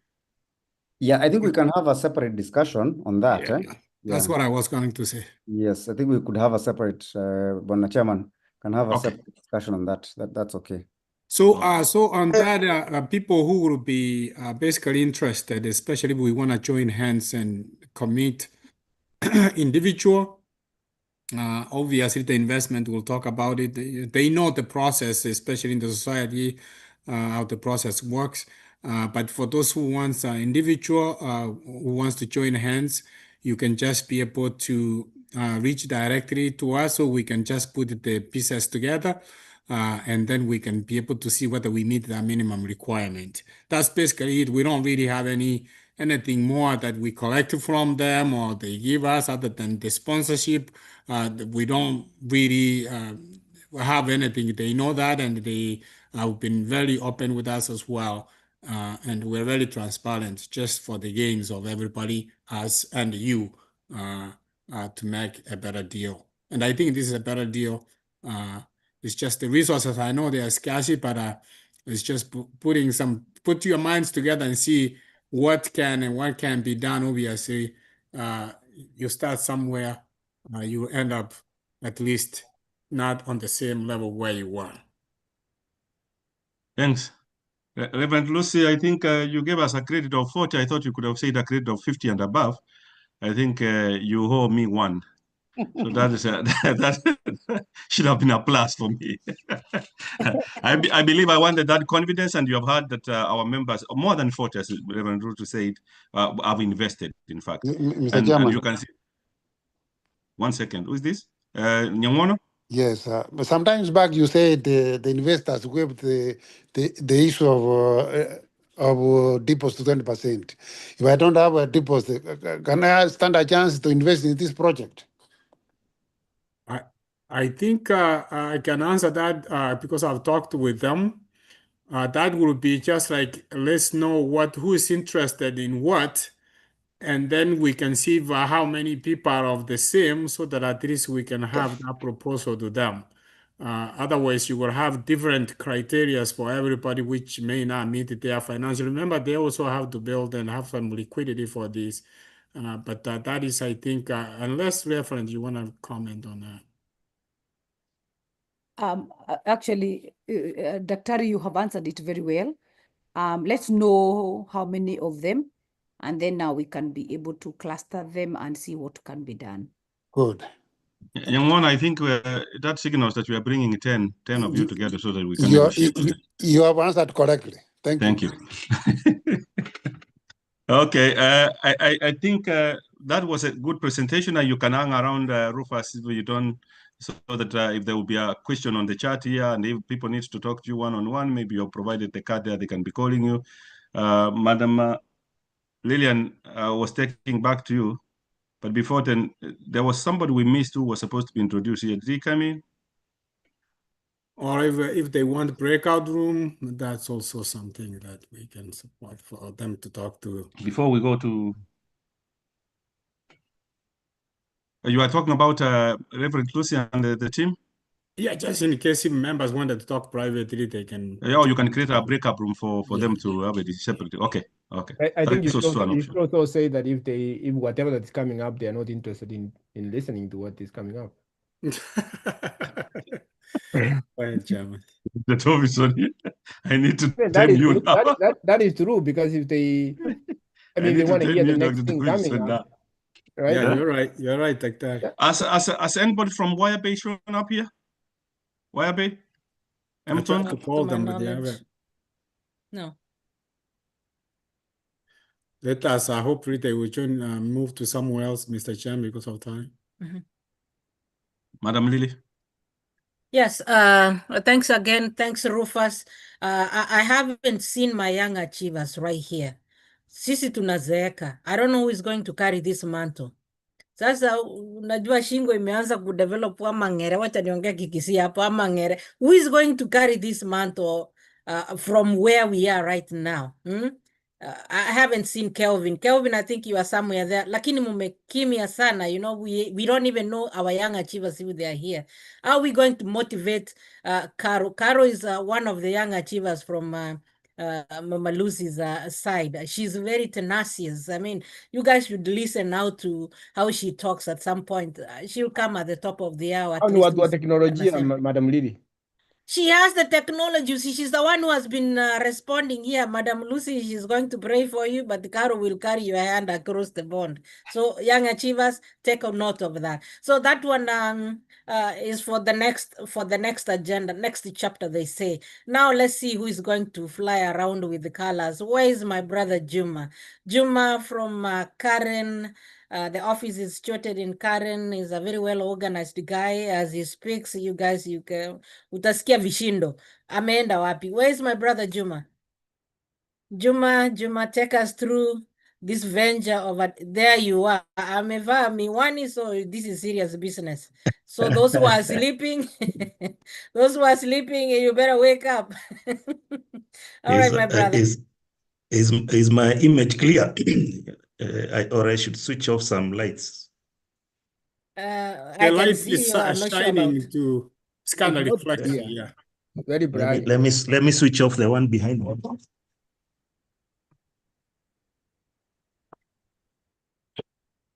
That's better. Yeah, that's better. Yeah, better, unless you can put it in front of you. Come again? He's suggesting unless you bring the lights and carry one hand holding your head here and then the other one so shining on you. That's Thank you. I think I have very many creative people, which is a very good thing. You can as well turn around and face the light. Right. No, I think the position where I am is at the dining space, unless I go up to the office upstairs. I'm at the home desk. This is good. And I was trying to find a comfortable position to sit for now almost 5 or 6 hours. I've been attended this AGM from the beginning, largely because of how much respect I have for the process, and I think we have engaged for a long time. So, Mr. Chairman, members, directors of the granite SACCO, the entire leadership, membership, I thank you once more for this opportunity. I think we have interacted for about 1.5 years now, and I'm going to attend this meeting with my assistant, Nicholas Mushiri. I think some of you have met him virtually, if not physically. Nicholas is a young budding graduate architect that I have trained and I continue to train, coach, and mentor. So I want to thank all of you for this opportunity, and as always, appreciate the fact that we have continued engagements and continued discussions on the grand dream of the proposed gated community development at Konza Technopolis. I just like everybody else, do not make or take it for granted that we have this chance to share. I want to make a submission based on my profession, and I want to thank Madam Lily Ongaki for paying us a visit at our offices. Was it about 2 weeks ago or a week and a half ago? And we had a chance to interact. So I'll take you quickly through the slides. For some of you, this may not be new because we have had very many engagements, and therefore I'll make this a very brief interaction, as you can see. So I'll ask Nicholas to take us through the slides. Slide number 1 is just an introduction. That's me there, and I'm a fellow of the Architectural Association of Kenya, fellow being the highest class of registration for the professional association. Certificates, professional certificates, and annual practice license, which are requirements of our services there. I have submitted this previously, but I wanted to indicate that there. Of course, the annual practice license runs annually between 1st of July and 30th of June. So as a matter of fact, in a few weeks, we should be renewing that license subject to meeting the requirements for renewal. And I've kept my practice license in good order since I got registered. My presentation outline, I have given it there, the journey to date, a few definitions of our practice, but I will not bore you with the depth of knowledge. I understand that we've been, or depth of information, because we've been on this for a long time, and I see the numbers are also reducing, so don't worry about what I've put there. This presentation will be submitted, and a hard copy is actually for the record with yourselves. So if there is anything else I would want to add, I will be glad to add. But this presentation is available with the leadership of the granite Diaspora Investment Group. Ideally, I think the only comment I want to make there is that our work is to develop the vision. You know, we are the vision carriers of the clients, what you intend to achieve. And as we are going to go through with next, let's see next, Nicholas, as we are going to see next is how we have gone through this process from 25th of February 2024, our very early, nascent engagements where we were discussing the visions, where everybody was talking about the big dreams and intent for that site at Konza Technopolis.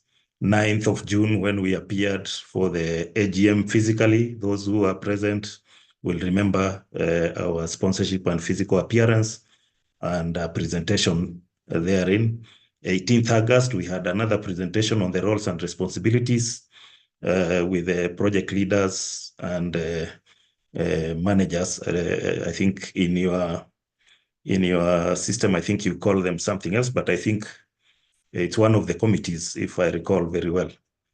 13th of September, in September we had an invitation to submit, our profiles and statutory documents through what would be considered as an EOI. On our sides here, we call them expressions of interest.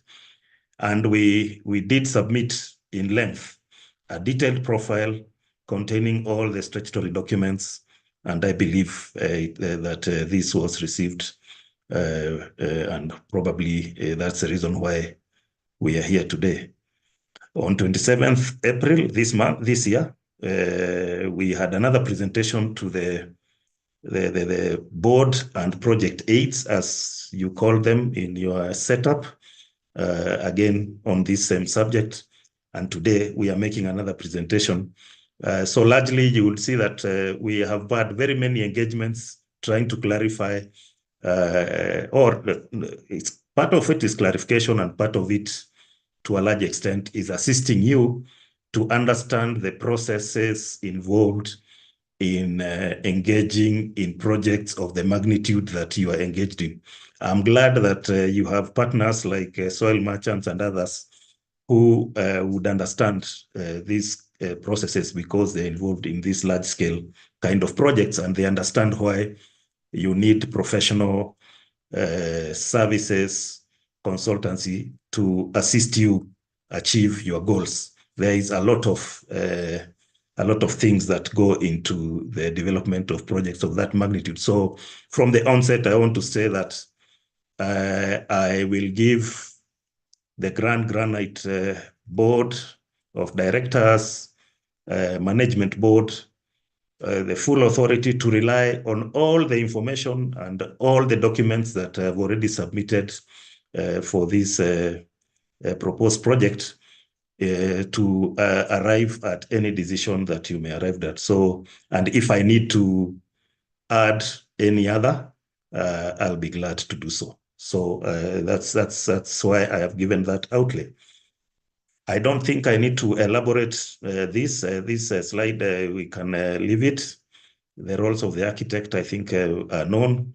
The normal services, probably I need to overemphasize here, because you can see it's very clearly outlined from the proposal stage, what is supposed to happen from site investigations, brief development, client advice, outline proposals, reporting on major decisions. These are still at a very preliminary stage. Then we move to the next stage. The scheme design is where we develop the drawings that are supposed to be taken for approval. Now, this stage is very critical because before we even go for approval, it means that all of you must have agreed that those are the designs that you want. So before any submission for approval, that is to the statutory authorities, what we call now the local governments or county, not local government change to county governments, under the Physical and Land Use Planning Act 2019, that these designs, whatever you are submitting, to a large extent is what, as clients, you have agreed that that is what you're going to implement. What that would mean is that any changes after that would be very costly. So changes after this stage of scheme design should be very minimal. As a matter of fact, the Act provides that the only changes that would be admissible without resubmission for approval would be only up to about 20% of the entire project. So you can imagine a development of 20 acres, or not 20, 50 acres, and you are submitting for approval, and the only allowance you have is a change of up to 20% without resubmission. Any changes beyond 20% would require resubmission for approval. Otherwise, you fall out of compliance and you run the risk of the project being stopped, and you know the risks that are associated with stoppages of work and all that. So the whole idea here is that for our services, we manage these processes for you so that we don't get into those kind of risks, so that then we ensure that the project is delivered accordingly. Once this process at that stage is done, the next stage is the detailed design. This means now the design, overall design is agreed upon. So it's now the drawings that need to be produced for contracting purposes. These are what we call working drawings and details. And this really means that the project now has no, almost none reverse gear. So this stage is more of developmental towards the next stage, which is tender action and post-contract supervision, which is the actual implementation. So what I need to emphasize on this is that those 4 stages, as you see them, are actually also outlined in law. Cap 530, Cap 525 of the laws of Kenya, Schedule 4. If you, those who are able to visit, I think you have lawyers in the house, you'll be able to see that these stages are very, very clearly provided for. It's not really that it's a creation of anybody, that is how the procedure is supposed to run, so that by the time you come to implementation, you know, you are outsourcing, you are getting the contractors, which type of contractors, what are their capacities, what are they going to do, and then do they qualify to execute that kind of work? Do they have capacity to execute that kind of work? By the time you are awarding, you are almost sure that this project is deliverable by the person that you are considering, and we assist at all levels to ensure that we help you do that. And then, of course, we move on towards the supervision process, construction period, up to delivery and handing over. And of course, there is a period of defects liability, which we manage until then the complete, what we call the final handing over happens. So that's, if we go to the next slide, that's basically outlines the architectural services. For our work to be thorough and you know, take care of all requirements of law, and also for us to be assured, of course, the requirements of law is to ensure that there is compliance with the building standards, the building code, safety standards, controls. We need all these other consultants. I've tried to list them there, the quantity surveyor and what they do. And for investors like yourselves, there is nothing that is as important as cost control. So from the period the project is conceived and the estimates are provided, then we plan for those costs and control the costs. The quantity surveyor is a key person who manages cost control. If there are any requirements, I can be able to elaborate what this cost control means, because it's to us a very important aspect that you know when you're getting into a project, what is the costs involved, what is the total value, how do you arrive at that total value, and in the cost planning, what are the cash flows based on what are the activities that are anticipated to be implemented. And at all processes, we expect that there will be reporting and continuous measurements and remeasurements and reporting on what is going on at every moment. So this ensures that what you pay for is actually true value of a product or a material that has been delivered to site. And collectively, as consultants, we help you to achieve or manage mainly three things. The quality, what is the quality delivered, the time it takes, how long does it take, so that the third item comes into the surface, which is the cost, finance. Quality and time surely must affect cost. So if you fail to manage any one of them properly, it will affect the costs. So we have to deal with the control of the deliverable in terms of quality. Time, quality and time, of course, there is a reference to methodology. Which method do we use to achieve? And then what costs that we are dealing with. Project management is a specialist, again, to now bring the control of the processes. What are we controlling here? Once you formulate a plan and you know what objectives you want to meet, then you have to assemble the right people and team and match them to the tasks. Are there activities or goods and services that are on the critical path? Things that need to be produced while something else is happening, and what is the sequence of installation, so that in this process, I always say you don't entertain procurement of say a roofing product when you are still doing a foundation. So that is the simplest way I can put it. But in a more complex development or more complex project, you have overlapping tasks.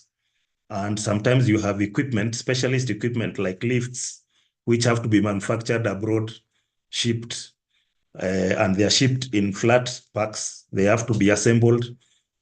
And when they arrive, they have to find the place where they are being installed, that it's ready, so that the installation is seamless.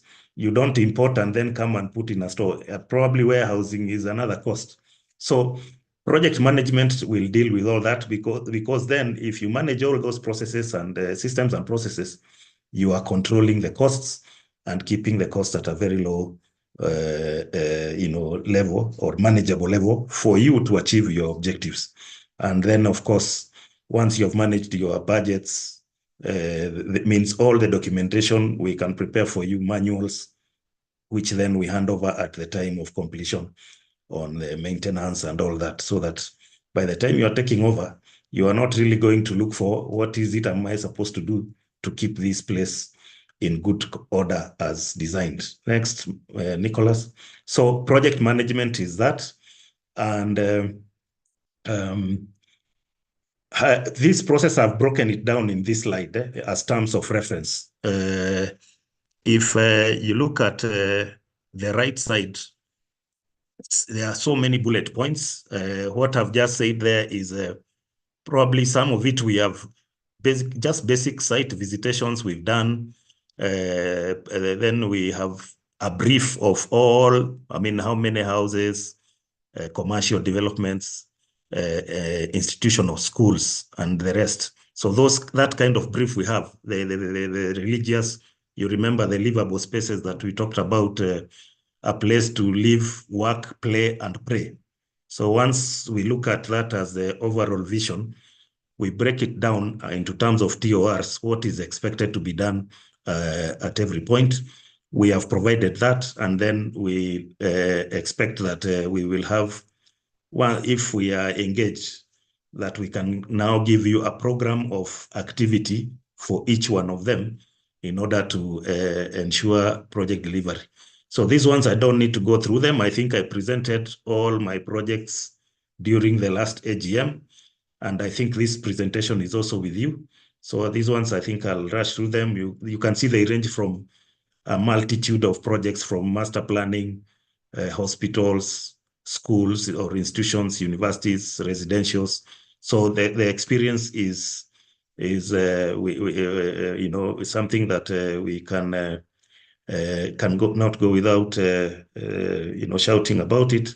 And of course, that then should give you confidence that you are going to, if you consider us for this work, that you are going to get the best that you can get. That I can promise you. Nicholas, if you just continue with the slides. In programming, I think we just look at the bullet points at the bottom. From the last presentations that we had proposed that, or rather we had indicated that we had visited the site and we had developed the strategic definitions. What is it that this, as granite you want? The brief. We had done some concepts, but as I said, those concepts were really raw. A lot of information is required. This what you're seeing there, a lot of information is required to position each unit, whether residential, commercial, institutional, industrial, or otherwise, to be positioned where it is. If you look at that illustration, the layout is assuming a flat ground, but that is not the case. So we need to gather or collect more information on that if we take the instructions, so that we can tell how the ground can accommodate all those facilities that we are proposing to have there. So we have given our ideas. These are basically at ideation level. And we hope that if we have instructions, we should be able to move them to actualization. The next slide, Nicholas. We talked about project financing. If then we are able to move to the next stage, we are able to syndicate financing. And I think the developers in the house will understand most of these processes and the partners that we can bring on board. We actually did indicate that we had engaged with one of them, raising capital, and he was in the meeting that we had on 27th of April. So, but I mean, we have many other options based on which ones will work best for yourselves. I had proposed in that presentation that we needed to get these 3 tasks. These ones are very important tasks. Before anything is done on the ground, we must understand what is happening on the surface, what is happening below surface, which is below surface would be the geotechnical, because there are structures. And if you see the project that was presented by soil merchants, the high-rise development, the ground must be able to carry the whole of that structure. And that has to be determined well in advance at design stage, so that you don't go so far, get approvals, and then you find that the ground cannot carry what you have proposed. So the geotechnical survey for the engineers, civil structural engineers in the house, this, by the way, this doesn't even need to wait for commissioning of any consultancy services. This is an urgent, it's information that should be provided in advance to designers to make decisions. The topographical survey, again, those who understand, it's just understanding the landform, where the ground is raised, where it's falling, where it's deep, shallow, what are the landforms, rock forms, the trees, what kind of vegetation exists, what needs to be preserved, what can be removed. Obviously, what can be preserved means you have to design around it. What can be removed means you can do anything on it. So this topographical survey gives or provides a lot of that information so that the design decisions are objective and they help you develop the design as per. What I gave as a conceptual design assumed a tabula rasa, flattening everything and assuming there is nothing and it's flat ground. So you are actually just planting a template of objects onto a landscape which is even. So I think these are things that we need to do quickly, and I hope I can be of help to assist you to achieve them, so that you have the information and tools to make your decisions. Your decisions should actually be based on information, as it were. And I think this I've already highlighted that we went to that site a long time ago. We have the master plan concepts. I think that slide, we can move to the next one. The last slide is milestones. Again, these were just the collaborations that we had already established with COTDA, the Konza Technopolis Development Authority, and also the master plan for the buffer zone, which is in our possession. The buffer zone is the area surrounding the Technopolis, Konza Technopolis. So we have this, and it should assist in the process of decision making. Further to this, of course, it behoves that I mentioned that this collaboration is important because access to your site would require a lot of collaboration with the county governments. The county governments have been brought together by the Konza Technopolis Development Authority and one committee of the CECs in charge of planning.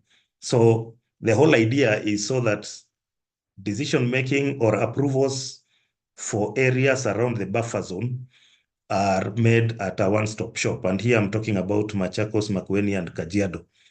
I'm sure by now you realize that the entire property is located in Kajiado in terms of geographical delineations. But the development, because it falls on the periphery or on the buffer zone of the Konza Technopolis, it means that the Konza Technopolis Development Authority has a say on what should come up there and how and when.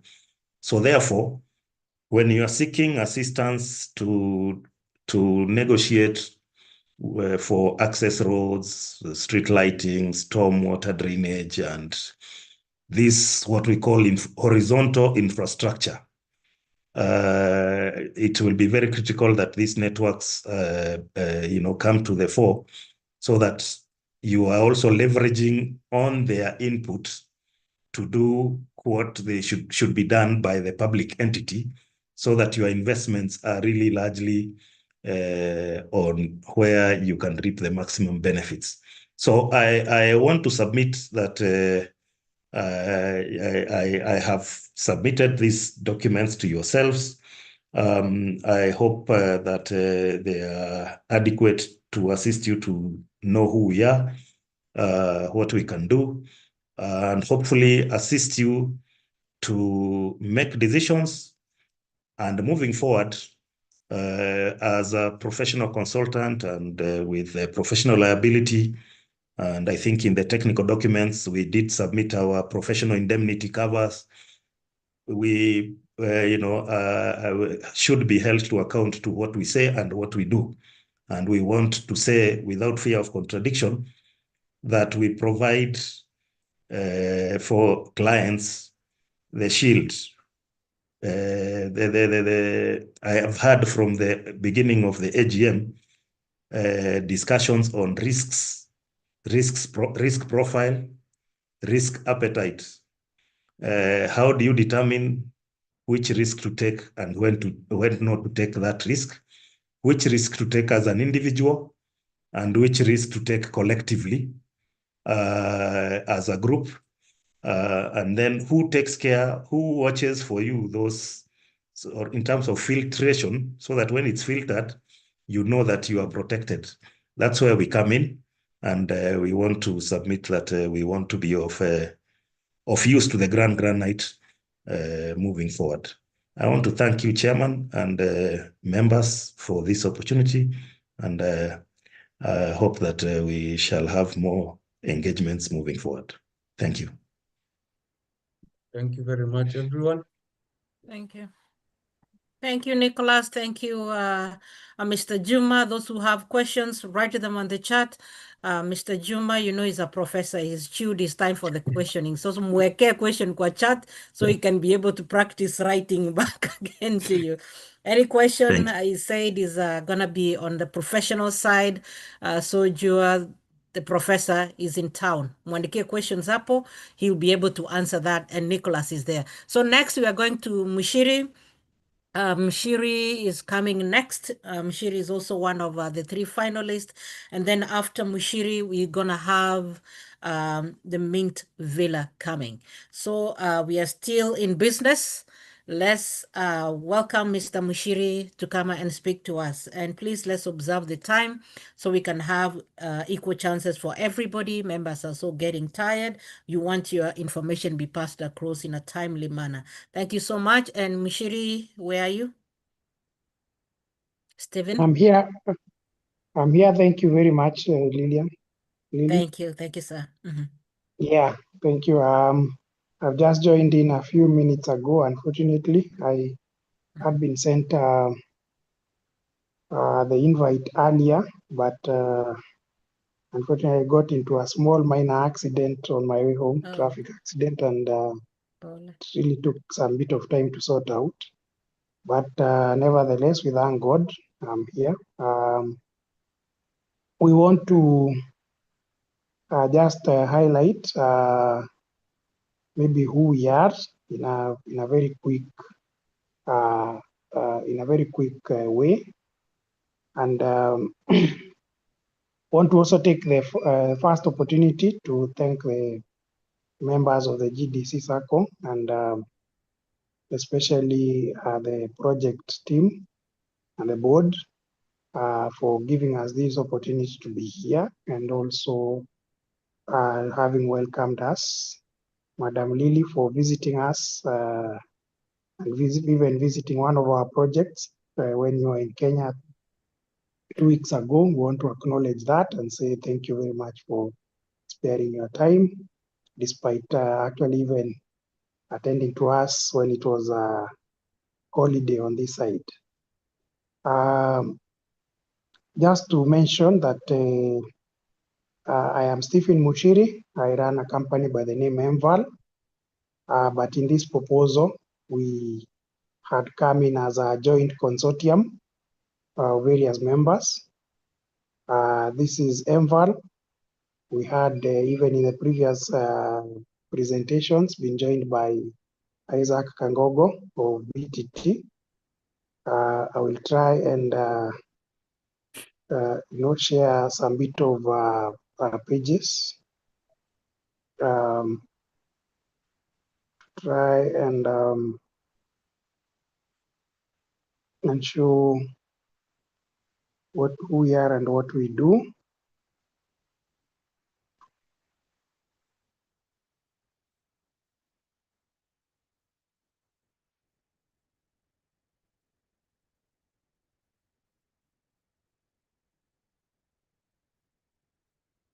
So as that is coming along, as I was mentioning, is that we are a consortium comprised of MVAL, Betts, Townsend, and Taylor. That is what we call BTT, as well as Symbion, a group of architects. We've engaged with this team for several times now, and my screen is refusing to share. And once I get to get that capability. I'll be sharing in a few. But meanwhile, to save on time, our product level in the level we tried to engage was more from a holistic project management perspective. Betts, Townsend, and Taylor have capabilities in project management, what we call development management. Development management is simply where a customer comes and says that we have this piece of land or we have this idea, and then the development team is able to pick it up, do market research. For market research, we go to development of scheme plans, development of site inspections and all that, and then scheme plans. From scheme plans to the concept, finally producing what you call a bankable concept that then is approved, taken to the approval levels, and then financing is sought. We have it in our panel to be in contact with several financing institutions, both local and international, both syndicated loans, syndicated equity, equity investment, and then all the way down from project finance to end user finance. By end user finance, we mean people now who are financing for the buyers, the members who now want to invest or buy into the projects, and they would want mortgages. We have scenarios where we have partnerships with banks, local banks within the country, and other financial institutions, microfinance institutions, but currently trying to work more with the banks who are offering affordable mortgages around here in Kenya. By affordable mortgage, we mean mortgages that have been offered through the current government initiative on the affordable mortgaging structure, which is giving up to 10.5 million shillings at 9.5%, with a term from as low as maybe 2 years, 3 years, to as stretched as even 25, 30 years, depending on the age of the applicant. That is for the end buyer. But before then, there is organization to have the project financing in place. Before now, in terms of project organization, as discussed earlier, is that our consortium is able to think through together with the development team on what we call a stage 0 to 2 discussion, which now begins for market research, scheme design, master plan design, discussions back and forth between the team and the customer, all the way to where now the master plan is approved, and then the feasibility study now is what is used to source for the finance. After that, then there is the implementation stage, which the team is able now to come up with the working designs now the civil structural designs, the mechanical engineering designs, and then the BQ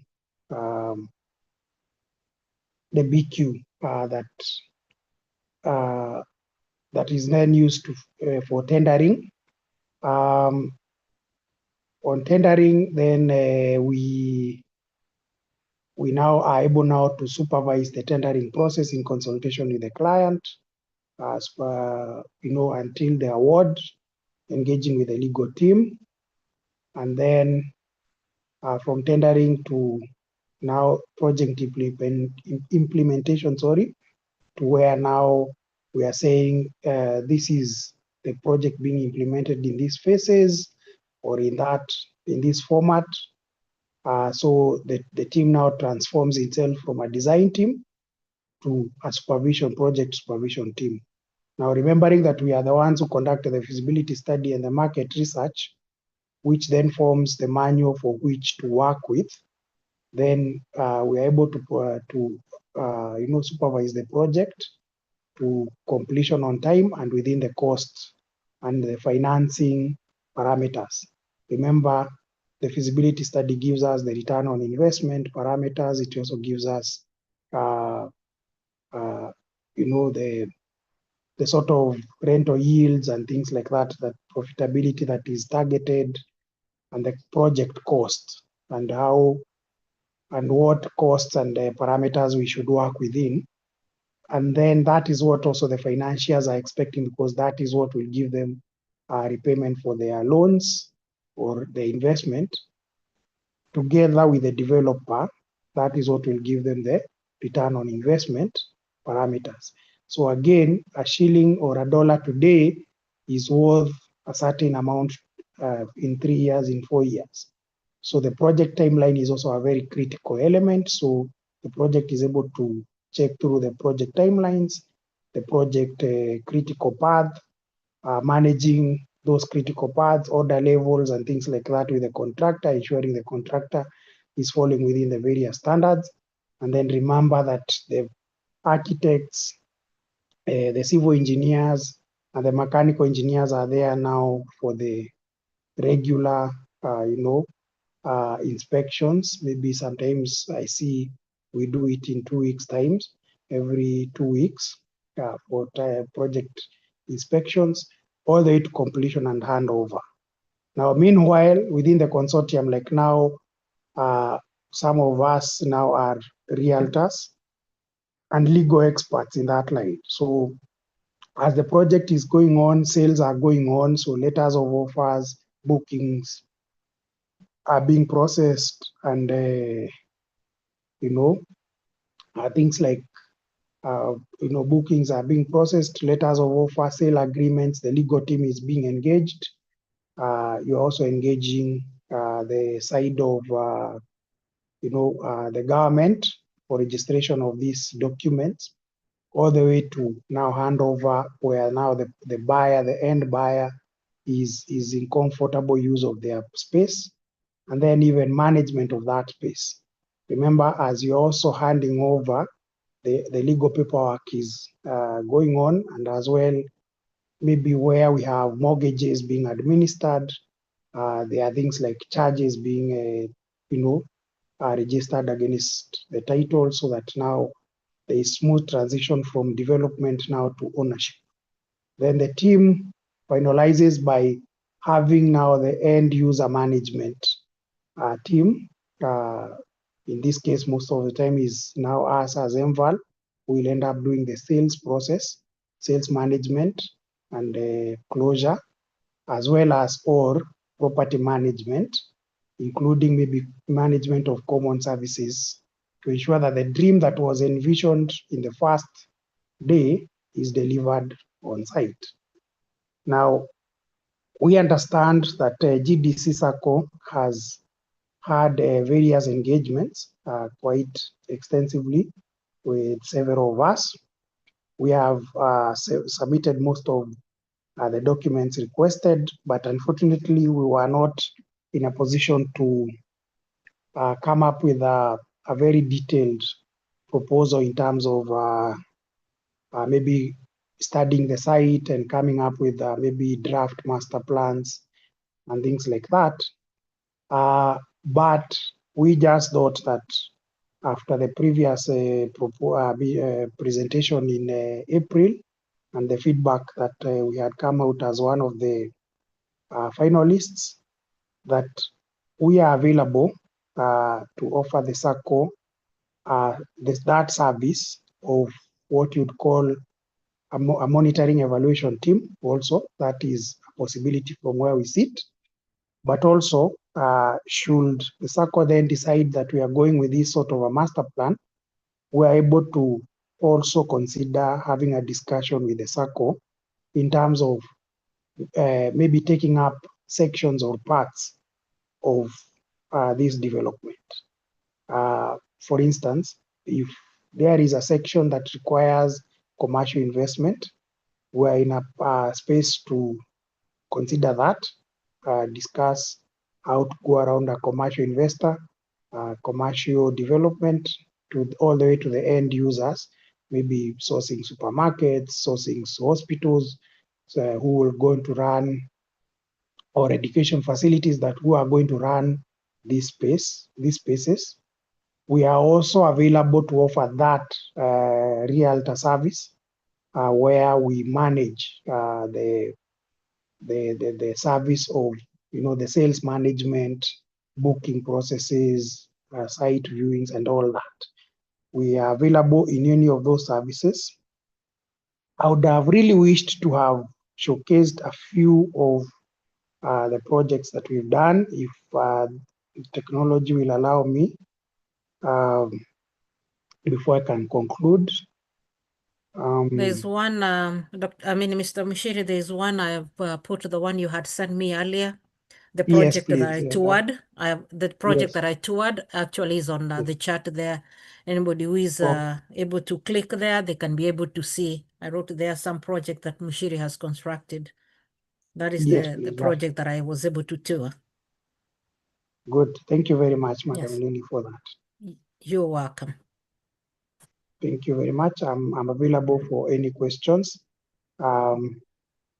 I will also on the chat put in my contact number for anybody who also may require something, and also our websites for the various consortium members. Thank you, Mushiri. Anybody with a question, you can write in the chat here. Mushiri is going to leave the contact here. You're not able to reach or see him. Thereafter, get in touch with me. I should be able to connect you with Mushiri. And the link that I'll put there, those are the properties that I toured in Kitengela after meeting him at State House Road, where the offices is. I went again, I drove to Kitengela, where he has another office, and he has the projects there. The project has there's a very huge area for the mall that it was under construction, almost done. Beautiful apartments there, and also the townhouses. They do have a clubhouse, almost the dream that we have, except on a large scale. Our dream is on a large scale. Mushiri, I'm not downgrading your your project. I have to take care of my baby, so mine is a little bit big. Yes. So Yeah. if you happen to come on board,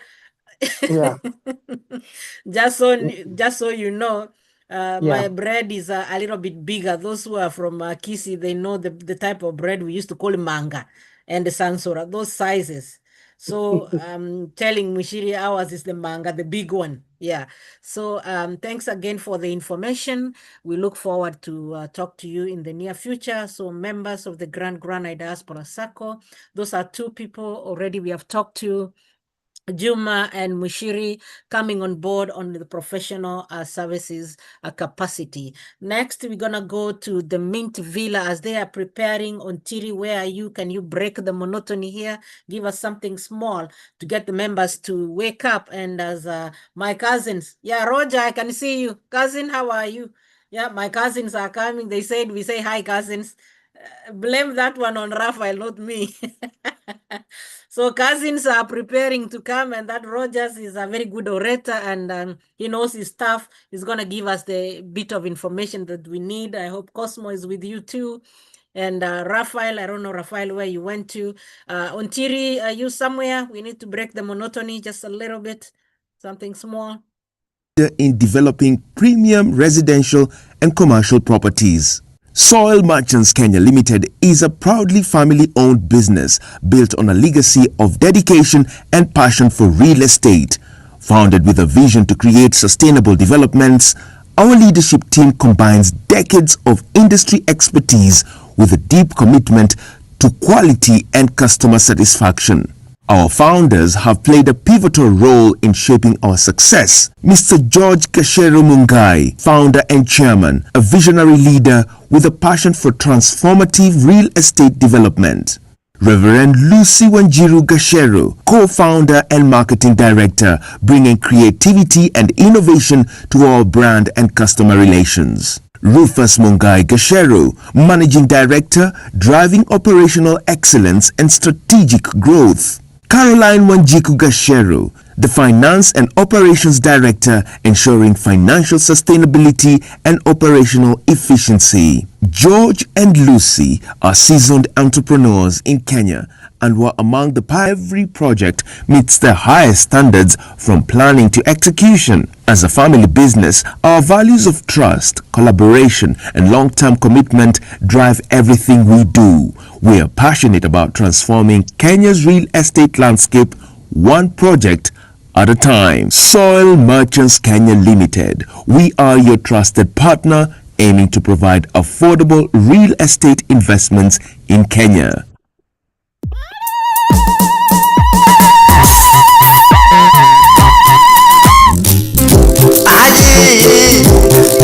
Maya, Mwanire baitu, Mwaretire baitu, Mwarosirie, Bengengia, Egotoka Mumbu, Mache Mumbu, Bengengia, Egotoka Mumbu, Mache Mumbu, Iranira Naiti, Diaspora, Bengengia, Egokonya Bokomu, Egokonya Bokomu, Sakengia Baba, Sakengia, Egokonya Bokomu, Babo Minto Baba, Babo Minto, Babo Minto, Tato Minto Tata, Bengengia, Bengengia, Bengengia, Sakengia Bai, Sakengia, Iranira Naiti, Iranira Naiti, Egotoka Mumbu, Egotoka Mumbu, Mate Mumbu, Mate Mumbu, Mate Mumbu, Ore, Babo Minto Baba, Amangana Maya, Amangana Maya, Mare Sire Baitu, Akwanire Baba, Maro Sire Baitu, Bengengia, Bengengia, Egotoka Mumbu, Mate Mumbu, Egokonya Bokomu, Egokonya Bokomu,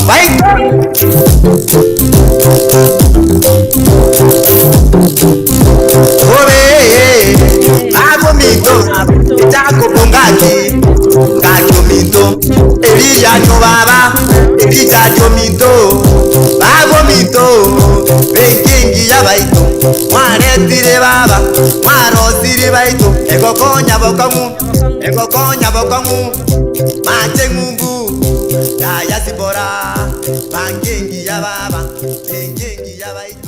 Thank you, AGR. And soon we are moving to Engata TV. That is part of our end game here, Engata TV. There's a Roku channel as well. Those who are in the house, Shiri, Rogers, my cousins there, and John Oin, James Oino. Forgetting the first name. Excitement. So Juma Oino. Juma Oino. So your go-to person on the media is the AGR. Thank you so much for Ontiri making us sweat for a little bit. Now, cousins, I hope you guys are ready now to patia hujumbe. And I see Cosmas. Cosmas, thank you. I know it's late, but good job. Good job. And for those people who haven't known, Cosmos is the product of Getso. Our first AGM, we had a lady called Professor Mary Getui. That is the origin of Getso. So we are good. Thank you so much. Karibu sana, Rogers, Raphael, Cosmo, and your team. Karibu sana. Tupange, tuko hapa. Thank you. I think because of time, I greeted you earlier. I would like maybe Cosmas to greet you. Then from there, now we hand over to Roger so that he can do the presentation. Thank you. Thank you, Raphael. Hello, everyone. Greetings from Kenya. This is Cosmas Onyango with the Mint Villa team. and Getso Consultants coming through as the project manager and quantity surveyor. So we're happy to be here. Rogers will take us through our presentation. Thank you, and we'll chip in whenever we can. Thank you. Thank you.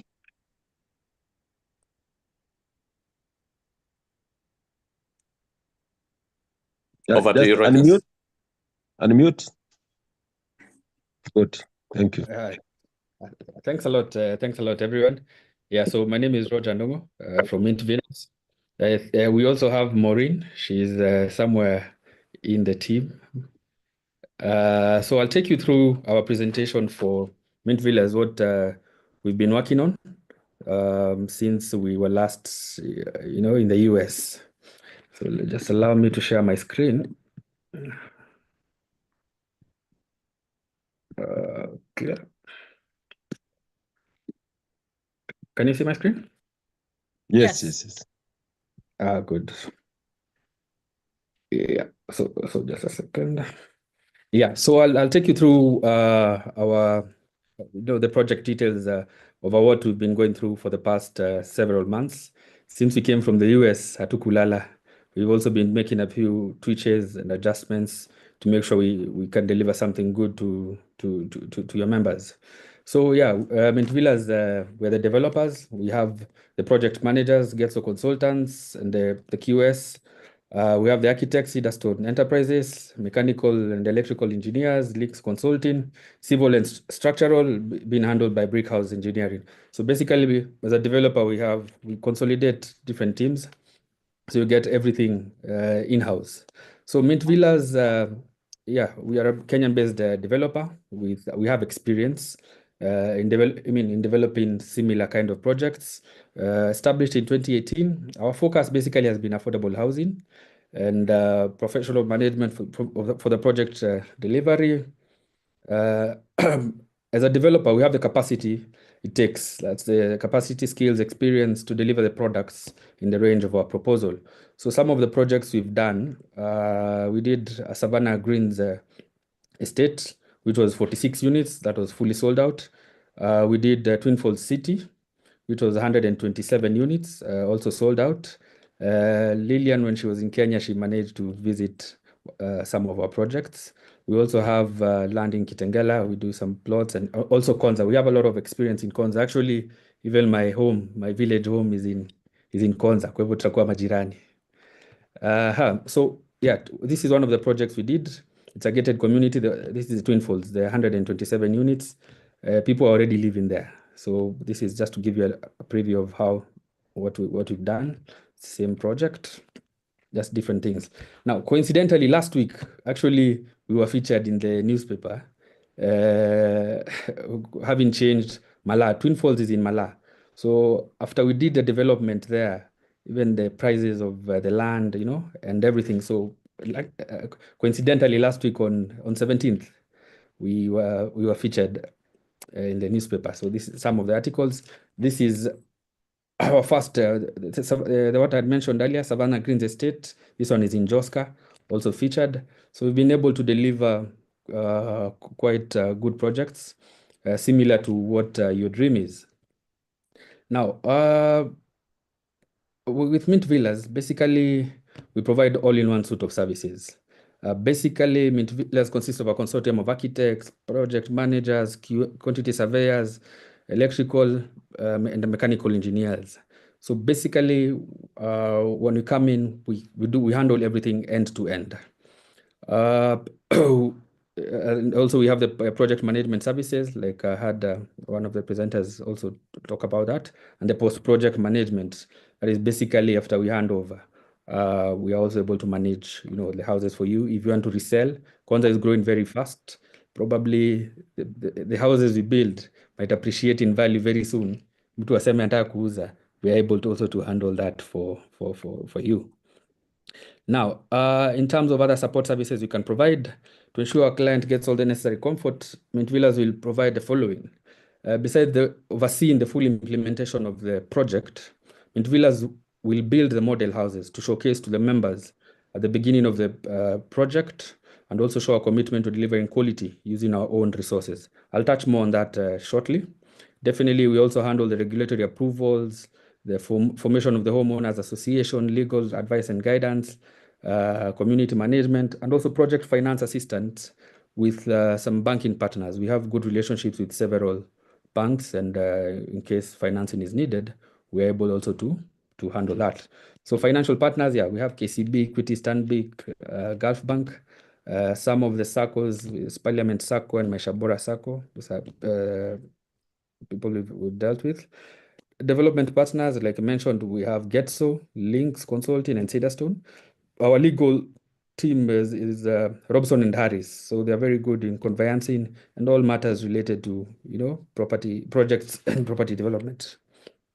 So now the question, first of all, is why Mint Villas? Why should we be given this job?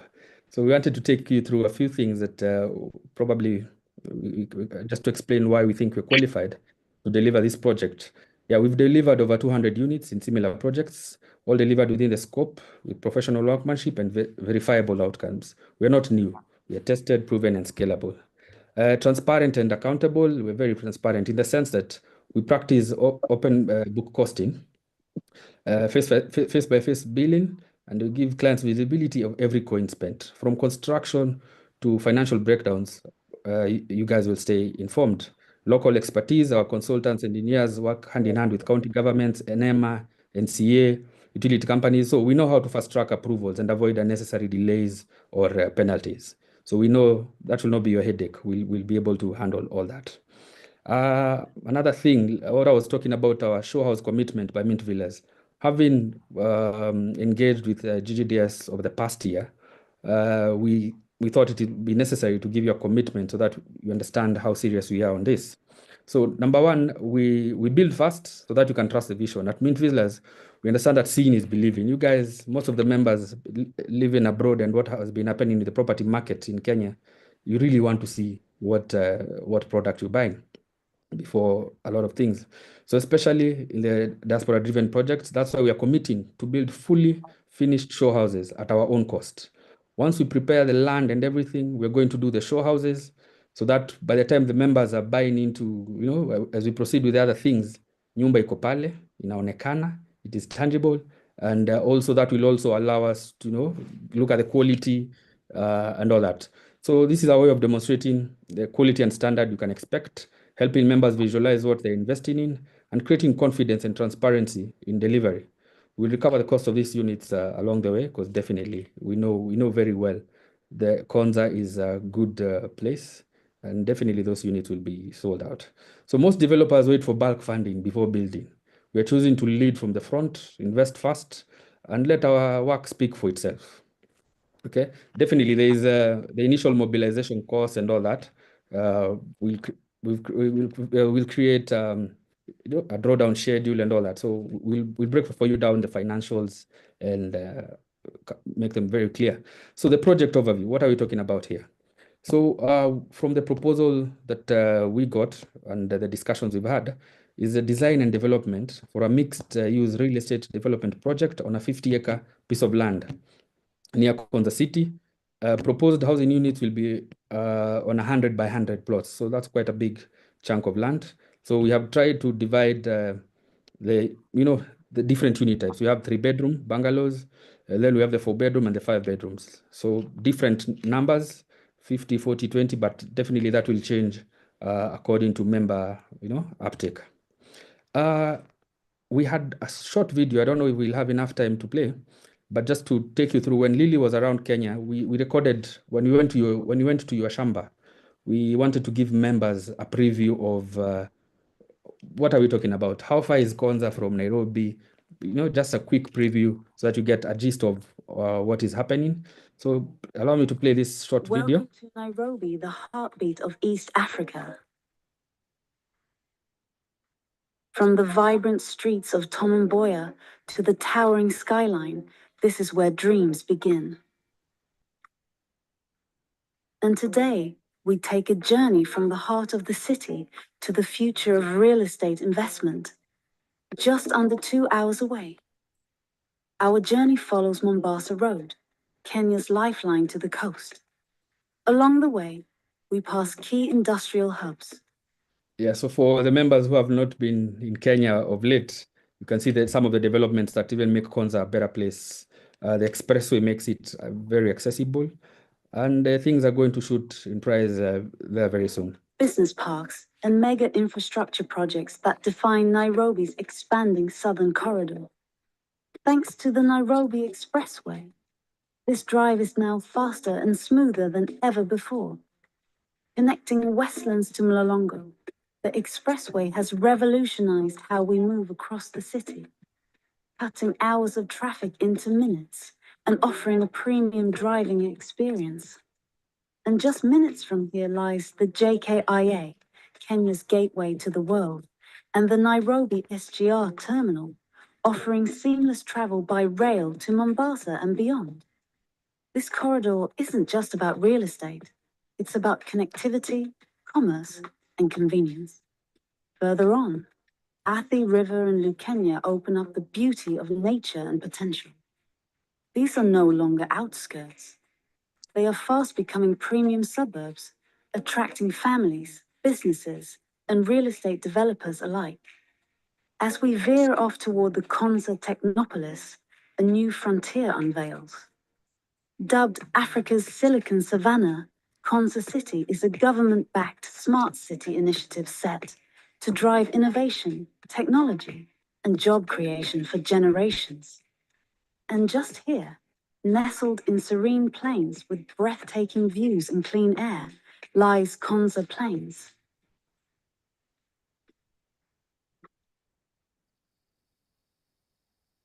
Strategic investment surrounded by growth. This is where the city of tomorrow is taking root. Whether you're looking to build, invest, or simply own a piece of the future, Konza Plains offers more than just land. It offers opportunity, accessible, affordable, and aligned with Kenya's Vision 2030. Backed by trusted developers and a clear master plan, Konza Plains is designed for value appreciation, community growth, and long-term sustainability. Yeah. From the city that never sleeps to the... Thank you. So that was just to give members a sneak peek of how Konza is and whatever is happening there, so that you get to understand what you're walking into. So now, benefits of the project to members. Number one, there's a value appreciation. Konza is not just any other location. It's one of Kenya's most ambitious smart city project. The area is experiencing rapid infrastructure growth. Highways, tech campuses, fiber optics, public utilities are already underway. And by developing homes now on your own land, remember this land, you already own it. GDDS members will get in before property prices spike, locking in unmatched value and future resale potentials. Konza is the next big thing. So whatever units you buy there, in the near future, you'll be able to, sell them. And I'm sure once we start, we break the ground on this project, if awarded, definitely you're going to that project of yours is going to even influence the cost of land around that area. Now, property value growth in a high potential zone. The Konza Technopolis is Kenya's flagship, backed by the government and foreign investors. So early adopters like GGDS benefit most from the capital gains. So you're not just building a house, you're securing a long-term investment. Now, another thing is a private gated community exclusive to members. This project is not definitely open to the general public, exclusively for your members. So you'll have controlled access, 24/7 security, perimeter fencing, a close-knit community of like-minded members, and peace of mind knowing your members are part of your extended SACCO family. What I've noticed of late is even some of the areas that we went, especially when you grow older and you're not in a gated community, security even becomes an issue. You probably have your standalone, security becomes an issue. So we've had this trend in Nairobi, having people moving from, they leave their own standalone houses, wanakuja kwa gated community because of that aspect of security. Transparent and phased development of the project. That's another benefit for your members. So definitely we'll have the payment flexibility with very clear milestones. Payment will be tied to visible construction progress. So you will not be having lump sum surprises, and full transparency and financial reporting. You see what's happening at every stage and you only pay for the results. Now, another benefit you'll get by working with us is the fully built show houses. So there's no guesswork here. Mint Villas is taking the lead by funding and building show houses upfront before any bulk commitments. This gives you, real life walkthroughs, clear visualization of your future home, confidence in quality and finishes. So you're not dealing with no 3D images, no promises, just real homes you can touch, walk through, and believe in. So having dealt with diaspora clients before, so definitely we understand what it means, tracking a project while you're abroad. So diaspora-friendly support and digital tools for members based in the US or abroad. Project updates will be available online, access to a dedicated account manager, just to know how far things are. And then, so distance will not be an issue for, owning your home. Now, in terms of, just to touch a bit on the show houses, definitely, like I mentioned earlier, you just don't build a show house in the bush. There's a lot of preparation that needs to be done on the ground, subdivision of the land, pooling Kenya Power, digging the boreholes. So all those things will need to be done. And then now we can proceed to set up the units. Now, we had done a master plan. This is what you can see on the screen. So we had subdivided, the land definitely to various pieces of land. I mean, plots, that's 100 by 100. So the master plan just gives you an overview of the layout of the whole piece of land. And we made sure there's a lot of green area in the land. So we have other amenities that had been mentioned in our initial brief, where we have the apartment blocks, a hotel, we have storage units, utility rooms, and all that. So some of the amenities, we have the play areas for the kids, picnic areas, a clubhouse, outdoor benches, and the driveways have cycling paths, pedestrian paths, and just a good environment. The types of units that we had designed, here we have a 3-bedroom, which is around 150 square meters, which goes to around 1,600 square feet. This unit was ranging for around 6.9 million. So from our earlier presentation, we had to redo some of the designs to make sure we bring down the costs to a range that is affordable for the members. So this is just a quick preview of the 3-bedroom, but definitely once we get the job, we'll now iron out all the details and go to very detailed levels of design and all that. So we have the 4-bedroom, which is slightly bigger, 1,300 square feet, which is around 113 square meters. And then now we have the 5-bedroom units. Here, this is quite a big house with a DSQ, 260 square meters, which comes to around 2,800 square feet, thereabout. Now, in terms of, we were trying to work out some numbers, tentative costs, per unit and all that. So for the 3-bedroom, we were working with around 6.9 million. For the 4-bedroom, it comes to around 11.3 million, and the 5-bedroom comes to around 12.5 million.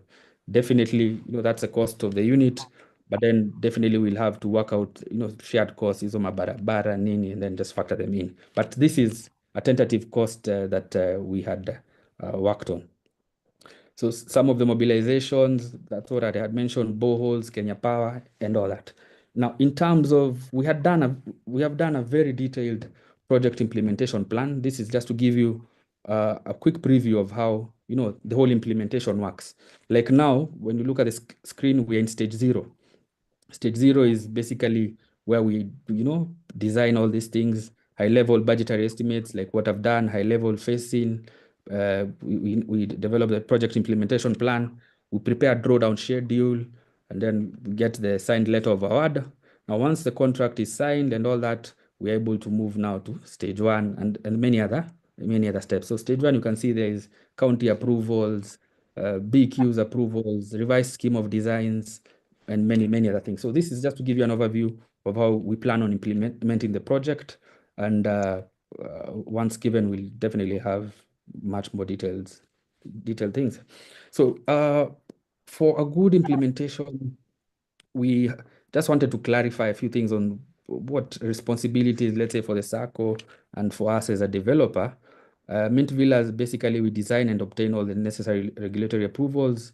We construct the infrastructure and housing units as per the Hey, approved master Rogers. plan. Yeah. Yeah, this is Jackie. Just informational purposes, not a question. I just wanted to remind the members that I see some members are dropping. There is key considerations that we need to be able to be aware of if you are in the gated community and the plan forward, and some of the requirements, some of the things that we're going to be following through. That will be coming after this, after they finish their presentation. So make sure you don't leave, because if you are invested in the gated community, you need to be able to stay tuned and listen to all the presentations, because once it comes to giving personal information, it becomes difficult for every one person to be asking this, asking that. So please, I just urge you to remain tuned, because this is your investment. This is what you are invested in. And this will be our feature presentation. This will be our feature project that we need to pay key attention, and they give us ideas. Back to you, Roger. Sorry about that. I just wanted to give that information to members. Okay. Yeah, so like I said, we have the 5 bedrooms. In terms of cost, like I've said, these are tentative costs. Once we have the contract and everything is set, we drill down very detailed. The Cosmas is here, he's the QS. So we do very detailed bill of quantities, whatever we can save. Whatever we can save on, definitely we'll have, because of, buying things in bulk and all that. So with all those things, we'll be able now to come up with a final bill of quantities. Probably some of the things might even go a bit low, but this was to just guide you on, the approximate costings. So like I said, 6.9 for the 3-bedroom, 4-bedroom around 11.3, 5-bedroom around 12.5. Thereabout, that's what we are working with. And then the project implementation plan, I had explained. We are at stage 0, which basically entails coming up, putting the, what dream members have, putting it on paper. And then now, once we get the job, we move now to stage 1, which involves mobilization. Mobilization covers those things like I was mentioning, Kenya Power, Kuvuta. There is also county approval, subdivision of that land, topographical survey and the geotech surveys, all that. So we'll be able to do all that at stage 1 and then move on to stage 2, which is basically the groundbreaking and such things. Now, roles and responsibilities, wanted to explain so that it's very clear what a developer does, because I'm sure sometimes people might confuse. With a developer, yes, we are providing everything end to end. We have our responsibilities, and then the SACCO will have its own responsibilities. So for Mint Villas, we design and obtain all the regulatory approvals. We construct the infrastructure and housing units as per the approved master plan. What I shared was a tentative, but later on now we redo the detailed master plan, submit it. Once approved, we fix. These are the designs that members want. This is the master plan that has been approved. So we'll have to fix all these things and work based on that. And then offer value engineering to balance cost and quality. Value engineering is basically doing the cost just to ensure everything matches. What types of finishes do we want? What type of things are we setting up to, justify every cost in the BQ? And then we provide the project tracking tools for the diaspora members. And then later on, we'll do the homeowner association formation, then handover. So GGDS responsibilities is basically mobilizing the funds from members for project development, coordinate member participation and expressions of interest. And then they provide us with the land access and documentation for development. And then maintain open communication channels between members and Mint Villas. And then there's a very key aspect of appointing a project liaison committee for progress updates and feedback, so that we have a centralized way of passing whatever information is really important. Now, definitely we'll be collaborating a lot along the way, and we are ready to deliver. Once the SACCO activates the members and all that is done, we are very ready to kick off this project ASAP, so that by the time you come in for your AGM next year, tunaona kitu kwa ground. So before, what have we been doing since our presentation last year? before receiving any shillings from you guys, Mint Villas has invested a lot. So I'll just take you some of the things that we've already done. So we've done the concept design and project structuring. We created a full development concept tailored to GDS land, SACCO's land. We visited the land practically just to get an idea of everything, and also adjusted our initial designs and numbers to match your investment goals. So we designed 3 distinct housing types, the 3-bedroom, 4-bedroom, and the 5-bedroom, to give members choice across a budget and lifestyle needs. So with these unit types, you'll find probably there's a member who needs customization. Once we fix what is the standard unit type, 3-bedroom standard has these features, and then there's somebody else who wants probably 2 bathtubs, a marble kitchen. Those will be customizations over and above the standard rate. So we did the architectural designs and floor plans, the preliminary ones, which I've just shown you. We've also done the master plan design for the full estate. So we developed a detailed zoning layout for the entire 50-acre site, including the roads, the drainage paths, utility corridors, green spaces, public amenities, and recreational zones. And then we did the site assessment and preliminary surveys. We conducted multiple site visits, the topographical assessments, layout planning of the actual land. So all these things, we know GGDS, you guys are very serious on this project, but so we didn't want to wait, for you to push us. So we really put some effort to get as much information to make us, prepare a detailed plan on execution. So we did the preliminary bill of quantities. That is how we came up with the initial cost estimates. And then the regulatory pathway mapping, we outlined and initiated approval pathways for NEMA and CA county approvals. So we hit the ground running after you give us the go ahead. Okay, so our presentation was short, but just to finalize, probably the question is what next? What we ask from you members and the officials is approval to proceed with implementation once you give us a clear mandate to finalize contracts and work with the GGS SACCO committee, and then expression of interest for members who want to, who are interested in the project. We'll map that out so that we also know how are we going to face the project. But the closing statement, so this isn't just a real estate development, it's a community legacy built by the members for the members, and GGDS SACCO is turning land into lifestyle equity and generational wealth. Trust me, Konza is a good deal. So that's it from our side, unless there is any question. Hey, Rogers, can you just talk briefly about the amortization cost and differentiate that with the actual house? Okay. So basically, mobilization costs for the members to understand. As we speak today, the land is barren. But for us to even initiate anything, we must prepare a lot of several things. Number one, we had done, as you can see on my screen, there is the road, the roads and parkings and all that. So we had done a cost of around 7 million. So we need to do also the external driveway for access, to make the shamba accessible. We need to do a borehole to ensure there's water supply for the whole project, because that is the same water we'll also be using for construction if awarded. And then setting up the tanks, we gave that a tentative cost. And then there's a very huge cost of Kenya Power and related works, because you need to pull power from quite a distance. We had tried to get a quotation from Kenya Power, which was coming to the amount you can see there, around 10.1. Power supply as we begin the project is really, really important. And then we've set a small allocation for the preliminaries, just to cover any variances and all that.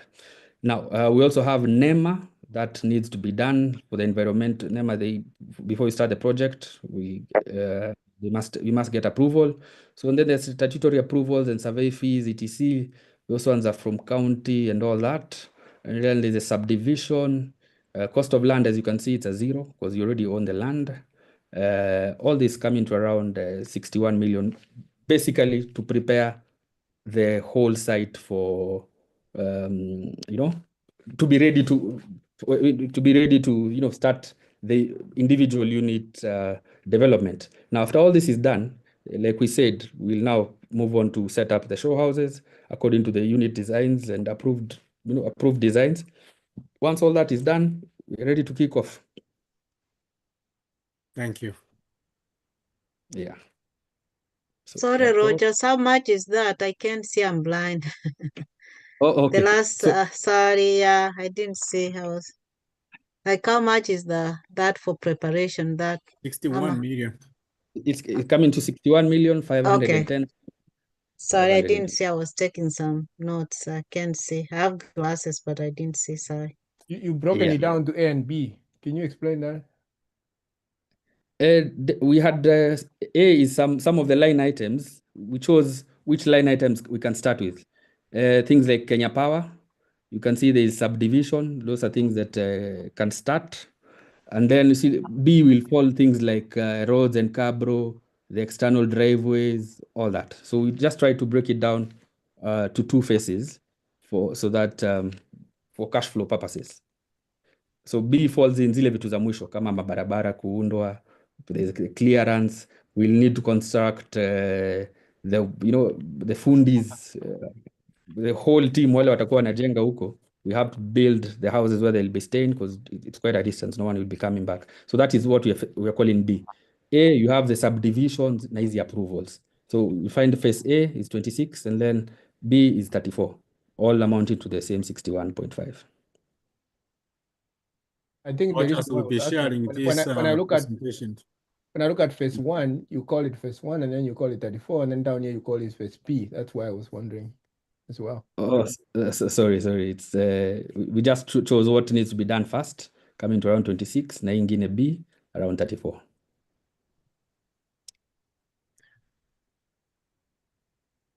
All right.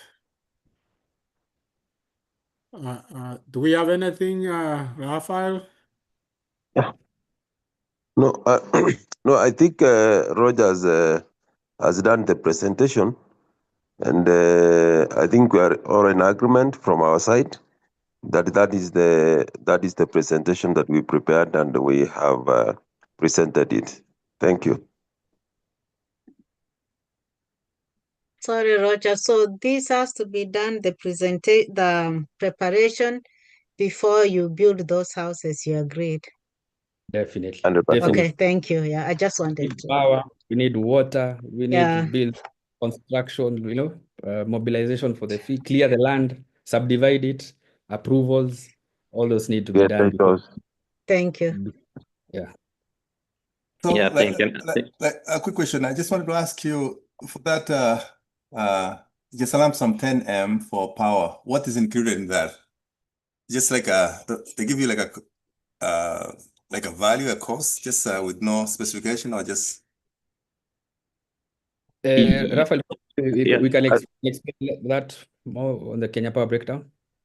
Yeah, I think what we said, we gave it a tentative because we are going to go to Kenya Power so that now we get exact amount. That is a tentative cost. Because we'll go to Kenya Power, because we will need a transformer there. Yeah. So that means once we have the actual quotation from Kenya Power, then we'll be able now to share it. But that is a tentative. It's not the actual. Okay. Yeah. So my understanding is that these rates will change the cost. Yeah. Yes, 100%. 100%. Okay.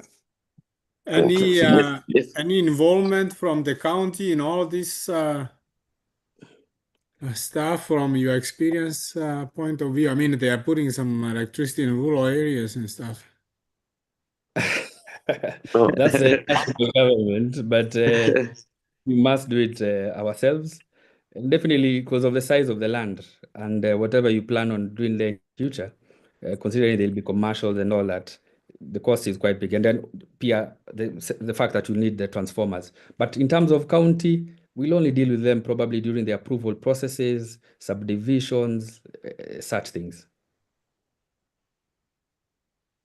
Roger, did you consider also the fencing, like the wall? I'm thinking gated community, the fencing. Did you consider the cost of that too? Is it included, like the fencing?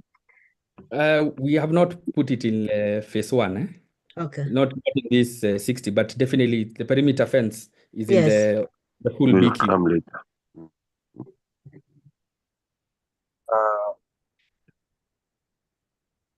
Roger, Evans here. I have a question also. When you're talking of doing the phase one or before you, what I wanted to say is, are you talking of phase one after you are putting the 5 units or the 10 units for us to see, or that which one goes first than the other? Sorry, I think I missed that. When you're talking of phase one, where you have to get the utilities in place, the power, the water and all that, does that come before the units, the demo units are in or after?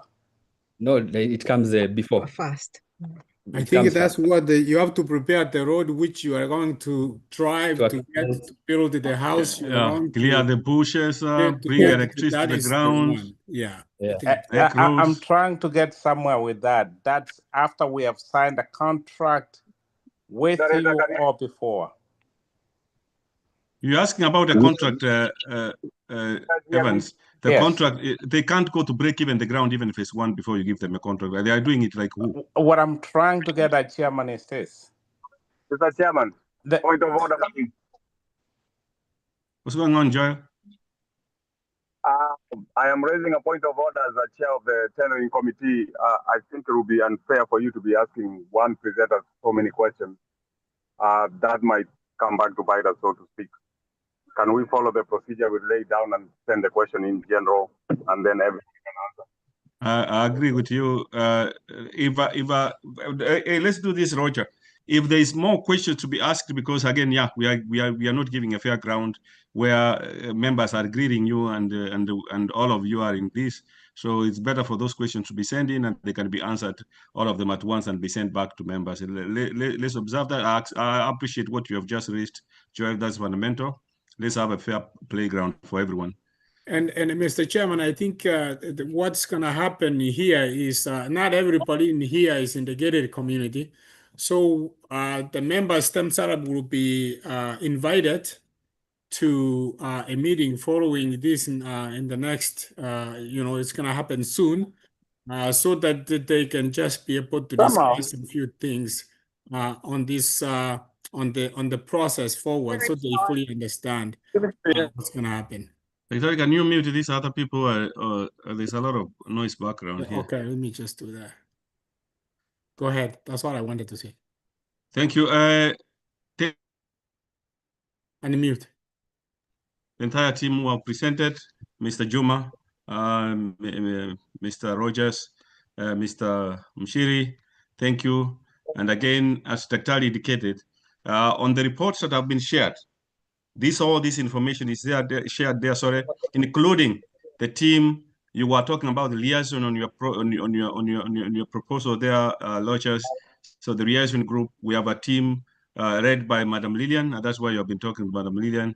She will be our project manager, and she will be have a team of Madam Vice is here, but I'm not going to say all the names. The names have been provided to the members, they know. And the members, if you need to access and know who is on a particular team, it is part of the report. If you go in that report, you will see those who are responsible for each project. And if there will be questions to be directed to those members going forward, those are the people who will be responsible for those projects going forward. From project 1 or through project 7, we have allocated people there who will be responsible to drive those projects. Now, the gated community, the liaison group, Madam Lily, will be pioneering that group with a team of 7 people who will be working with you or whoever that will be awarded at the moment. I understand the 2 gentlemen who presented, they are the ones that we need to ionize out because they're coming in to provide the technical evaluation, or what you call QC, the quality control, and looking at and making sure that, Rogers, you are doing the right thing, because sometimes we need a second eye. We don't trust you, right? No, I'm just kidding. So we will have somebody on the ground to make sure that also whatever you have done, like once you finish, probably it will be like once you finish the first units that you call them the model houses. They will be looked at, checked, and if they are good, and will be replicate the same throughout the project. But one person was asking a question here, but I can respond quickly. Madam Lee, if you can look at that question, somebody was talking about people had bought 1/8. Those are things that we can handle internally and we can explain to you. Let me turn this one to Madam Vice and Evans, the welfare. It's your time. If you can do a presentation and then you include. Before you go there, Mr. Chairman, let me just kind of do a quick grasp on the presenters today. I have some little pills here for you. So, as you know, since the last AGM, we did go back. We never really stopped. We kept going and discussing behind the scenes in the leadership. Both of the patient? Everybody was included. Masita. Huh?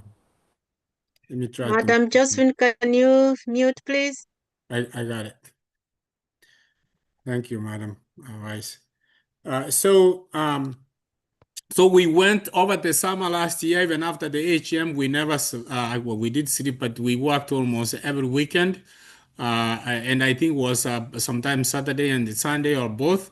And we were working to find the right people who's going to be able to steer this. Instinctively, I felt that we had Chuma, we had Mint Villas in the AGM who did the presentation.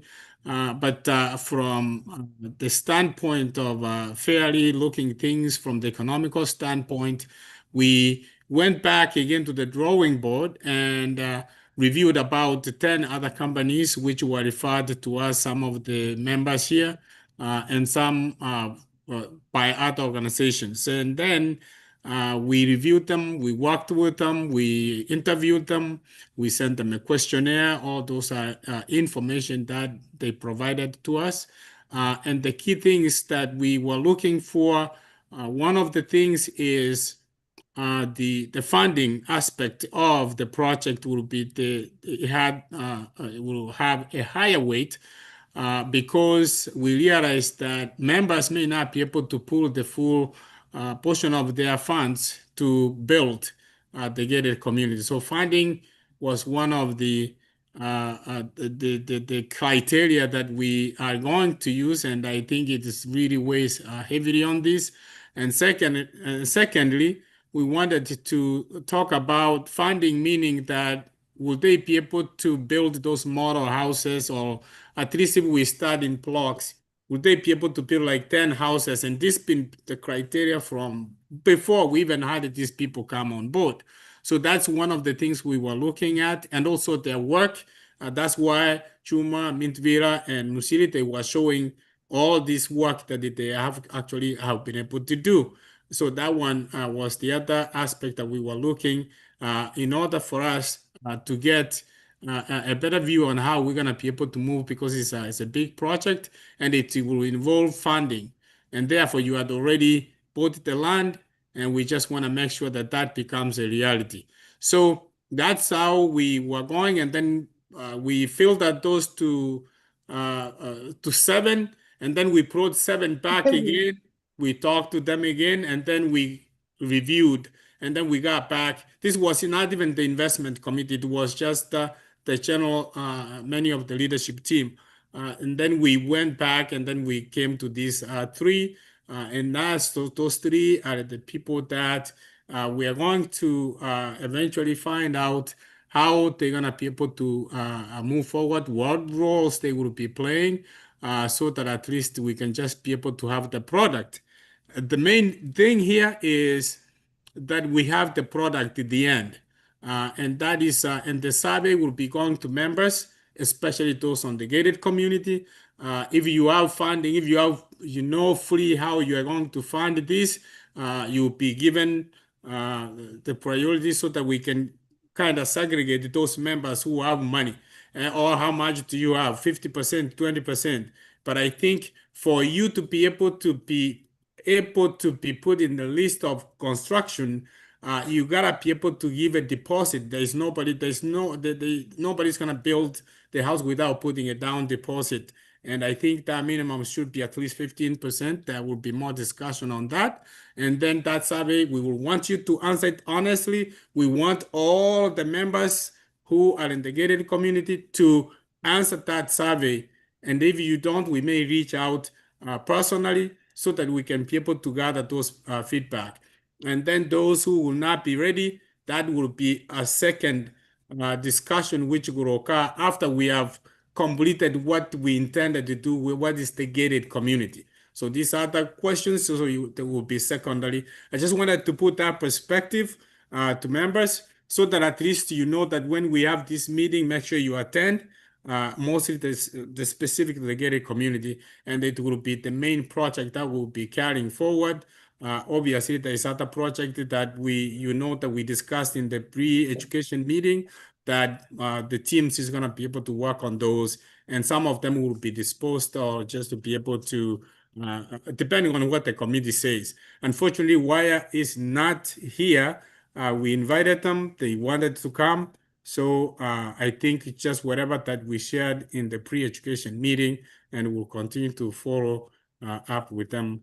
Back to you, Mr. Chairman, or whoever was the designee. I just wanted to point that out so that our members are aware how we are moving forward on this. Thank you. I want to take this chance again to thank the. I think it's been addressed, Dr. Murias. Thanks again, Mint Villa. Thanks, Juma. Thank you, Mushiri, for hosting me when I came to Kenya. You showed your expertise. You took me around, and I really do appreciate. I've already shared with my members while I was there, and I've already shared with my members after I left. And as members, as you have seen how Minti Villa, they have taken us from Nairobi all the way to the ground and coming back, and all the things they have done. At least we can even appreciate and say thank you for what they have done. In the past, we have asked people to even give us just a prototype or a master plan or some structure. But you're being told you have to pay upfront. But as you can see, what they have done here, it is not something easy. It's not something cheap. It's something expensive. And in that regard, we'll take this opportunity to tell you thank you so much and be blessed. Thank you. Chair. Moderator. Chair, may I? Yes, Joel. I put some questions for all the presenters to consider, and they can provide their feedback later. But I posted on the chat. Okay. Thank you. I hope you had that, Roger's team, Juma and Mushiri. Joel has posted some questions on the chat. Please check on that and respond accordingly. Yeah, we can move to the welfare so we can. All right. Chair, may I, before, just a small one question? Go ahead, Juma. Is this Juma? Yeah. Okay. Yes, Chair. Yeah, since we are leaving that segment, we have been on this for 1.5 years now. Can we get an indication of when we can get any communication or indication of how we are moving forward now that we are here? We as Dr. Jake indicated, we are going to constitute the members themselves, those who are invested in this gated community. Yeah. Could you, because usually whenever we come out of the AGM, I could wish the committee to have worked the whole year to take a break a little bit, maybe a month or so that we can group again and start. Probably give us 2 months at most, we would have started communicating something. Fair enough. That's fair enough. I think Brother Chuma is calling me out. I gave him a notice yesterday. I gave him a notice yesterday that he need to come. I know. Leave Chuma. Tutaongea hiyo behind the tent. Sawa chairman. Unajua it's because sometimes unanipata like Lily came here and I went to the US. So tulikuwa tunapitana kwa hewa. This is the world. This is the world we live in, Juma. That in the morning you are walking out of the house, and your partner is walking inside the house. So you see how it is. It's life. Thank you, Chair. Thank you, Chair. No, well you noted. are correct, Juma, and I take feedback very, very constructively, and as you do with your students, you know. It's good. It's also learning things that we all have to work and acknowledge, and that's how you move forward. If you just assume that something wasn't done and then you assume that it never happened, you never learn from it. It's good for me. Right. It's a good experience, and I just appreciate feedback. Just like I get feedback from my members here on what we do. But we'll communicate, and we will just be able to fairly. You will be even in the process of how do you think we're gonna be able to move forward. So that is the dialogue we will have, and I'm sure we will figure out this together in a manner and a fair and a professional way. And I don't have no conflict, like I've said, from even the members of the board. I don't see, we have talked about this, we had this conversation yesterday, to make sure we isolate ourselves in a way that is fair and presentable. Just like if I have a fair chance if I applied for a job. That is the thing that we're gonna be able to follow suit. I apologize that the late communication, I just didn't have a better ways to put it because it's been back to back, especially leading to the AGM. Thank you. Appreciate it. We are all invested in this. Thank you. Madam Vice and Mr. Evans, together with your team, CNN is here too. You can take us through the welfare. I think we have gone past the allocated time. We have, if we can try and you guys squeeze about 10 or 15 minutes, and then we will wind up the meeting. A long time, Chairman. Thank you, Chairman. Thank you. The welfare team has been working hard to get the best product we can get to you members, because you have put the trust in us, and I think we should deliver accordingly. Without further ado, I'll ask Madam Vice to do a presentation on welfare. Then there, shortly after, Christine will present on welfare and investment, which we talked about. We want to do investment here in the U.S. to address our investments issues or concerns or needs here within the U.S. because there are members who will not go to Kenya or who would like to have something left here in the U.S. with their children who will not go back to Kenya. So we figured out the best way to address that is to have an investment arm of the welfare, which will be done here in the U.S. But before I bring Christian to talk about investment, let me give this time to our treasurer to give us an overview of where our welfare is. Madam Jerusha, please, it's your time. Thanks, Chair. Sorry, members, I'm not going to bore you because you already had this during the education class. I'm going to run very quickly because I was once a teacher too, so I'll just keep through. But the most, oh boy, let me see. What did I do? The most important thing, I want to appreciate the members for the support you have given us since inception. I really appreciate the work you have done, the support you have given us since you gave us the mandate from Dallas, Texas. We appreciate you. I think we are going on the right direction. What I'm really gonna do today, I'll run through the slides. It shouldn't take me long, is to encourage those members from the SACCO who have not yet registered as our welfare members. Please join us. We want this thing to be strong. And as I said in the education, this is a special welfare group. Other than the financial, there's the spiritual aspect, the social aspect. Those of us who have benefited from this, we can attest to that, and we had members attesting to that. These are the, let me see. These are the committee members. You see them, the chair, they were introduced earlier. And I'm gonna go. We started with 118 members strong. Currently, we have 113 members who are active.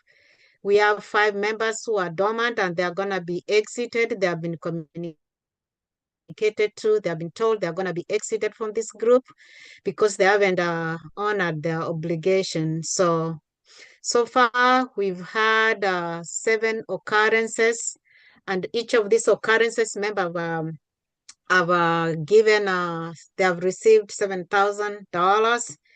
And the testimonies we had from the members, I'm not going to ask the members to go through this again because of time. We don't have much time. We have been sitting. So we have 13 members who are active. So we are reaching to members, those who are from the SACCO, please register. We have an open enrollment started June 1st to July 31st. The registration fee, non-refundable, is $50. Deposit is $250. Our email address that we use is lifeline@ggdi.net. If you need to register, and we are encouraging members to register to help us help this baby grow, we are asking you to consider registration and reach out to any member that you saw in the group and we'll help you through the process. Thank you for those members. I saw like 3 members registered since the education. Thank you so much. We are going to get back to you as to the process. When we started the benevolent group or the welfare group, we had a few challenges with the email. The email, we had to change 2 times to get it right. We were looking at what was cost effective. The email we have right now is the most current, the lifeline@ggdi.net. Lifeline@ggdi.net. That's the email we are using. We are going to be using this email. We used it in the last 2 cases, so please, members, take note. That's the new email. Don't use the old email because the money will not reflect. So please take note of that. We are encouraging members to use this system to pay their replenishment, pay on time, please, and help us do this as effective as possible so that we can do our counting proper. Instead of us sending money to the members, then we have to transfer the money to the account. Please use this. And if you need education on how to do this or you need help, please reach out to us or the education department so that we can help you so that we do this seamlessly without any struggle. So please take note of that. We still have open positions open. Reach out to us because some of us are stretched thin in all departments. As most of you heard in this morning, we need to be able to take pride of our responsibilities. Let's reach out. Let's not only be on the receiving end, let us also give back. We are only so many and we are so stretched thin. So I'm reaching out. I'm looking for help. We have open positions. Please reach out to us so that it can make work lighter for us. So please consider giving time. I know most of you work. We all work in this country. There's nobody who doesn't work. So please dig deep and help us run this baby, run this welfare, and help us also so that we can share responsibilities. None of us in these groups get paid. We are just sacrificing our family time, our work time. So please see where you can help us because soon we are going to burn out. So reach out to us. So we noticed that some members were not paying their money. So what can we do to help? Pay in advance, even in small amounts, this will help. I've seen people on the account that they're paying a little in advance. Please referrals to increase membership. This will help us reduce the replenishment amount each member pays. So please refer members, SACCO members who are here, who have not joined again, please join us. And then we are encouraging members to replenish the money directly to the welfare so that we don't spend time calling people. Actually, we stop calling people and unnecessary accounting issues. So please take initiative take time and send the money in advance. Don't wait until the last minute like the last cases. Members were sending money to the wrong accounts. So please take note of that and let us work together. Please, members, again, take active role to be part of this group. Let us grow together, participate, and take additional roles. And then we just, like you've heard, we said the welfare, out of the welfare, the benevolence, we had agreed that we were going to make this a special welfare group. So we started there's a group that was created to invest on various things, investment that we can do in this country because members said some of them, they were not gonna go back home. Some of our kids are not going back home. So we figured, what can we do? This is a special benevolent welfare, and we created, therefore, the group to investigate on other welfare investments we can do in this country. And we have Madam Christine and her team. They're going to say, they're going to expound on this. I'm not going to dwell on it, but all members from the welfare investment are going to come from the benevolent group. That's how we are going to draw our membership. So please consider supporting this good adventure that is going to help most people here. So that is, as I said, open enrollment started June 1st through July 31st. Membership is going to be drawn from the GGDS SACCO members, and any new members who join. I received some phone calls from some text messages earlier. The members who are watching and they are interested in joining. So please join and help us grow the benevolent group. I'm not, are we allowed to open for questions or just members to post the questions? Chair Richard. Please encourage them to post the questions because we're running out of time. Can you please repeat the email? The email, Madam Jelusa, please. The email you mentioned. lifeline@ggdi.net. Okay, thank you. All right. So other than that, on behalf of the benevolent and on behalf of all this we have been doing today, thank you, members, for your support. We appreciate you. We don't take you for granted. God bless you. God bless granite Diaspora SACCO and the investment arm and the welfare now. Until then, God bless you and thank you for your support and thank you for allowing us to serve you. And I'll pass this to Madam Christine, I think. Yeah. So thank you. All right. Thank you. Jake, if you can share the slides for me, please. Yeah, once Madam I Vice. stopped. Sorry. Thank you. Sorry.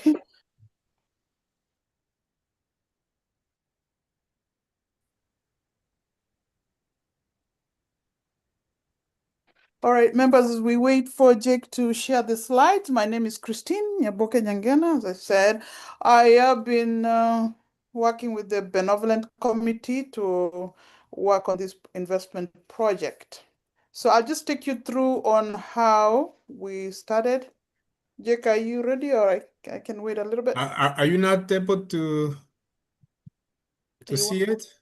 Oh, okay. All right, no problem. I didn't know. I was using mine, so let me minimize mine. I think we are you able to see? It's okay. I can go. You can. Yeah, we can see the one Jake is sharing.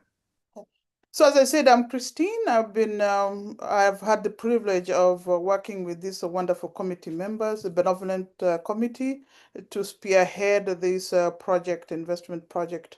As Chairman said, Mr. Evans Rindori said, this is mainly for the people who do not wish to invest maybe in Kenya or who have children here who are grown and would wish to invest here. That's number one. Number two, it is also for us members to benefit, kind of have a benefit from on the welfare side. So the benevolent committee, I'll just give the names. They were introduced earlier. That was Evans, Josephine, Jerusha, Douglas, Paminas, Lillian, Christine Wuzmi, and Joel Arama. Those are the main committee members. How we formed the exploratory team. So the committee members selected I, Josephine, and Paminas to spearhead the investment project. So the three of us came up and selected an 8-member group to be the exploration of investment. And in that group, we were able to, thanks to Lillian Ongaki, who made a few phone calls. With our help, we were able to kind of recruit some members who included Nancy Ombuki, Lillian Mesa, Fred Ongaga, David Orina, Kenneth Nyasimi, and who joined the three of us. So it was a nine-member group that met every Tuesday at 9 p.m. So since March, we've been meeting pretty much every Tuesday night to come up with so after forming the group, we did brainstorm, and our brainstorming, we agreed on the various business concepts and ideas. We came up with a business plan that included the mission and vision of investment. We did market analysis, did financial projections, and did also the team structure. So we did that with consultation. We did have consultants from various areas or industries. We had commercial real estate, self-storage, finance, and the legal structure. We went ahead and created a member survey, which we sent out before the education day, and we had members participate. And from the survey, the analysis of the survey results, we were able to come up with what we wanted to do. I'm not going to go into the nitty-gritty of the the discussions we had about which projects were viable. I could see somebody asking a question there. Maybe at the end of this session, that question will be answered. So we agreed that we are going to do a phased approach. So the first phase was to buy land, set up an RV parking or any other amenities with and other projects as time permits. When I mean other projects, there are other things we talked about: laundry, gas station, church, hall events that can be put together as time permits. So after that, we've been moving quite speedy. We were able to identify a realtor, since we said our phase 1 was to purchase land. And we agreed from the member survey, the land, I think the members wanted more land in Texas. So we were able to identify a realtor in Texas, and we were able to get Pioneer Realtor, where Mr. Skip Cannon is the proprietor or the owner. So the location that we identified is Abilene, Texas. And on June 14th, 2025, Mr. Skip was able to present to the investment team, and we were able to see from his presentation, we learned that Pioneer Realtors is a full-service real estate firm based in Abilene, Texas. It specializes in residential and commercial properties, farms and ranches, leases, and land development. So it's also, he called himself a family-like and personalized approach, service approach. So from his presentation on that day, he did give us the market trends in land and leasing. He gave us financial options for buyers. He also talked about the regional investment opportunities. He did highlight properties, and he did give us a few of the properties he has. I have them at the bottom of this presentation. You can actually look at them. Some of the financial options that he gave us was up to repayment in repayment terms of up to 20 years with the monthly installment plan. Also a 10% down payment, and closing costs if we decided to buy his property. So he does do financing, in other words, he provides financing. He also looked at the market. He also talked about the market opportunities in the land that we looked at, where he talked about there is an increasing demand for RV parking and storage units. He did talk about having a leasing property, which we can, the RV parking and the storage units, we can lease for 3 to 5 years. He also looked at the growth of the RV parking and storage unit is driven by the residential expansion and temporary workforce that needs housing around that area, around Abilene, Texas. And I think I forgot to say that he did talk about this, where this property is situated. There's an AI industrial. The AI is building a project there. That is why there is the growth of residential expansion is high there. There were questions about potential investment. The last time we talked about, people are looking at the returns. So he did say that based on the project, the land that is we are looking at, if we purchase it for maybe 100,000, the return we could get about, and we flip it over or do anything, we could get around 20,000 per year. So that highlights a very strong return of investment return of investment possibilities. So I think that's a good project, and we are looking forward to invest in that. So the additional services that Mr. Skip does offer, he does offer construction assistance for development, logistics support for property management. It's like a one-stop support for for project execution. So if we purchase that, we can always use him to do all the other, whatever we want to do, construction and all that. So the property we are talking about, we are interested in, Jake, if you can share the map, please.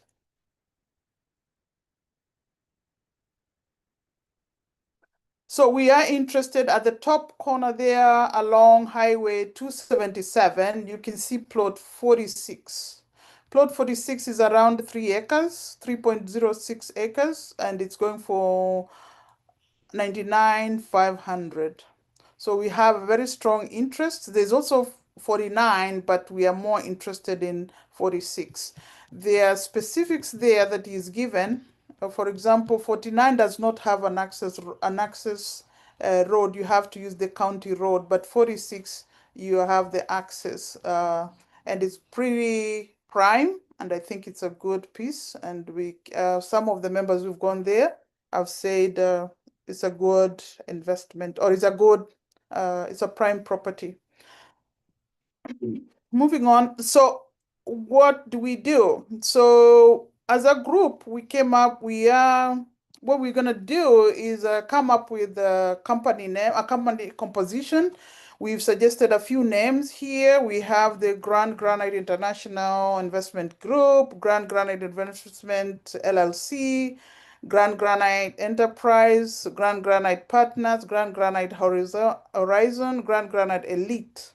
So if you have any name that you feel that will be aligned to our mission or the Grand Granite, please feel free to suggest it. So once we have gotten a name, we are going to register the company as an LLC, and we already have Mr. Ken Yasimi advising us on how to form an LLC, so we are in good hands with that. Composition of the leadership. Membership, as you were told, is voluntary. Nobody's being forced. You can join. And remember, as Madam Lucy said, it's risky not to take a risk, so always do that.